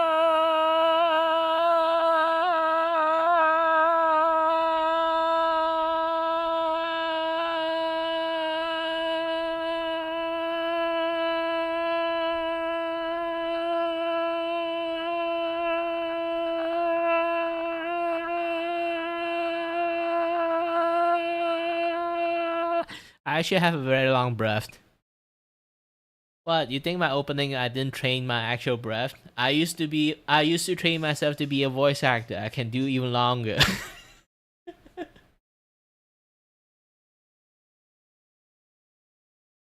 I'm attaching a link to a Google Drive with at least a few speed paints of my work from Clip Studio app. I mean, overall, it was really the same excuses that were used on her other accounts, right? But this would be when they'd also mention that whole DM that they made to Enhaze, saying that they had messaged them and they didn't reply and then blocked them, right? This is when that happened in October 2025. Teru would say, I usually don't engage with tracers directly. Apologists will often side with the tracer and NPC accounts will deflect by claiming that you are witch hunting regardless of how much evidence you present. But combined with my health situation at the time, a mix of stress and multiple people emailing me about Chocopai and asking for help, this post felt like the last straw that broke the camel's back, and I felt the uncontrollable urge to reply to Michi. This is when the following exchange happened, and so this would be the tweet that was made in October 2025, where Teru would quote tweet them, saying, showing layers means nothing when you are tracing AI. Posting a time-lapse is better proof. Except you had tried that with your previous account, Chocopai Art, and people didn't buy it back then either. In the documentary would say, you don't want to tip off tracers because they will immediately start deleting evidence. But at this point, we had all the screenshots we needed. It was only a matter of organizing them in a doc and archived all the sites, so Chocopai deleting stuff wasn't. I don't think they can delete all the evidence at this point. There's so many fucking accounts.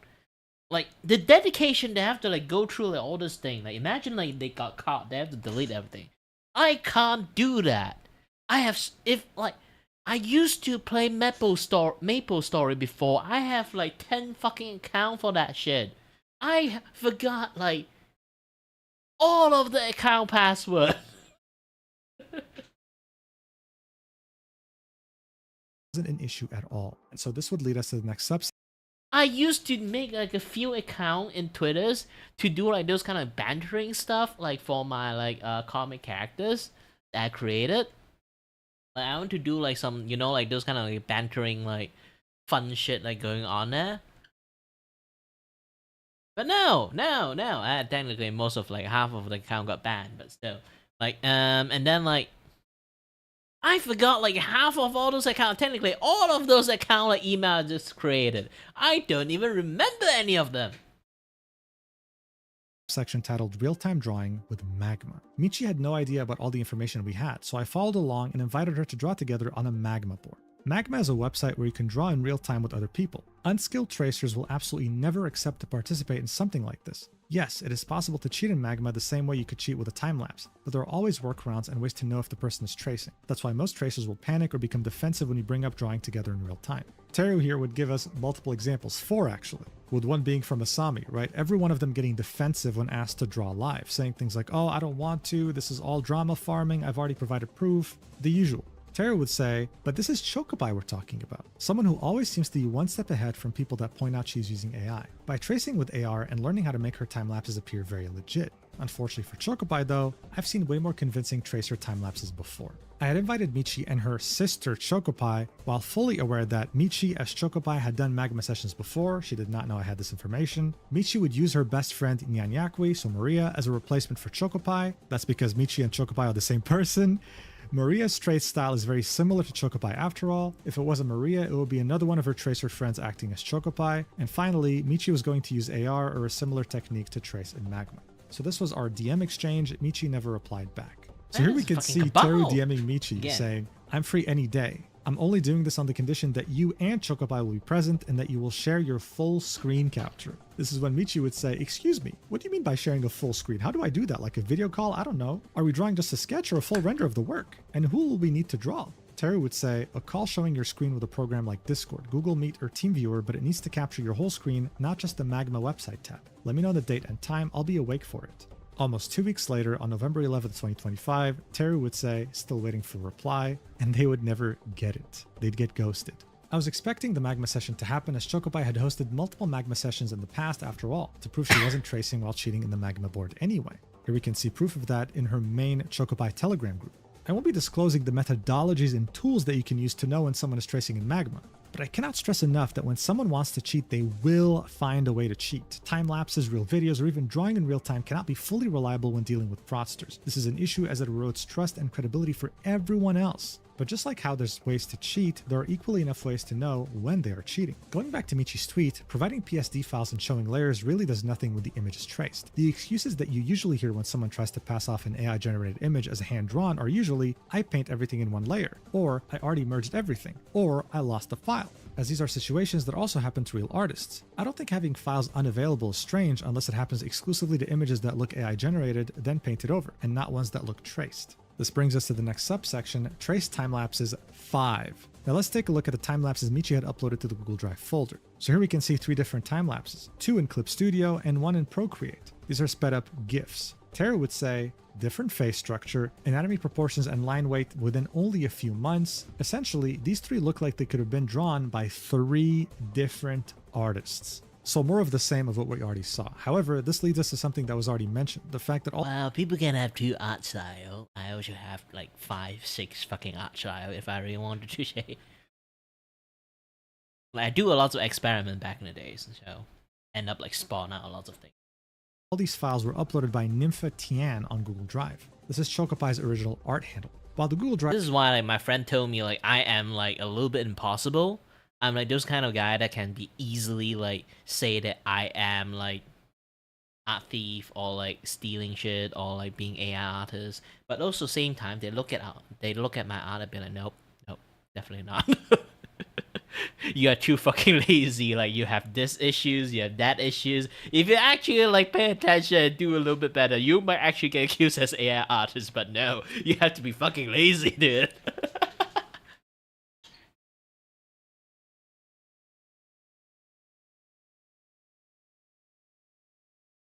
Drive link that Michi provided had this name, there's another way to link these accounts. If you use the Wayback Machine to access Chocobai's old card, you can see that the Pixiv button on the bottom right leads to Levariol. After our DM exchange, Michi went quiet and would stop uploading new art on Twitter. This would be, of course, until January 2026. So more of the same. After their DM exchange, Michi would go quiet and would stop uploading new art on Twitter until January 2026. This would lead us to the next section, titled Ghosting Clients Again. This right here is really, really silly, dude, because it would really push the limits of this whole roleplay that Chocobai had going on of her acting as her own sister under the Michi identity.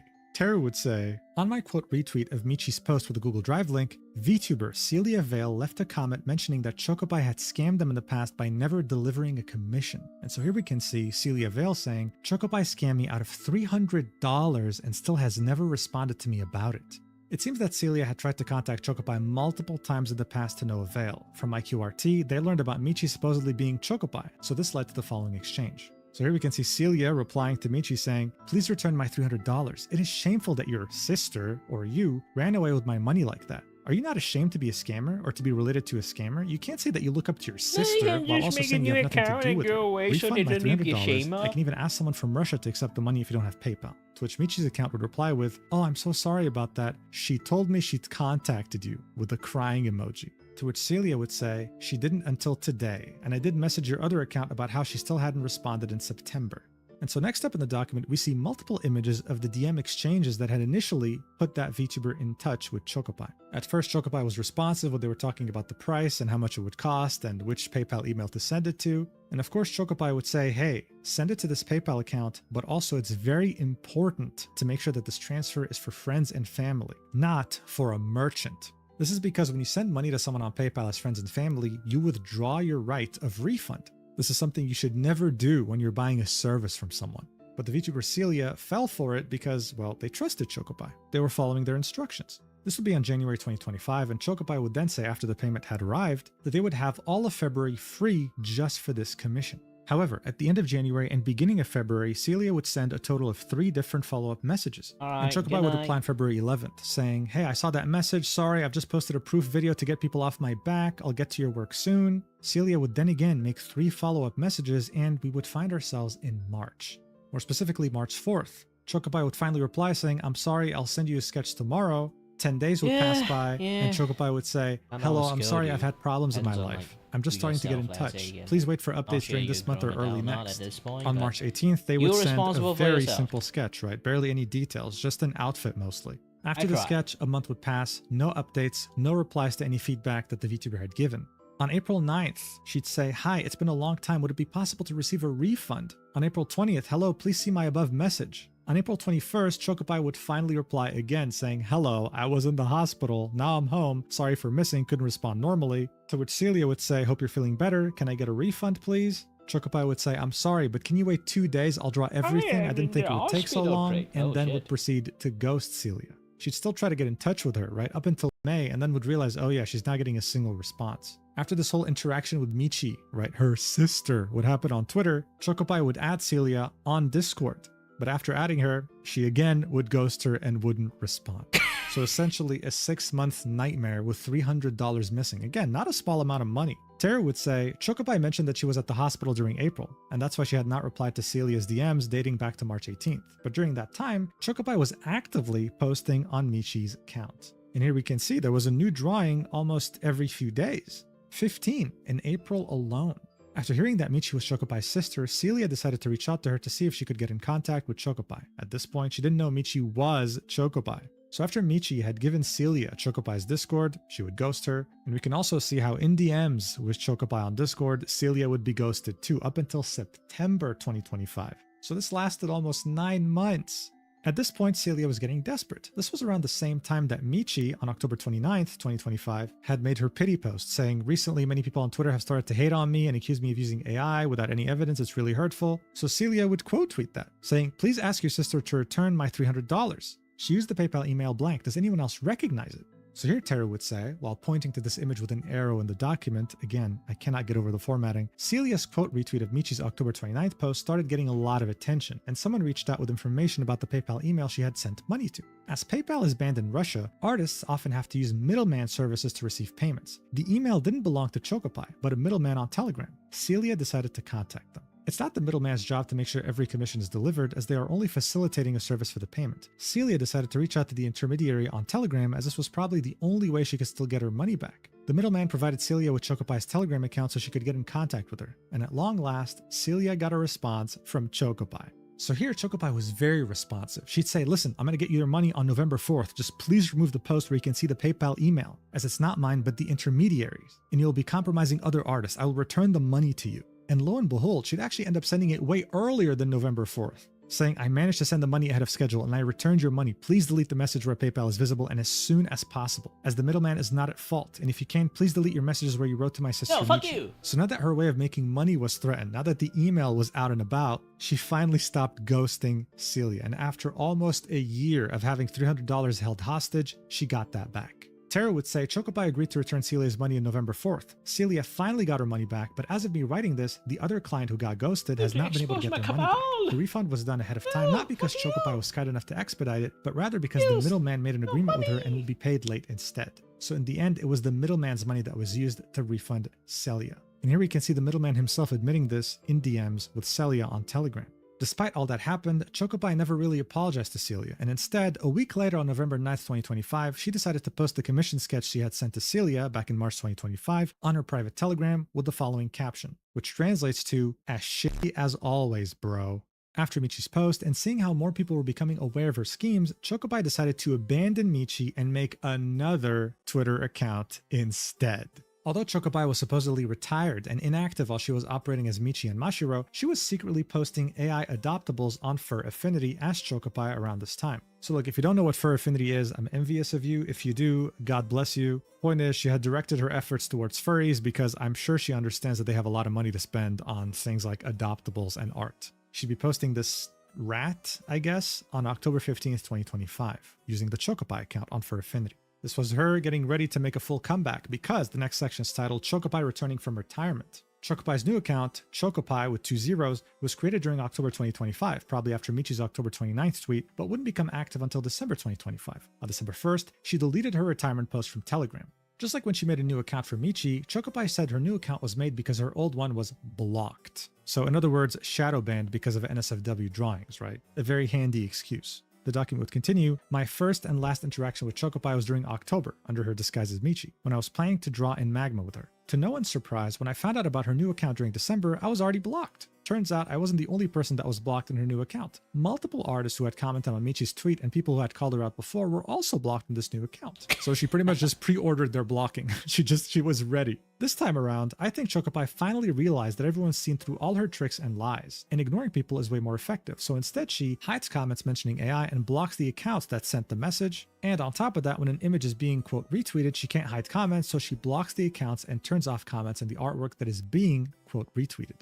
Take, for example, the first artwork she posted in this account, which also happens to be plagiarized, this time from the artist Seven Hayes, using the same technique, right? Going through image to image, same pose, same character, same outfit, but different art style. Comments were turned off under that artwork as another Russian artist, Kabacha, made a post warning people about Chocopi's new account. Kabacha is one of the multiple Russian artists that have been aware of Chocopi's schemes for a long time. As such, Chocopi has made fun of her on multiple occasions in the past. More recently, this includes mocking Kabacha by making edits with her IRL face. This would of course be done on Chocopi's Telegram account. After turning off comments, Chocopi went quiet in her new account and wouldn't post again until 2 weeks later. On December 22nd, 2025, once again, this new artwork was plagiarized from another Russian artist, Ringekko-tan. Her artwork had only been posted a few days before Chocopi. So here we can see on the left the original on December 19th, and on the right we can see Chocopi's on December 22nd. So yeah, you know how this works by now, right? Image to image, different art style, same pose, same character, same outfit. According to Chocopi, who posted this on her private Telegram account 1 hour after Ringekko's post on Twitter, this was going to be a coincidence. So here you can see Chocopi saying, I was so excited I thought I'd post some art today, then I saw Ringekko's art and I don't get why it looks so similar, even though this is the first time I've ever seen it. Are we living in the Matrix? I can already feel them dragging me into another plagiarism scandal, but fuck that. Then she would say, fuck, Ringekko blocked me too. But months before, in March 2025, Chocopi was blocked by Ringekko on her other account. And she had actually complained about it or at least made fun of it on her Telegram. So to Teru, this wasn't a coincidence, right? This was like a vendetta. If you blocked Chocopi, she would take revenge later on you by plagiarizing your work. The document would then continue. Unlike her previous account, she has now moved on from Hololive/VTuber fan art to gacha games. It makes sense. As the VTuber space is filled with artists, they are more likely to point out that she's tracing AI. Still, Chocopi has continued to plagiarize multiple artists onto her new account up to this day, more brazenly than before. On February 22nd, 2026, yet another artist, Uof, made a post about Chocopi plagiarizing their friend's artwork. Chocopi turned off the comments on the artwork that Uof had QRT'd and blocked them. And just like any other time before, when someone points out what Chocopi is doing, she and her friends just laugh about it in her private Telegram.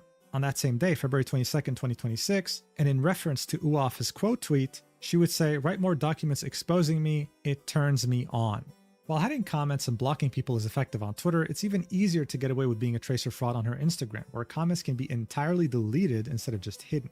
Around this time, the Grok Edit image feature was added to Twitter, so anyone could edit anything other people posted to the site without permission. Chocopi, someone very familiar with plagiarizing and running other artists' work through image to image, would happen to find this feature very convenient. So just so there's no confusion, this is at the end of 2025, right? December 30th, more specifically, in which she says in her private Telegram group, there's a lot of whining on Twitter about the new feature. Get it through your head that AI rules the world. Here's some content for you. On February 22nd, 2026, she would also comment on this again, saying how ironic that these idiots are trying to assert their rights on a social network where AI controls literally everything, and Elon Musk lets the AI practice on their posts. So let them shut up and go to Blue Sky and write their documents there. Yeah, that's right, nobody needs them here. So yeah, Chocopi seems to really like billionaires, whether it be Pavel Durov or Elon Musk. At this point, it's quite obvious the kind of man that she's into. But if you were on Twitter when that feature actually got released, you would have seen the amount of artists that were absolutely shocked to the core that any of their art can just be twisted into a prompt with the click of a button by other users. And yet here we had Chocopi celebrating it. Terry would then say, just like Chocopi, a lot of the slop raiders running Patreon and Twitter accounts don't even bother typing their own prompts anymore and instead plagiarize other artists' works with image to image. So here we can see on the left another drawing that was made by Enhaze, someone that Chocopi had plagiarized before, and on the right we can see another Twitter account by the name of Yuyumi SFW with the same exact pose, same exact character, same exact outfit, but of course ran through image to image under a different art style. Chocopi's style in this account looks just a bit different from the one in her previous one. It is still stolen and trained from Croquette's art. However, a bot update now has a variation in the style output. So on the left, we can see 4 different illustrations made by Chocopi's AI usage, trying to copy the artist Croquette, and on the right, we can see an AI that was specifically trained from Croquette's art. And so what Tara's trying to say here is that while Chocopi's art does have similarities to Croquette's art, there's clearly some sort of a variation in the AI that makes it a tiny bit different. It's not one-to-one compared to the AI that was specifically trained to emulate that art style. The document would then continue. On a request from a doc collaborator, I've refrained from mentioning the bot name in this document. This is a Russian Telegram bot that a lot of Russian tracers use. The reason Russian tracers opt to use this bot is because it's more accessible than English AI generation sites that require payment and do not take Russian cards. The bot works with tokens that you can buy with a Russian card or earn for free by referring people to use the bot. So yeah, very handy. I'm guessing that most of these people don't really use this bot with a credit card, they use it by referring people and then they just create new accounts to refer themselves. That's just how a lot of Telegram bots work. And so this would lead us to the next subsection titled Selling Procreate Brushes. While Chocopi has finally removed no AI from her bio, she is now trying to sell Procreate brushes as if the images had been made from scratch by her, when all she is doing here is using the filling tool, blurring the edges and adding sparkles. There is no rendering done in this time-lapse. And here we can see that time-lapse in question. There really is no drawing going on. No rendering either. This was Chocopi just making it seem like her brushes were making her achieve these exact results, when in reality, it was AI obviously. Or at least, according to Teru. This is not the first case of an art scammer selling brushes. Famously, an artist that goes by Ylanest sells digital art courses and has over 1,500 brushes for sale. Some brush packs cost up to $150, while her videos consist of her pretending to render on Procreate by a deceptive method of using the eraser tool on layers to reveal the AI render underneath. It's a big ol' industry, guys. And as AI gets more advanced, people will figure out more ways to scam and it'll get bigger and bigger. This would lead us to the next subsection titled Delusional Mental Behavior. On December 30th, 2025, Chocopi posted this on her main art Telegram. This would be a 2025 artist summary template. The whole point of this is having 12 slots in which an artist shows off the drawing they're most proud of for each given month during the year. They'd also have a text post with it saying things like, there were highs, there were lows, there were moments where I wanted to give up. This year was hard, very hard, especially because of the huge wave of hate that fell on me after the accusations of AI and doxing, which I didn't commit. There were nights where I just sat and cried, hysterics, nervous breakdowns, etc., right? Like the same exact playbook used in previous posts, really just acting like the victim. Tara would say, to put it bluntly, reading this after having learned about everything she had done in the past, which I have not covered in this document as I tried to keep it specifically related to AI and tracing instead of what people typically think about when they hear drama, I can only imagine this person is not just a scammer but also a compulsive liar. I used machine translations for this document, but I also had Russian helpers who spoke English confirm the accuracy of these translations. One of the translator's comments about Chocopi's voice messages was, the translation doesn't show how cruel and creepy what she writes is, and this is something I mentioned before. These translations don't really do justice to how crazy or delusional sounding these messages really are. Tara would then say, from August to October, those 3 months of art block and silence that Chocopi mentions in her post just happened to be when Michi and Mashiro's accounts were actively posting instead. That's because in her 2025 summary, August, September, and October would be missing art. This is because, no doubt, she was focusing on Michi and Mashiro's accounts. This is what Teru is implying here. Teru would continue, as I had mentioned earlier, Chocopie still ridicules the artist she had doxed before, while claiming that she never doxed her, like in the message above, despite the artist not being active on social media anymore. These posts from Chocopie's shitpost telegram, right, the private telegram from February 2026, are making fun of said artist, who is currently pregnant. We can see her saying here, I don't give a shit about this person, even if she has a miscarriage, because she's still that fucking bitch who loves to whine about how bad she has it. Even if they cut her up into 10 pieces, I wouldn't give a shit. She's just a fucking piece of shit. The next day, on February 15th, 2026, she would also make another post saying, guys, I'm pregnant. Please don't post about me on outside, or I'll definitely have a miscarriage, crying emoji. So here again, she's making fun of this person. And when she says outside, she's referring to a Russian Telegram group in which they expose fraudsters like Chocopie. But this wouldn't be it, of course. She really wouldn't let this poor pregnant lady just live her life. She'd bring her up again on March 13th, 2026 in a voice message, saying, this is my absolute favorite take. When I joked about Blank's abortion, they're like, God, how dare you bring up personal stuff just because of some online squabbles? Well, because she was the one who attacked me first. It's just an online conflict. It shouldn't spill over into real life. Yeah, I don't give a fuck. Ha ha ha ha. The person who literally pinned everything on me and made herself out to be the victim, I have no right to touch her personal life? Yeah, fuck that. I don't give a shit. Terry would say, even like AI artists look at her, they will be like, you give fucking AI artists a fucking bad name. Definitely there are people like that. Definitely.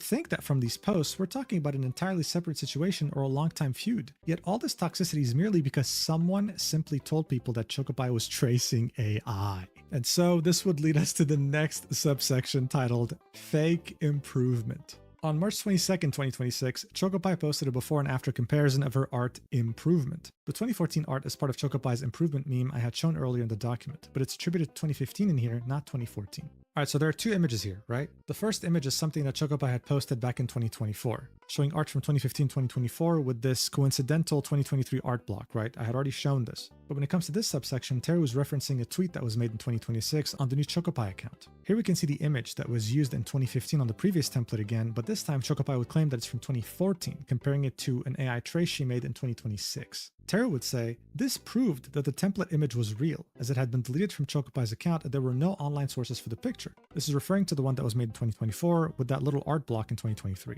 Beginning with 2019, we can find that art attributed to a Commission's portfolio account called Vanu, and posted on May 18, 2019. The other artworks and auctions uploaded have the Nymphia Tian watermark or linked to her Fur Affinity account. So this is yet another identity. The 2020 image is accurate as it dates back to February 6, 2020. This is also a Commission's site portfolio account for Nymphia Tian. However, I want to point out that the 2021 art is actually from April 2020 as it had been posted on Nymphia Tian's VK account. So VK is like Russian Facebook.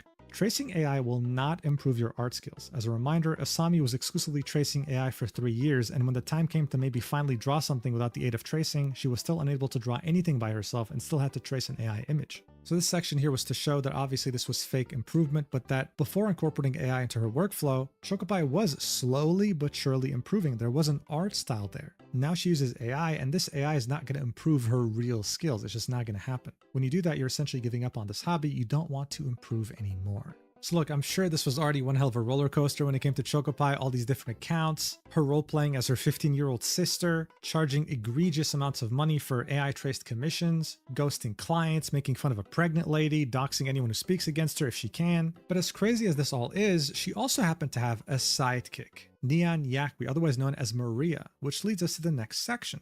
Nian Yakwi, Chocopie's best friend. There's so many Nian sections Yakwi, to who also talk goes about. by Tun618 or Maria, is one of Chocopie's closest friends who translated Chocopie's reply to Diariku to make Chocopie appear as a victim. Maria seems to have an unwavering loyalty to Chocopie and is one of the main Russian tracers that interacts with her on Twitter. Her other friends seem to keep their distance on Twitter, probably because Chocopie is always being called out for tracing while they're doing the same, and only interact on Telegram. Both of them really like Chandiyu's style, so they even have one of Chandiyu's drawings as matching avatars on Telegram. But get this, okay? Chocopie gifted Maria an iPad with the money she scammed from clients on Twitter back in 2025. The artist with no integrity that saw how much money Chocopie was making by scamming people on Twitter decided to follow her lead. As an example, Maria listed that her prices started at $10 on her Blue Sky, which is now deleted, but updated them to $300 after she started tracing AI. So on the right, we can see the Telegram post made by Maria saying, guys, I'm an iPad kid now, with an iPad and a pencil. And then the next post would be, Choco bought this for me, don't judge me, I'm a kept woman. So joking around that she was already taken by Chocopie. But even before getting her iPad, Maria was already looking into ways to hide tracing. And here we can see 2 posts made by her. The first one being on February 2025 saying, hey guys, does anyone know if you can hide layers in Clip Studio? I just want to use AI to trace, please help. The second one was made on the 2nd of May 2025. One look is enough for me to close the channel, and when someone accuses me of AI, all it takes is a smirk from me and that person ends up apologizing. Like Chocopie, Maria has 2 Telegram channels, one for art and one for shitposting. Maria was always aware that Chocopie was Michi, Mashiro, Laverial, etc. She had retweeted Michi's October post, but quietly removed the retweet after I had replied to it to avoid becoming involved. She would follow the same pattern of behavior as Chocopie. She'd very clearly say, no AI in her bio, and when someone would confront her in replies saying, wow, so everybody's tracing AI these days, she'd say, this is very offensive. I have a speed paint for this art as I do for all my art. Or another reply where she says, darling, I'm not trying to prove anything to you personally. If you could find my Telegram channel, you can find my drawings starting from 2021. Tara would point out that both of these comments defending herself are no longer findable on Twitter. They've been deleted. And so, just in case it didn't get through your head, Tara would yet again list red flags that you should look out for when you encounter an account like Nyanyakwi. Joining Twitter recently, posting high-skill hololive fan art, right, so a fandom with a strong fan base that just so happens to have curvy anatomy. Another red flag is great anatomy, but of course, some weird things happening, like 6 fingers, wonky hands, looping hair, and of course having no digital footprint. The idea that this highly skilled artist just spawned one day, right, and started posting. In this case though, Teru the detective managed to find old art of Maria under a different username, Mary Meow. I think the difference here speaks for itself. I'm literally not going to say anything, man. I mean, holy shit. Maria's old art, compared to the art that she posts today, is not even in another world or galaxy. It's in another universe. We see 3 different examples here: November 2023, January 2024, and March 2024. These are the drawings you'd expect someone who is just starting to draw to post. Someone who is an amateur, someone who's barely started to learn how to draw. And yet by 2025, this is the kind of art you expect from someone who's been drawing for over 10 years extremely passionately and regularly. This to many was no doubt damning evidence, but there was even more. Maria was still posting original art that wasn't traced as far back as February 2025. But then all of a sudden, they had become an expert. Tara would say, pro artists aren't created in a vacuum, and generally you will be able to trace back an artist's digital art online even if it's under a different username or old social media accounts. It seems that Maria's previous Twitter was hacked, so she couldn't delete her old art to cover her tracks. Had that happened though, she has an Amino Apps profile you could look up that shows her previous art from 2023. You really can't hide anything from Teru, like you straight up can't. And just like the previous art we already saw, there's a huge skill jump, but also a completely different art style. Now, as I said, this is a pattern of behavior. Maria would also have traced time lapses posted to her account to prove that she's not using AI, just like Chocopie.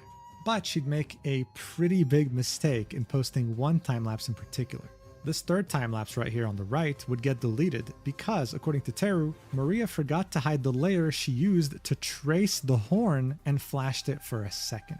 And what's interesting is that this horn belongs to another image she had traced just a few days before. Very embarrassing.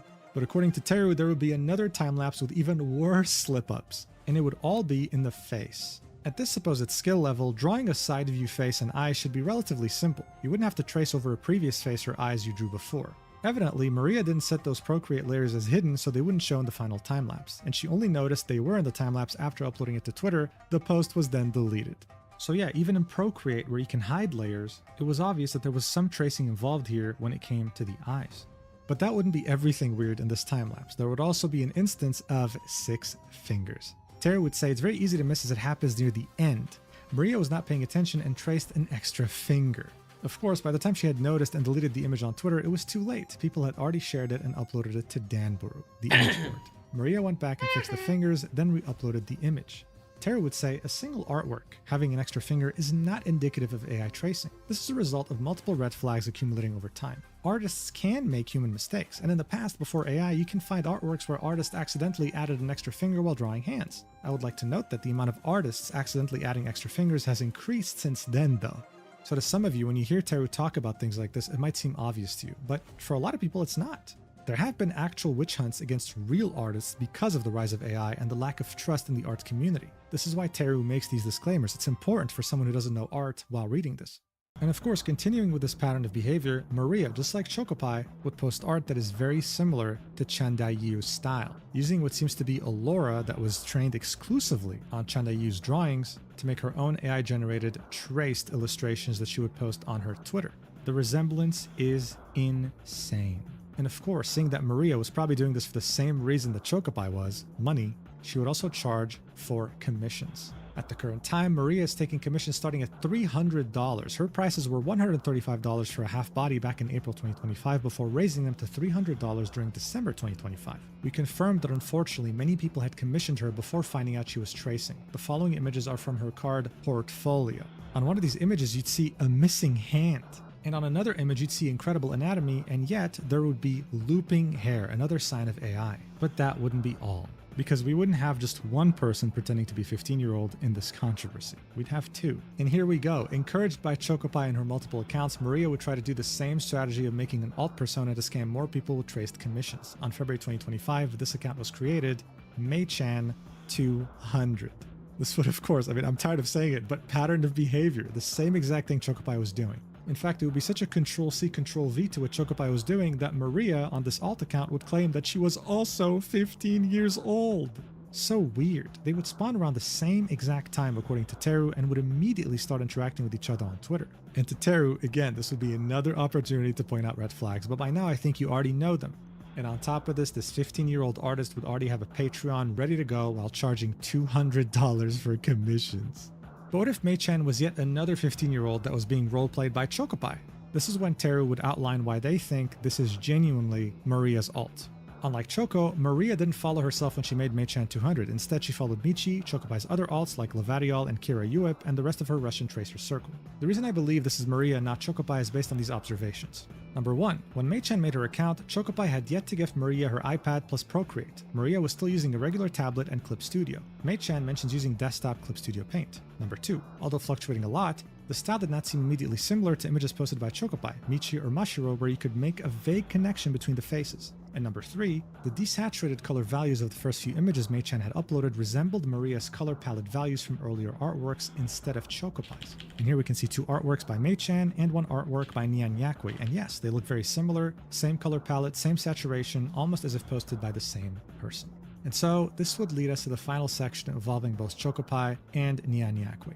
With Teru saying, as it currently stands, I don't expect either Chocopie or Nian Yakui to apologize or stop what they are doing. If anything, Chocopie will find it amusing that someone has dedicated so many pages to talk about her, and ultimately, all publicity is good publicity for her. But this document was never made with the intention to get a response out of her anyway. And even if they delete their accounts, I doubt they will give up on tracing. After all, this is a very easy scam to run. If they stop, it will be a matter of time until they make new accounts and start over again by pretending to be different artists. This was the case with Misui, who had already made 3 accounts consecutively, and Asami, who after miserably failing to fool people, deleted everything regarding the situation, continued to post as usual, and recently made a new account pretending to be a new artist. We'll check that Basically, out at the end of the video. Continuously get replicated. Like, they are just like too easily found culprits. Some of these tracers okay? also have VGen. There's like a shit VGen tons of staff does people not just have a gonna good keep framework spawning to tell out when their stuff. users are tracing, so reports usually don't do anything. There was a situation recently where they finally banned a tracer, only to reinstate their account when the tracer presented a forward screen recording despite all of the overwhelming evidence pointing out that this person has always been tracing before. So if you don't know what VGen is, it's a platform where only approved artists can sell their art, and they have a strict no AI policy, so the entire platform is rooted in trust that you're buying art from real people. But unfortunately, even they can't detect when someone is tracing using AR or something, because who would go to such length to fake being an artist? So Terry would say, for this reason, I urge clients to at least look into the backgrounds of new artists they are planning to commission. Do not trust VGen to do the vetting.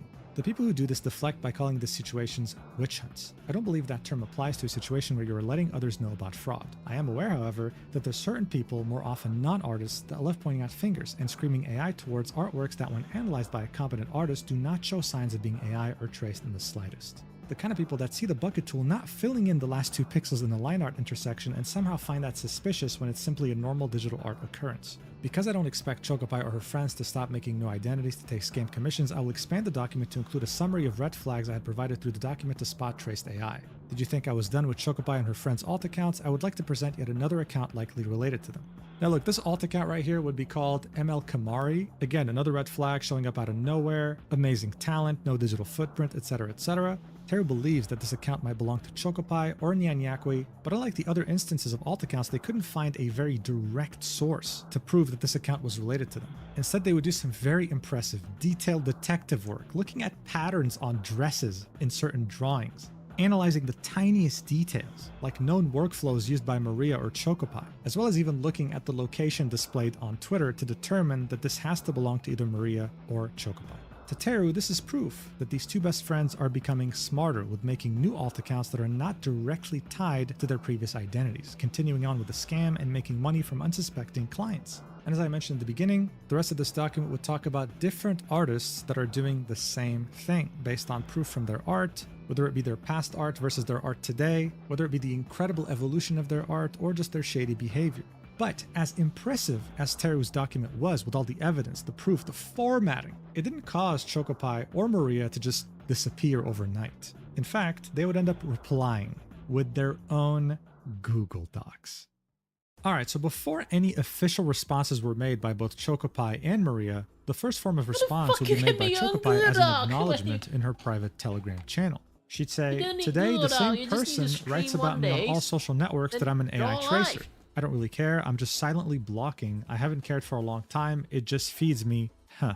Soon afterwards, on the 19th of June 2026, Maria would actually make a tweet first, before Chocopie. She'd tag Teru and then say, "Teru, a fighter for justice, the ultimate AI exposer, the great hope of real artists, or a liar, someone who loves organizing harassment and falsely accusing actual artists.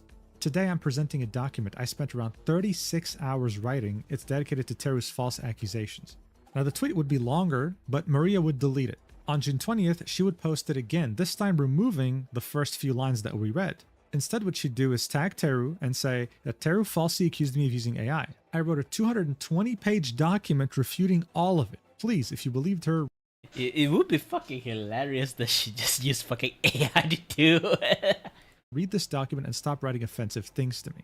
I didn't write this document because I want revenge. I wrote it because I'm genuinely heartbroken for my own hands. The hands that draw everything completely by myself. If I were actually a tracer, I would have just ignored the whole situation. I never would have reacted like this because there wouldn't have been any real effort or soul put into my art in the first place. But seeing how easily people believed her accusations broke my heart. It killed every bit of inspiration I had left. I no longer see the point in continuing to draw if so many people think it's nothing more than tracing. This devaluation is slowly rotting my mental state. I can't sleep because of tachycardia. I can't stop thinking about it. I still want to draw, but I can't because now it feels completely meaningless. I thought that after our private conversation and a magma session together, this would finally be over, but she wouldn't even allow me that. She talked to me as if I had no feelings, as if she didn't care about all my experience, like I wasn't even a person to her. My reputation is already ruined. No matter what I do, I'm sure most people will just ignore this document and her followers will keep commenting AI and Tracer under my artworks, treating me like a soulless machine. As if Teru is right that I'm not human and don't deserve to make art. I truly hope that at least some of the people who believe her will read this and realize that I don't deserve any of this. In my whole life, I have never offended anyone. I have never had a conflict because someone else's grief makes me feel very bad myself. And even now, I so want to protect myself, but I understand that this document will make her feel bad. I don't want any of that. I already tried posting this document yesterday, but the truth is I felt insecure and ended up deleting it. Why did the situation have to happen? Alright, so definitely a very emotionally charged statement here. You either feel bad for her, wondering what she might have written in her document, or you might be seeing the same pattern that was talked about in the Teru document. Remembering how Maria was the one who actually wrote Chocopie's statement in which she pretty much acted like the victim. How this might be a page from that playbook. So is she actually a victim or is she not? Well, let's check out the Google document. Alright, so this document is around 97 pages. I don't know how exactly. Teru had 17 pages dedicated just for Maria. The rest was for Chocopie. This document doesn't even talk about Chocopie. These 97 pages are purely just about Maria and her point of view. So let's see what she has to say, and I will take the liberty to sum things up if things get repetitive.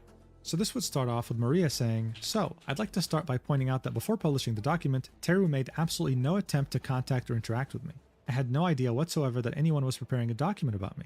Why am I mentioning this? Because if you've read Asami's document, which was also written by Teru, you probably know that Teru did reach out to her before it was published. She messaged Asami both in private DMs and by email, asking her to provide evidence, such as speed paints, recording of them drawing together magma, or actual files of her artwork.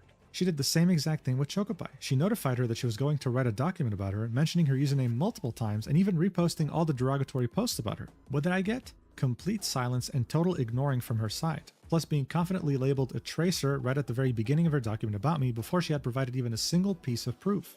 Let's fast forward a little because the whole issue of Teru ignoring me didn't end there. So here we'd see an image of DMs between Maria and Teru on June 14th, 2026, in which Maria sends 4 different messages trying to reach out and have a conversation with Teru, and Teru ignores her. Maria would say, and now you're looking at the very reason this document exists. In this screenshot, I tried to contact Teru immediately after reading her document about me. As you can see, from the very first moment, I was more than ready to prove that I can draw my own art by any method Teru herself would choose. I was willing to set up a camera in my room, fully show my face, and whatever it took to completely prove that I create my drawings myself. Maria would then show us a tweet from Teru, in which Teru says, since I expect neither of them to address this and completely ignore it, the Danburu man can reach out to me and I will share the rest of her AI circle. This was Teru quote tweeting their own Google Doc. Maria would say, here's what Teru wrote on her profile, claiming that I was completely ignoring her. At that point, I thought maybe her private messages simply weren't reaching me for some reason, or Twitter was glitching again, so I decided to leave a comment under that very same post. And here we can see Maria saying, hello Teru, I'm not ignoring you, I just wrote you a DM, could you please check it when you have time? This is when Maria would continue, I was extremely polite because I genuinely thought it was just a small misunderstanding. I believed that one conversation and providing solid proof would be enough to clear up all the suspicions, but once again I was met with complete silence from Teru.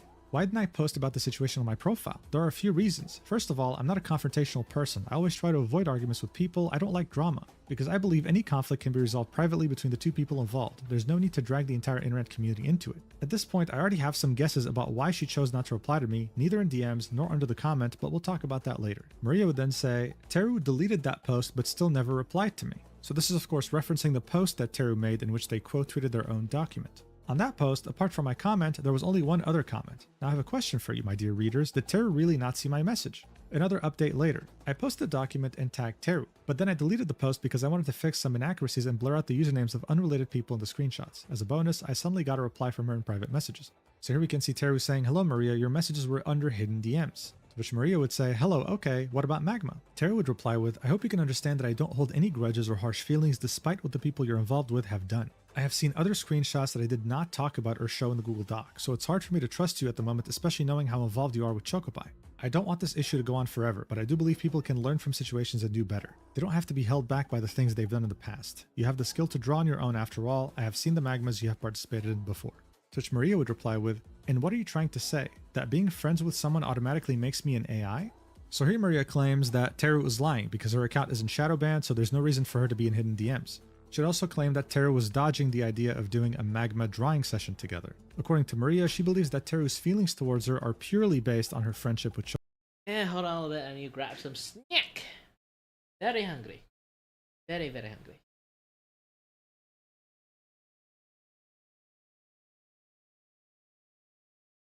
Yeah. This thing back to it.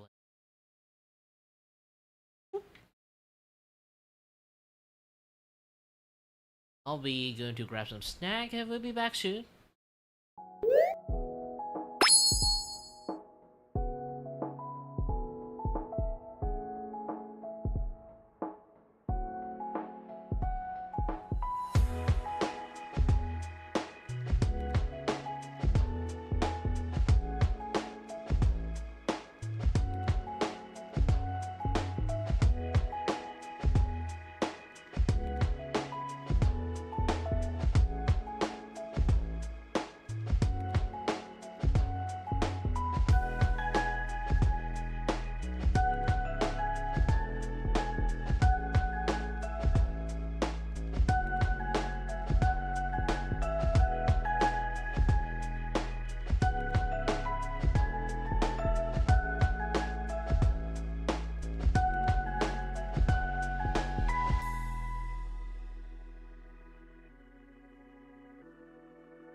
I'm back from snack.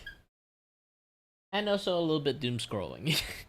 I'm actually like super duper tired right now. Like, yes, I've been like managed to like get recovered from my condition, but still, it's take quite lots of like effort to recover from. I still need to fix this thing.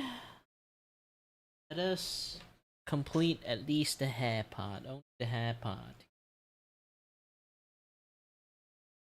More than the hair part, I don't know.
Wait just a second. Why are there two Supermen in the room? Because that isn't me, Green Lantern. Who are you, stranger? But you see, Superman, I am Superman. From the evil dimension. Great Scott. But I do not come alone, because with me is my evil Justice League. Each member a complete opposite of their own in every way. Introducing Evil Green Lantern. My favorite color is yellow. Good golly. Evil Flash. Oh my god. Is he okay? Yeah, he gets like this. I think it's best if we just continue the conversation around Evil Wonder Woman. And I am fully voice acted by a woman! And finally, and finally, Evil Batman and Robin. I and Robin's relationship is completely professional and non-romantic. And together we make the Evil Justice. Wait a minute, what did he say? His favorite color is yellow? No, that bit about Robin not being romantic. Why are you guys hyperfixating on that? Well, Batman, if they're supposed to be the, exact opposite of us, and when he says that, you see what I mean? Guys, come on. Of course, me and Robert don't have a romantic relationship. I don't know why he said segregation of race is a terrible idea in ideology and practice. So that means, is that implying that the other one is... Maybe we're just opposites in only certain ways, Like Robin, he doesn't have that mustache.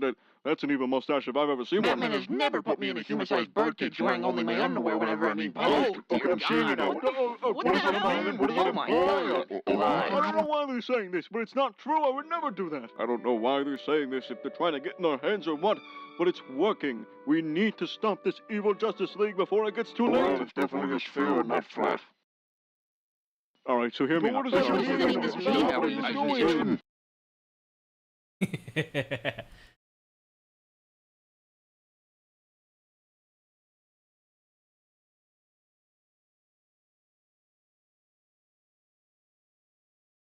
You clicked on the title and I wrote it. And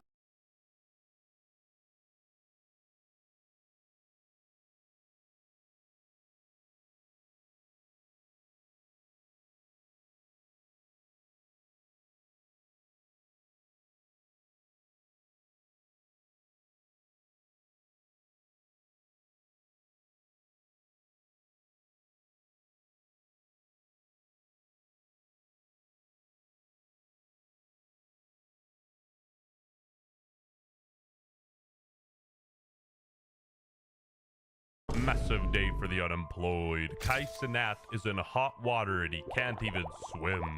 Kai Cenat speaks on people that say he makes content for kids. The content that I make is for me and other grown If your kids tune in, you gotta call their parents. That ain't me. You grown adults coming home from work and they're like, let me boot up that Kai.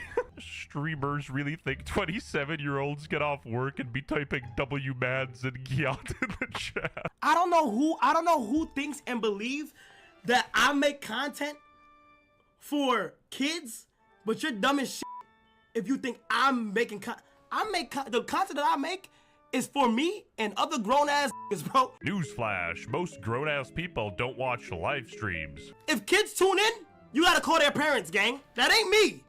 That's what I be talking. You can't blame me. If kids is tuning in also, if you do your research. You are the most idiotic person in the world. I curse as much as possible too. There's a bunch of kids in my stream. You dumb bitch. Type in Constantine on Twitch. Click on my stream and see if it warns you to be 18 plus to continue further watching. Dude, it's not an ID verification. It's a start watching button that they can click, and I'm pretty sure that dissuaded nobody ever in the history of humanity. Maybe you could print that one and put it on your hate wall. I can call up my Twitch rep and say, hey, can you please take off that warning for my shit? But guess what? I leave it. Wanna know why? Because hopefully you 18 plus watching this shit.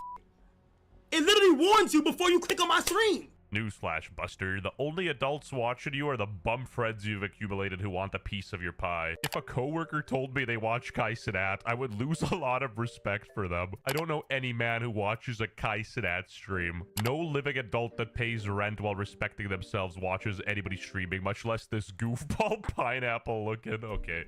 Too far. The only people watching Kai Cenat are probably the bots he uses from Turkey to inflate his sub numbers. Bro reveals Kai Cenat's 1 million subs record was just him gifting subs to himself at an 80% discount. I'm surprised at how many people don't know that this is how Kai broke the sub record. He got 1 million subs. Guys, you realize every sub that Kai gives himself, he gets 80%. So 1 million subs for him was not $5 million. It was $1 million. And he had sponsors give him subs and things like that. Because every sub that he gave himself, he kept 80%. That's how Kai got so many subs. It was self-gifting subs. You guys didn't know that?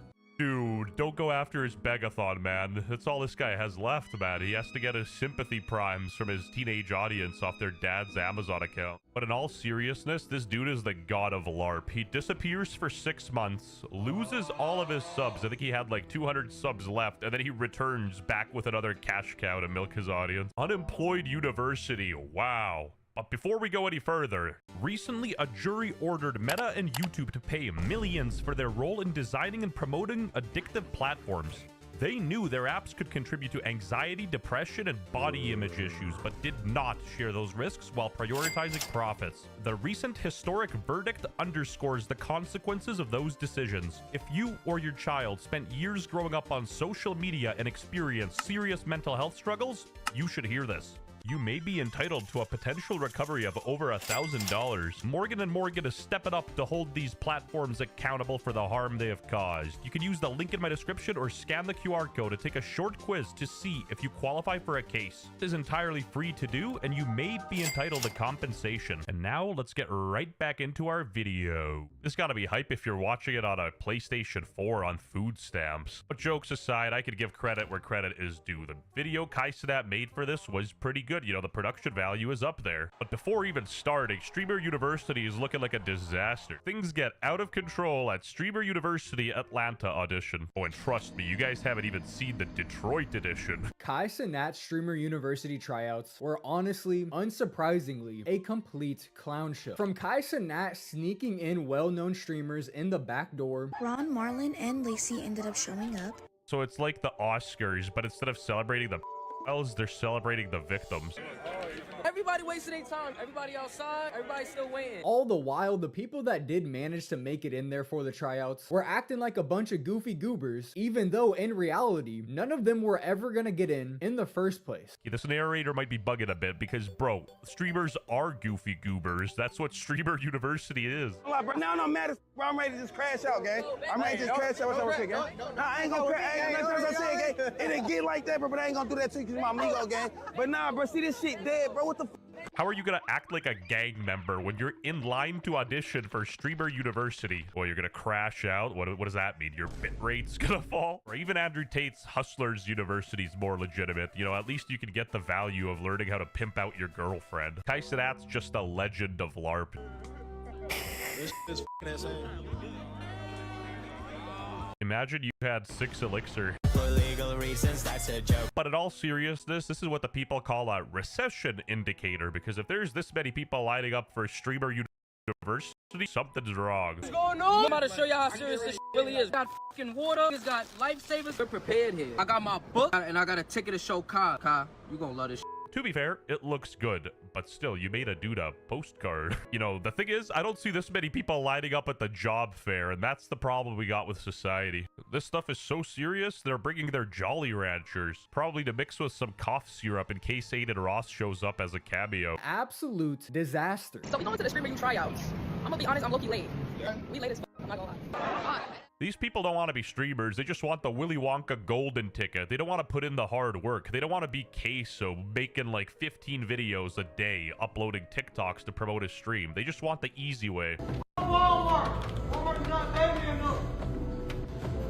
Quitting my job to lock in with streaming Streamer University. Dude, Walmart doesn't pay anybody enough. You're not a special snowflake. I don't know what economy you guys live in, but I would like to join you. Invite me to the server, please. Because last time I checked, rent is high as food is high as gas is high as How are you quitting your job for the chance to maybe get accepted into Streamers University? Either this dude failed his 3-month probation and was about to get fired anyway, or he's gonna run back to Walmart begging for his job. It's like the not my son meme. And I personally don't give a about any of this. I'm not personally invested. I just kind of want the money because, as the guy said, you know, the bills are due. The whole Kai Mafia right now because we finally get a stream after 9 months tomorrow.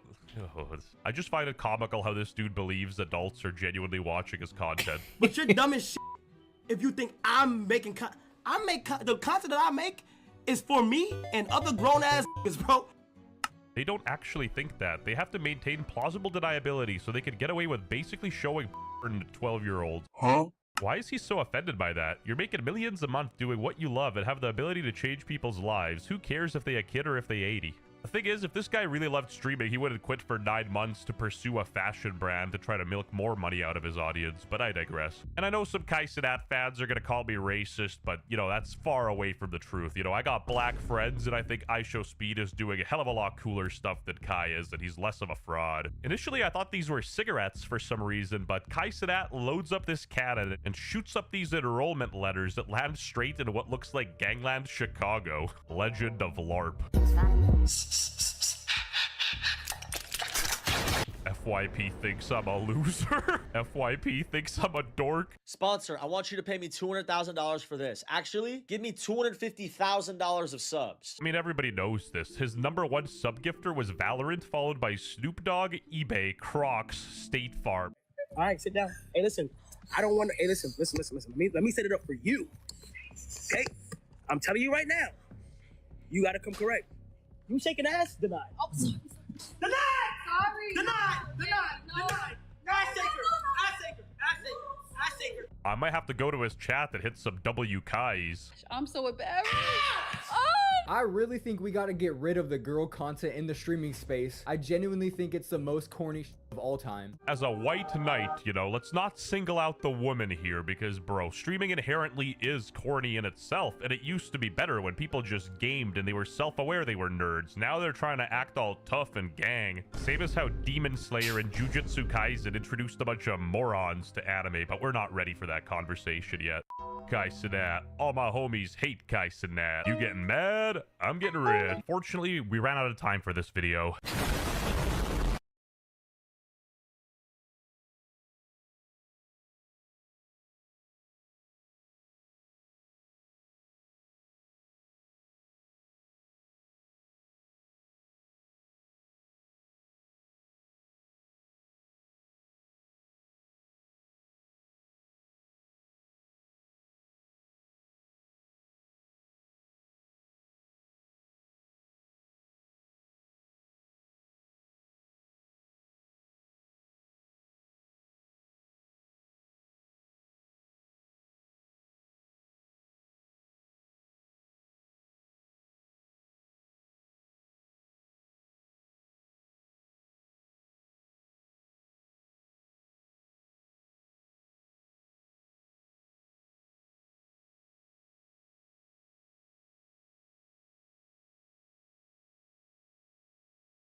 We've all seen well-written genocidal villains like Aku, Lord Shen, Fire Lord Ozai, and even Bill Cipher. But the Lich is the purest, most terrifying example of one in modern animation. In fact, when we begin to reveal the several layers of writing that make him that way, it all starts to make sense in a shocking way. So why is this the case? How do you write a genocidal villain like the Lich? And what does Adventure Time understand that so many writers don't? In Adventure Time, the Lich is the main antagonist. He is an ancient being tied to death and destruction, who views himself as the last scholar of Golb. This Golb, by the way, is a cosmic embodiment of chaos, a mysterious force that the Lich worships, and their dynamic will later help us explain the ultimate truth about the Lich. The most important thing to note for now is where the Lich came from. You see, long before Finn, Jake, or even the land of Oo existed, a catalyst comet carried the essence of the Lich to Earth. Millions of years later, after the Mushroom War reduced much of the planet to ruins, a mutagenic bomb was dropped into the world, creating a radioactive puddle that gave the Lich his physical form. But Adventure Time does something very smart with him after this event. The movie made him a legend before he became an active threat. In Season 1, Episode 25, Billy, the greatest hero in Oo's history, tells the story of how he defeated a monster called the Lich King. During the flashback, Billy punches him through a tower, smashes him into amber, and seals him away. So it seems the battle is already over by the time we arrive. Then Season 2 arrives, and everything changes. In the episode Mortal Folly, Princess Bubblegum brings Finn and Jake into a hidden chamber inside a giant tree.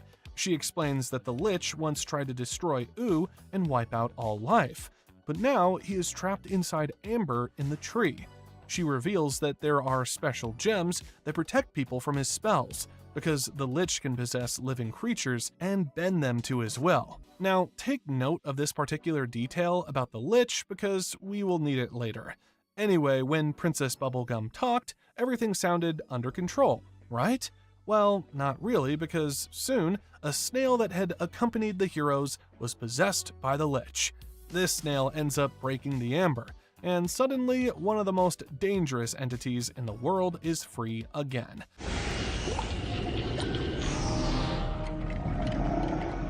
But where things get interesting is when we fast forward to the Season 6 episode, Wake Up. At first glance, the Lich looks defeated. Actually, defeated is putting it lightly. The guy is sitting on the floor inside Prismo's time room. He stays completely still, looking exactly like a broken machine. His eyes stare into space, and his hands do not move a single inch, almost like somebody unplugged him. He's stuck in a standstill, like a machine without a purpose. You gotta come. This is a very important scene to deliberate on because right there and then we are shown the effects of purposelessness. The Lich, despite his incredible power, is totally useless to the point that lesser characters can toy around with him. But what does this teach us about the first thing to do when writing a genocidal villain? To understand this, we have to go back to the end of Season 4. In that episode, the Lich tricked Finn into opening a portal to Prismo's time room. His objective was simple: reach Prismo, make a wish, and end all life. Once inside, he got exactly what he wanted because Prismo granted the wish. But then, Finn tried to undo the damage by wishing the Lich never existed. That created the farm world reality. Events spiraled from there until Jake finally used a wish of his own.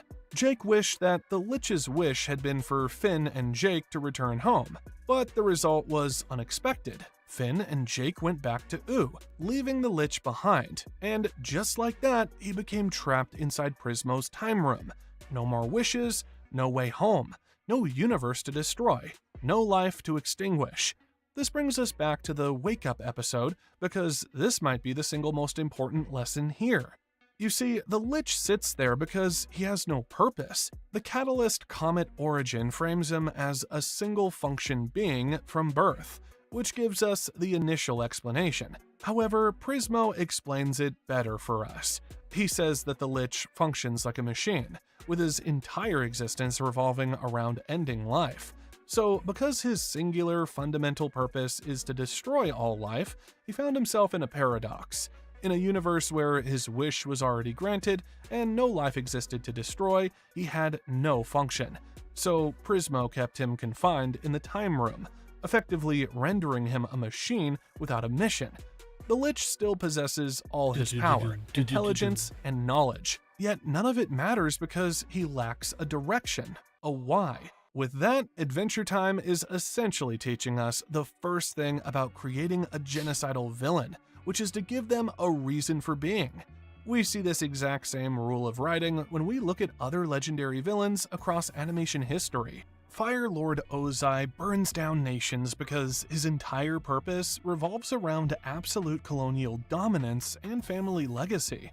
Lord Shen wipes out an entire panda race because his motivation stems from a deep desire to conquer his own fate and outrun a prophecy.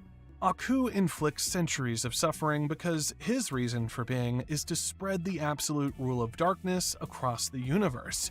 Bill Cipher tears dimensions apart because his mind craves the ultimate freedom of pure, unadulterated chaos. Every single one of these monsters becomes unforgettable because their creators put a powerful driving why behind their quest for destruction. And this is why what happens next in Adventure Time makes absolute sense. You see, the Lich soon discovers an opportunity when Finn and Jake start looking for a way to wake Prismo's true body. Okay, let's do it. It still feels like a bad idea, man. Psh, what could go wrong? Well, the Lich could go wrong. He knows that waking a Wishmaster counts as a cosmic crime, and that will earn him a one-way trip to the Crystal Citadel. He needs movement, targets, and a stage with stakes, and the Citadel offers the worst of the worst in one place. So when Finn and Jake touch the wrong thread and Prismo opens his eyes, it's over. Eventually, Prismo dies, the Lich gets transported away, and the moment a purpose returns, so does the villain. That is an incredible piece of writing because it shows motivation through action rather than dialogue. Nobody needed a speech explaining how important purpose is when the story perfectly demonstrates it. When the Lich has a goal, he becomes unstoppable.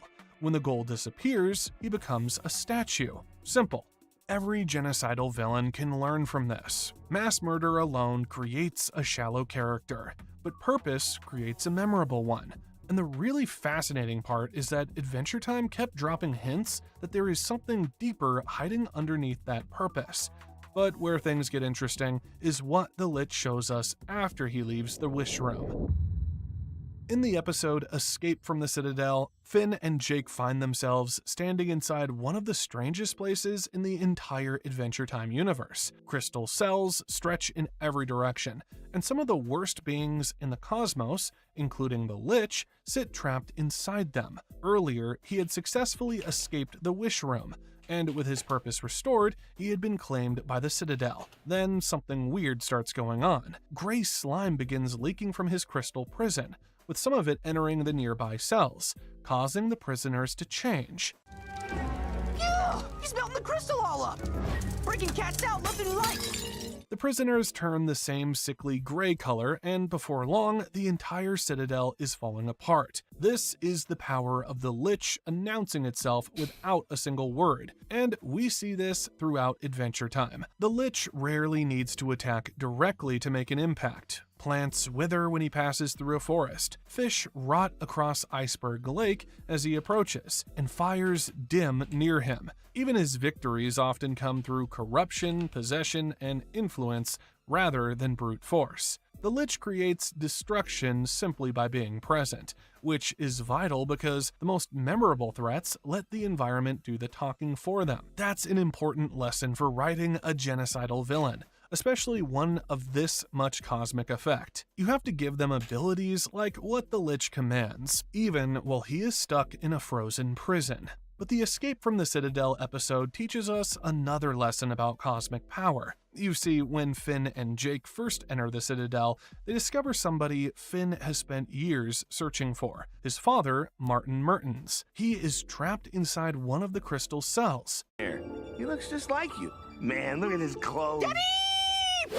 Try to bring to Martin's attention that he has a son, but Martin doesn't give a shit. Instead, he runs away to save his own skin, completely abandoning Finn. Then the Lich finally steps out of his prison, and soon we get one of the most famous moments in the entire series.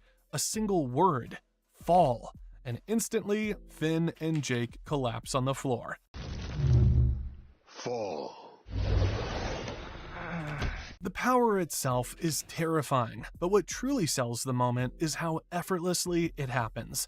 It was just a command delivered with absolute certainty. The moment became legendary among fans, largely due to the brilliant voice acting of Ron Perlman. His performance gives the character an unmatched presence. So when you write a genocidal villain, the voice needs to carry that exact type of absolute certainty. Listen to other guys like Lord Shen and Fire Lord Ozai, and you get that same finality and confidence in their voices. These two traits create far more fear than rage because a screaming villain still sounds weak, whereas an utterly calm and confident one is chilling to hear. Adventure Time understands this perfectly. Throughout the series, the Lich rarely talks. Most appearances give him only a handful of lines. And because of that, every word carries weight. But aside from a chilling voice, the visual design of your creature needs to establish an immediate sense of decay and ancient power. The Lich uses a highly stylized,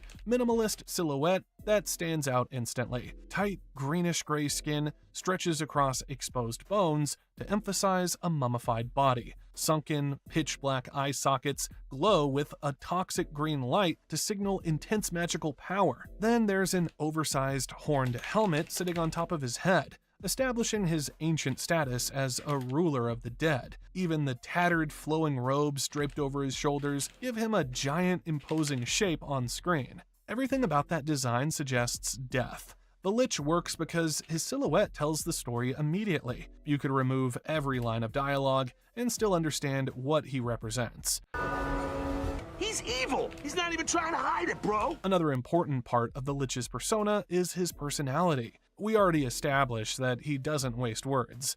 That trait adds to his personality as a cold, calculating, and patient force of nature. He operates as a deep, methodical planner, using his lack of aging to wait centuries for the perfect moment to strike. This patient nature allows him to learn from his mistakes. He also tracks down anyone who caused problems for him in the past, either destroying their weapons or turning those people into mindless pawns. Then, in addition to the power he exhibited earlier in the Citadel, he utilizes shapeshifting and possession to move through the world undetected. He takes over the mind of a small, innocent snail to crack open his amber prison from the inside. The creature stays hidden inside that tiny body for multiple seasons, quietly gathering power while the heroes remain completely oblivious. Later on, the Lich disguises himself as the beloved legendary hero Billy before he is exposed.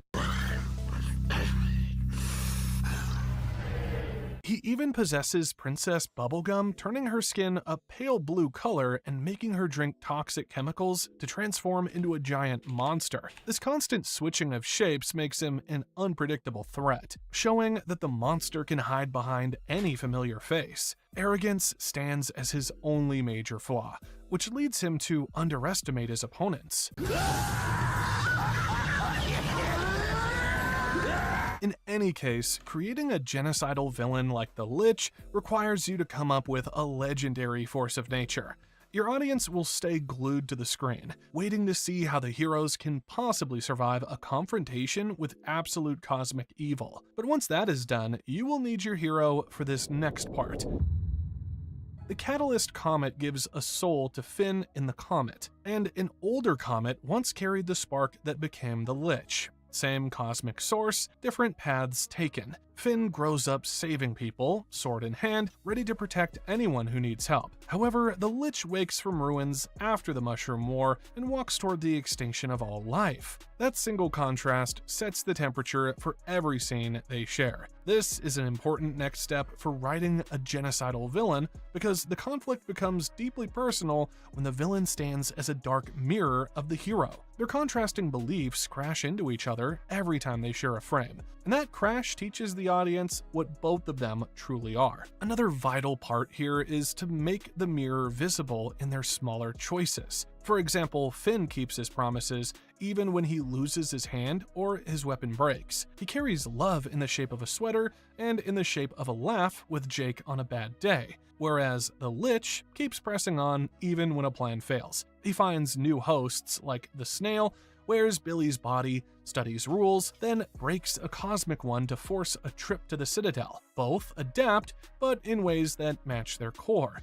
Interestingly, this concept of a thematic mirror extends far beyond the borders of Ooo, appearing across many of the greatest animated adventures in history. Think about the fiery clash between Avatar Aang and Fire Lord Ozai in the Avatar saga.